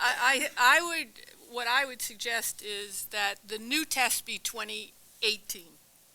And I would leave it up to the discretion of the department, whether they give two tests or one test in 2017. Because at the moment, in 2016, you're giving two tests, right? So I think That's part of the commissioner's that's recommendation. part of the commissioner's recommendation. I would be open to the commissioner's recommendation, what he wanted to do in 2017. I would be open to either way, either one test or just park. But my concern is 2018, there'd be one test, one new test in 2018. But not 2017, So 2018. we are subject to many federal regulations. One requires us to administer one test. We are under a waiver that expires. We have very strong signals that that waiver will be at risk in one more year. I am sure that beyond that, there would be no waiver, and we would be subject to significant penalties. So the issue there is, I don't think we should leave open any option for more than one test. I think that's a big problem. I think there's an accountability question, and I thought where you were going to go with the amendment was, if we move to a new test in 17, we should make sure that people are not accountable in 17. But I don't think we should also leave open a window that we would give more than one test beyond 16. I think that puts us in a real point of jeopardy, and we lose a lot of control that we keeps expressing we want to keep in Massachusetts. So would you amend it based on that? I'm open to that, but, we're having this discussion. What I will say is there are, I would, however, disagree with you about the waiver situation. California has just gotten a 3-year waiver, a moratorium on testing, period. And several states, and ESA is now up for renewal. And the conference, the wording going to the conference is leaving it up to the states. So I think there's a lot of movement going on. So if Secretary Duncan or now Secretary King is giving us indications, there's a lot of balls in the air at the moment. So I wouldn't predict what the waiver situation is like. No, I will say that they may have gotten a 3-year waiver. I don't know all the details. We've had 2 years. Right. So we're They've gonna had more. Understand. We've gotten very strong signals. We're on the very edge here, and I don't think we want to rely on what Congress might or might not get done. So I would strongly urge us to do the minimum we need to today to make sure we preserve our flexibility rather than waving a flag that we get shot at immediately. I would propose that the amendment state that we move to accept the commissioner's recommendation with the sole amendment that schools and districts and teachers would be held harmless in 2017 and until such with. That would be the amendment. The idea would be that we would want to have a firmly established, successful, well carried out 1 year of implementation before we started using student scores on the test as the determinative factor in deciding what level schools are at. I agree with. That's what I said. All right. But are you saying use PARCC in 2017? No, I'd say use the new test in 2017. Do the new test in 2017. As the commissioner has recommended. I see. But a single new test. A single new test, the new test in 2017. I think the sooner we move to the new test, the better. I think the concern is not so much that there can't be a new test in 2017, but that the new test may not have been fully understood by districts, fully vetted. The administration may not be fully smooth, and for that reason, I think it would be better for us to hold back 1 year on the accountability. I was just going to ask a procedural question, but it sounds like that was offers a friendly amendment to your amendment. So maybe. I think that's right. So I want to make that and then I guess it needs to be seconded, and then I guess we go on. I don't know. Did you get that, Rhoda? Yes, I believe so, but I'd like the secretary to repeat it. Okay. Oh, no, she's accepting an amendment. I believe I have it, and members can correct me. This motion has been made, not yet seconded. It's to accept the commissioner's recommendation and add some language to it. So let's try it that way. If I may read the motion that you have in front of you. Move that the Board of Elementary and Secondary Education, in accordance with Mass General Laws, Chapter 69, Sections 1B and 1I, hereby endorses the approach recommended by the Commissioner to develop the Next-Generation Massachusetts Student Assessment Program and directs the Commissioner to take steps as outlined in his November 12th memorandum to the Board to achieve that objective. The proposed motion to amend would add, at the end of that, provided that the department,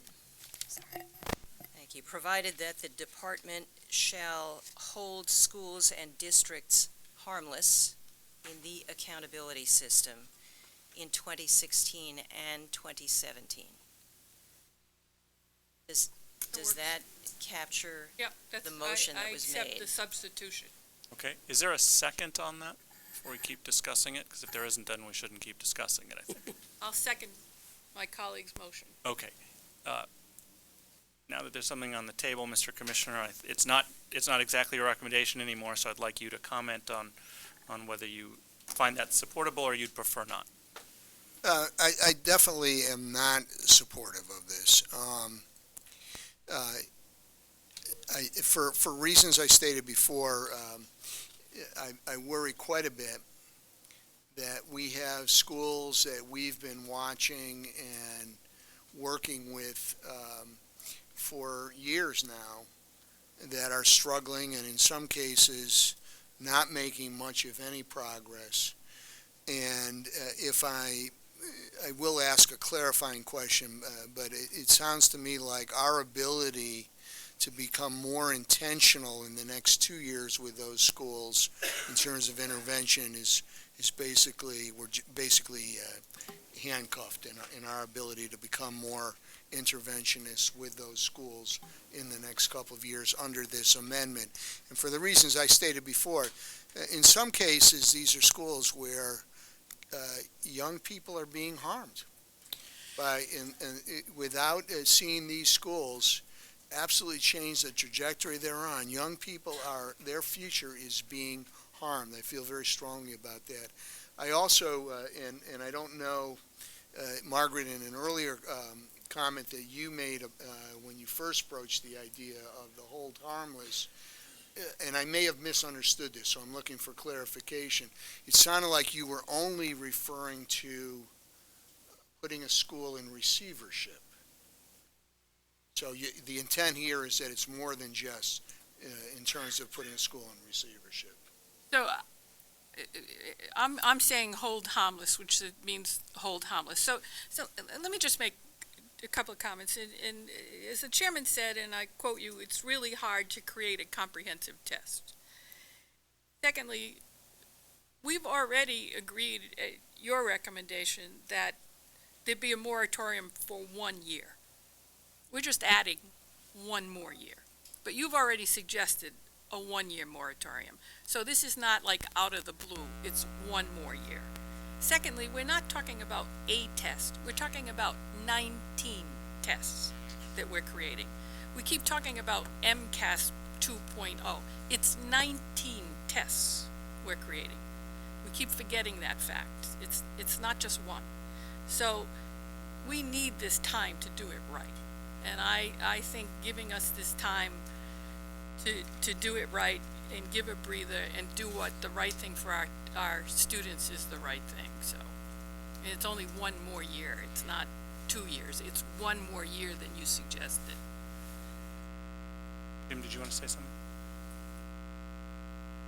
I similarly am oppose the amendment. I think that we run the risk of losing the momentum that we've developed over the years. I think the amendment is written in an overly broad way, or has been described in an overly broad way, which will handcuff this board and this department in intervening in cases where the resources and capacity of the state can make a difference in the outcomes for children and for schools. And I just think we need to, as we get into this, we certainly need to wrestle with any technical anomalies which seem to point in the direction that the test results may not be showing us, if you will, the true picture of what's going on in schools. But that's where the judgment of this department and this board comes into play in making these decisions. And I just think we should not let ourselves off the hook for exercising that judgment. I think we need to continue to exercise that judgment, need to take whatever, add whatever grain of salt is necessary as we look at the data, but this doesn't happen in a mechanistic way. I think we need to take the data that we have. I think we will be getting good, useful, important data. It won't make the decision for us. It won't make the decision for the commissioner and the department. But I think we can't send a signal that, in fact, the accountability system is on hold for another 2 years. So I would say I agree with the Secretary. I really respect the concern that you've expressed. I think it's a real one, and there's a danger of not getting it right.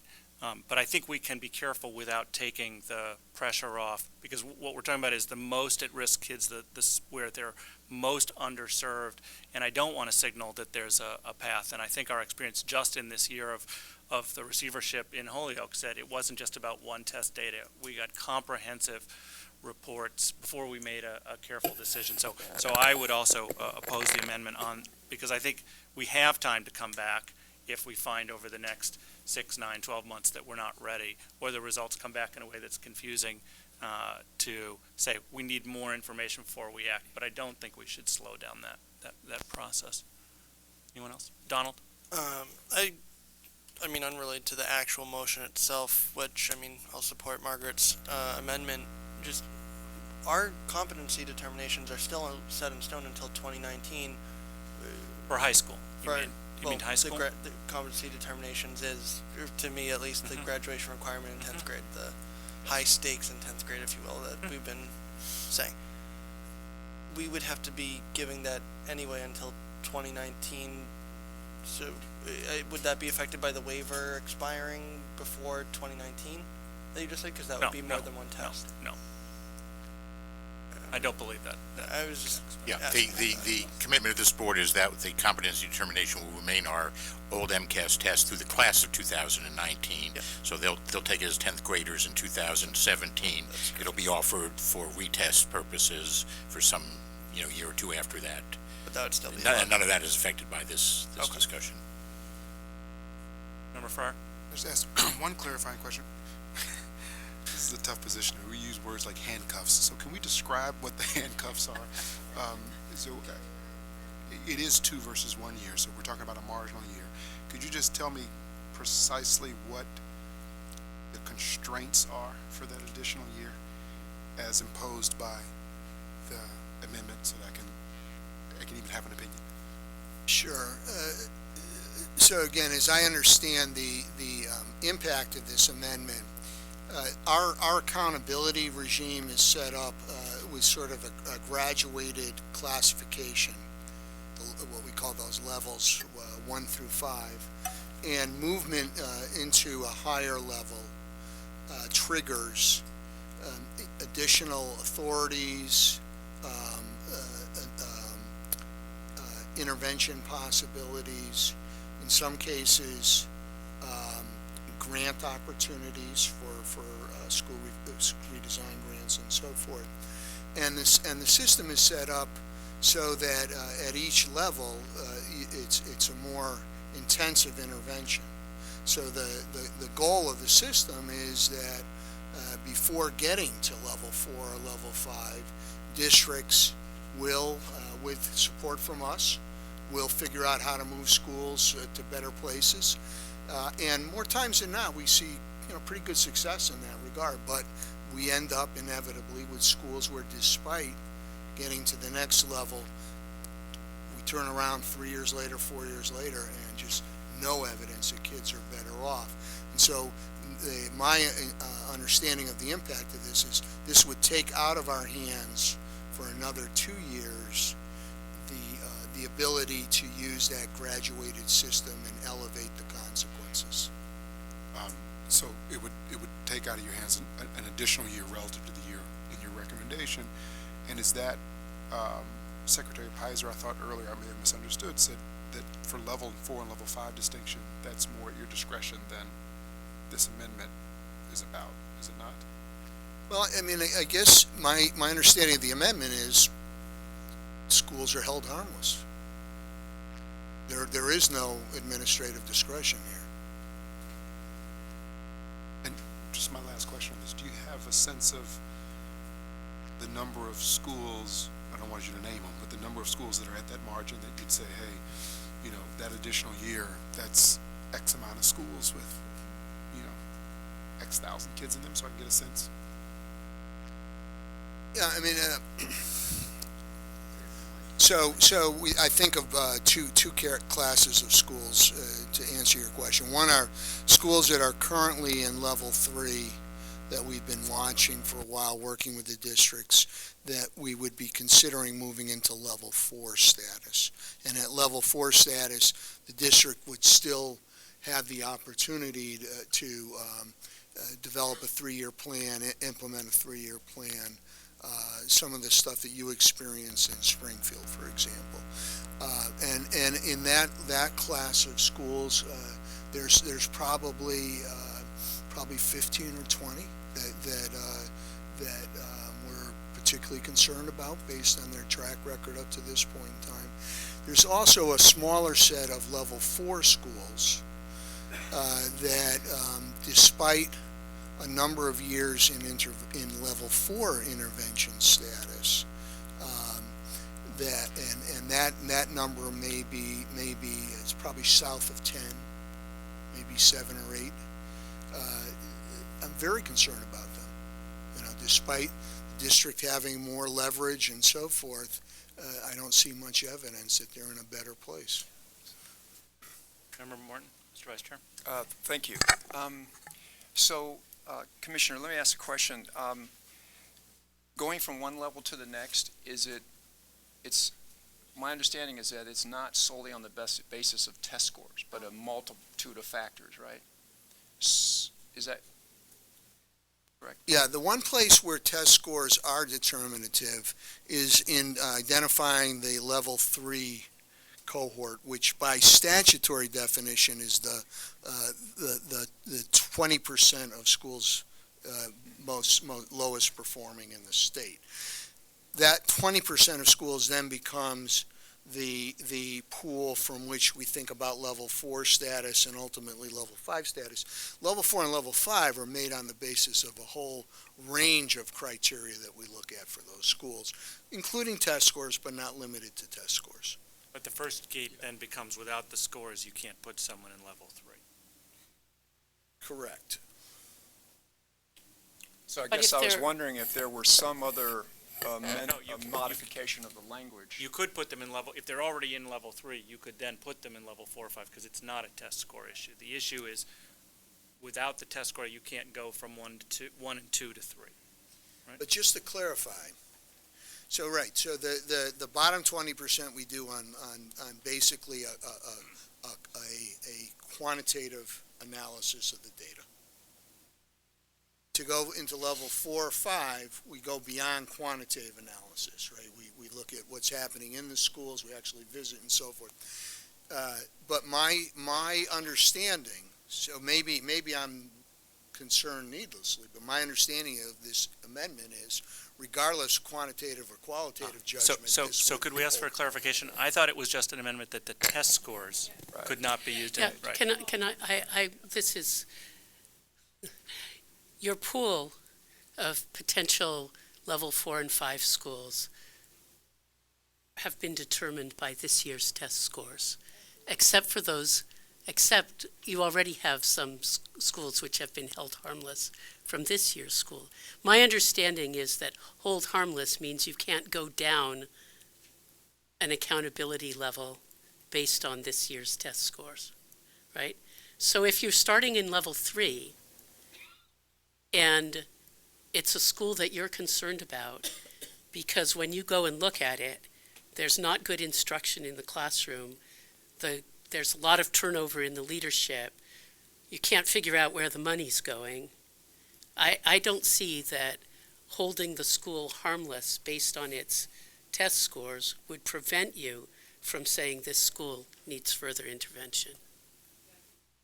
If the issue, is only using the scores effectively to identify a new level 3, I would go back to Member Fryer's question, which is how many kids therefore do you think are really at risk?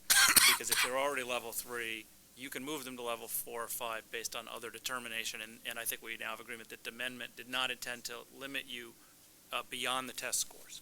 We may feel that we're really getting down into the weeds here, and I'm not committed to this amendment, but I did want to be responsive to the idea that a new test will be given for the first time in 2017.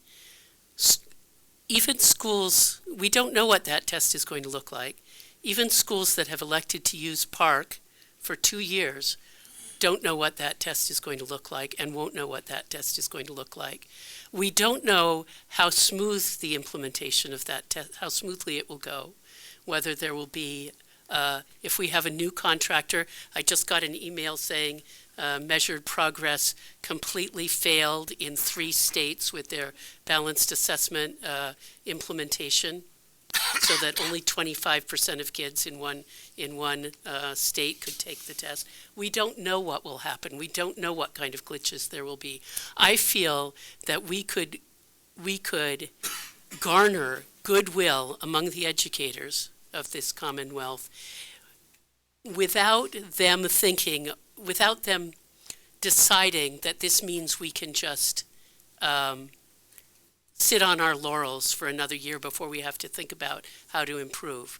So that the vast majority, certainly the top 80%, probably the top 90% of schools would be moving toward strong implementation of the Common Core and preparation. For those schools where you have serious concerns that there's educational malpractice going on, I believe that you have other data besides what happens to come out in 2017 as that helpful? as evidence for moving forward with them. Yes. First of all, getting back to Penny, your comments earlier today, I will grant you that people don't like labels. They don't like being called level 3 when they used to be level 2. There is no penalty for being in level 3. The penalty is eligibility for resources, the ability, maybe more management flexibility. The penalty is hopefully creating some opportunity for improvement. So that's the first thing. Second is my understanding, and I'll defer to others here if I'm wrong, is that statutorily level 3 is the bottom 20%. And I think we are running a risk of going beyond our authority to simply say we're holding that into abeyance, or we're relying on old data to determine what the bottom 20% is. The last thing I'll say is that the way in which the motion, the original motion and the way in which the memo is described is that the hold harmless applies to those districts that shift from MCAS to PARCC, not to all districts. And it creates this division among districts based on the choices that they make around the assessment. And I'm comfortable with allowing the waiver in this year for districts that do want to make the shift to PARCC. I'm sort of increasingly uncomfortable about thinking about this as just sort of a broader waiver of either the statutory requirement or the accountability system in a way that creates these sort of, for lack of a better word, arbitrary divisions between districts that aren't necessarily really related to student performance. Michael? I'm genuinely torn here because where I sense there is a value in approving this motion and having a larger consensus of this board to support where we go from today, I'm also very mindful of what I'm listening to about schools that are in a great deal of trouble and that for whatever reason are chaotic and divided and not moving forward, and there are kindergartners there today who in 2018 will be third graders. Do you feel that you've heard enough now that you'd be able to, putting aside the levels that are assigned, putting aside the consequences, that you'd be able to bring in assistance and changes and have some persuasive voice to address that chaos and that disruption so that we can get those kids to third grade back in 2018? If you feel you can't do that, I would never support this. But if we can agree that work can still be done, let's build a better consensus and move forward in a strong way. Yeah, my experience with the accountability system is that it's been very effective in getting people's attention and understanding that at level 2, you probably want to avoid being in level 3. At level 3, you probably want to avoid being in level 4. The Secretary's comments notwithstanding, because what happens in level 3 is you become eligible for a whole variety of technical assistance, support, and so forth. It's our way of kind of balancing going broad across the state and going deeper in the places with the greatest need. But I do have a major concern with the amendment that it does take off the table a very effective tool in the toolbox for getting the attention of schools and districts. And if I may, do you feel there are no workarounds? Yes, there are. I think it takes a very important tool off the table. I have just one comment. The commissioner's recommendation was to hold harmless in terms of the test people who were switching to PARCC this spring and people who took PARCC last spring. So people who were taking it for the second time. What this amendment does is say, don't hold harmless the people who are taking a new test for the first time. To me, that just seems fair. And we're already talking about a moratorium for 1 year. We're just adding one more year. This is not a dramatic change from what the commissioner recommended. And I think that there are a lot of other opportunities that DESE has to intervene with districts that are in trouble other than using test scores. I mean, there are lots of other things, and I do not think this is an impediment by just saying that the test scores won't be used for one more year that has already been The recommended. temptation for last comments is irresistible. I actually saw James kind of mouthing what I was thinking, in that just adding maybe to the end. Mike's on, I can't hear you. Maybe just to the end of it, hold harmless on the basis of test scores. Yes, that's what the amendment means. But maybe adding that way the commissioner That was can the intent, I think. That was the intent, but I want to make sure it's Yes. worded out. Okay. But it's still going to be a motion to approve the commissioner's recommendation, subject to that one change. It's not. And just to clarify, that means the districts that are currently in level 3 will continue to be in level 3 throughout this period. Yes. Without, but they could move up. They could move up, but I don't know from a point of view. The statute says the bottom 20%. What are we supposed to do? We have to make a determination about the bottom 20%. Have to, no matter what. I don't know how we do Same thing you that. would have done for 1 year, you now have to do for 2 years. Well, so I'm not sure the legislature would appreciate the logic of that. Now you have to do it for 2 years. There's Did you gonna want be- to, hold on. Sorry. Did you have something you want to say? Because I didn't mean to ignore you. Donald Well, indicated you did, but. The only thing that I wanted to say is that there must be some language that we can come up with to allow us to address the commissioner's concerns while at the same time getting us the relief that we're looking for. I just think that we need to think about the language a little more. I'm happy to turn to council if you have a suggestion that might be helpful from the table. Mr. Chairman, one possible suggestion is to vote the commissioner's motion as presented without the amendment and return to this issue of what happens for 2017 next month when we'll be discussing the accountability system. Well, I also think we could do it several times up ahead. Right. When we actually will know if we have an RFP answered in a test that the staff recommends and is comfortable with. Okay? Along the lines of council's recommendation, I would move, and I know this is not, but I hear the discussion. I look at how far we've moved in the past week from where we thought we were as of last Monday on this topic that we've been discussing for a while. And I think that we're rushing in, and I think all of the board members are feeling a little bit apprehensive about the deadlines without knowing. And I go back to my earlier comment about administrative pieces of this, which are actually predictable. We've learned about them and we know, as opposed to the qualitative parts of the test and what the test looks like, which I think is more to Margaret's point about the beta testing of the test. I also am uncomfortable with 2 whole years to give both the districts and the department, frankly, the leeway to just move, more slowly on things.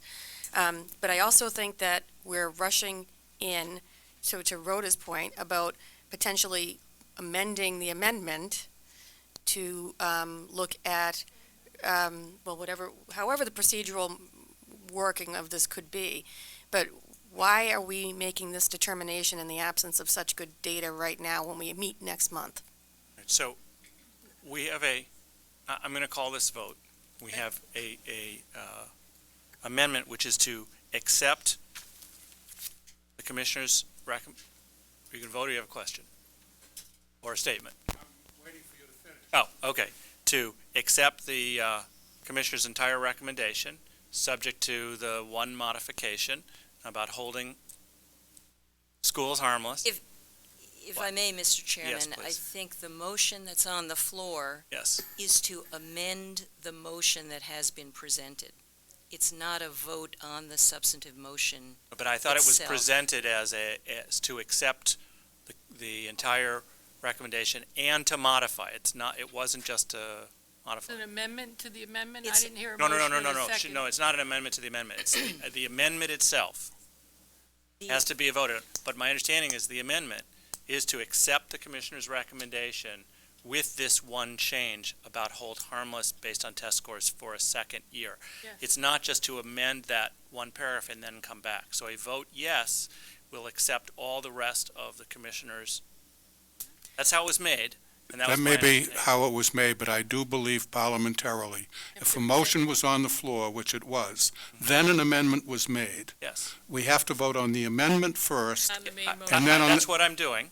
But the amendment, as I understood it, You have to, it doesn't accept the commission, you have to accept the amendment and then accept Okay, the whole but- thing. okay, but then we need to restate the amendment because the amendment was stated, and that's why I wanted to be very deliberate and ask, we can amend it again before we vote, and then we are going to take some votes, was to accept the entire report, except for. So, All you're doing is voting on the motion to amend, period. The motion is to amend the commissioner's okay, fair, then good. report to.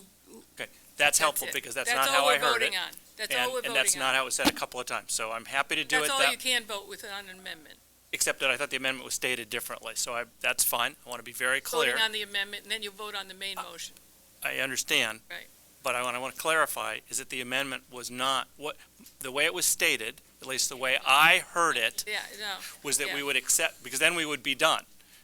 So, No. We're not I done. understand, We're just I- voting on the amendment. I understand. That's why, because the way it was stated, we would have been. And I want to No. be very clear No. that that's not what we're doing. So No, we we're are just going, voting on the amendment. Margaret, you and I are saying the same thing completely differently. Right, But we're going to right. come out in the same place. Are. Okay, so please let me do it or we'll never get there. Yep.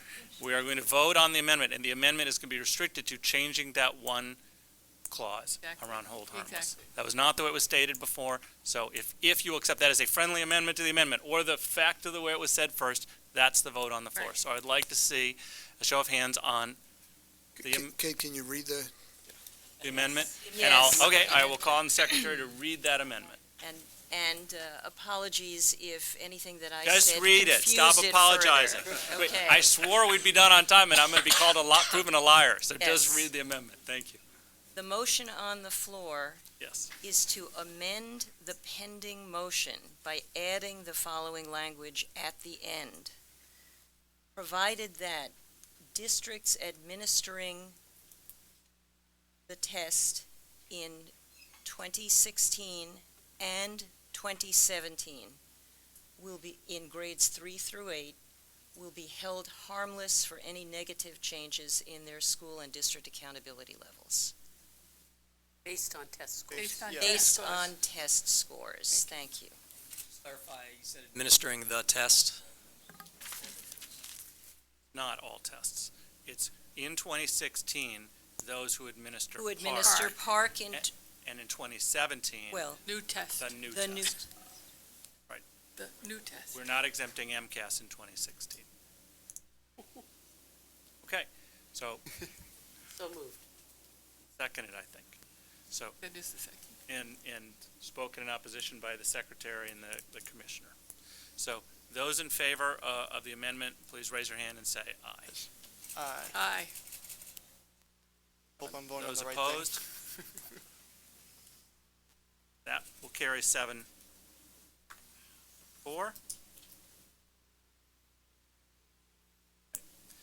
Now we resume where we were earlier, which was the original motion.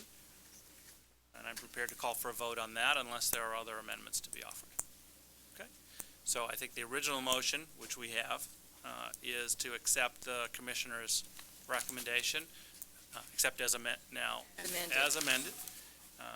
All those in favor signify by saying aye and raise your hands, please. Aye. Aye. Those opposed? Aye. Thank you. That motion carries 8 to 3. All right. So moved, and we're done. I said over the phone, appointment. Awesome. All right. Well, where'd everybody go? Yeah, where is everybody? Something we said? Apparently. We're no fun anymore. Too many people in a small room. We even lost some board members. Gotta be hardy here. Somebody's coffee. I'm not sure. Oops. It's probably media coffee. Yeah.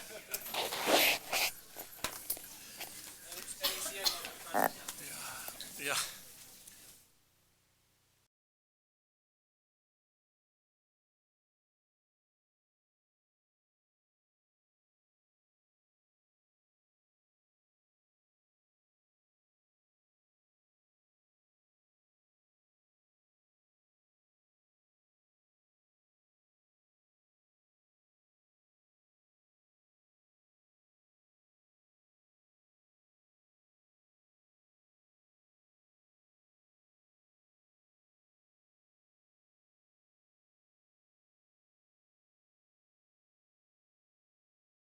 So I think we are to the end of the list unless you have any last items I have forgotten. Yeah, I have about 45 minutes of items. Would you like to talk to yourself about those items?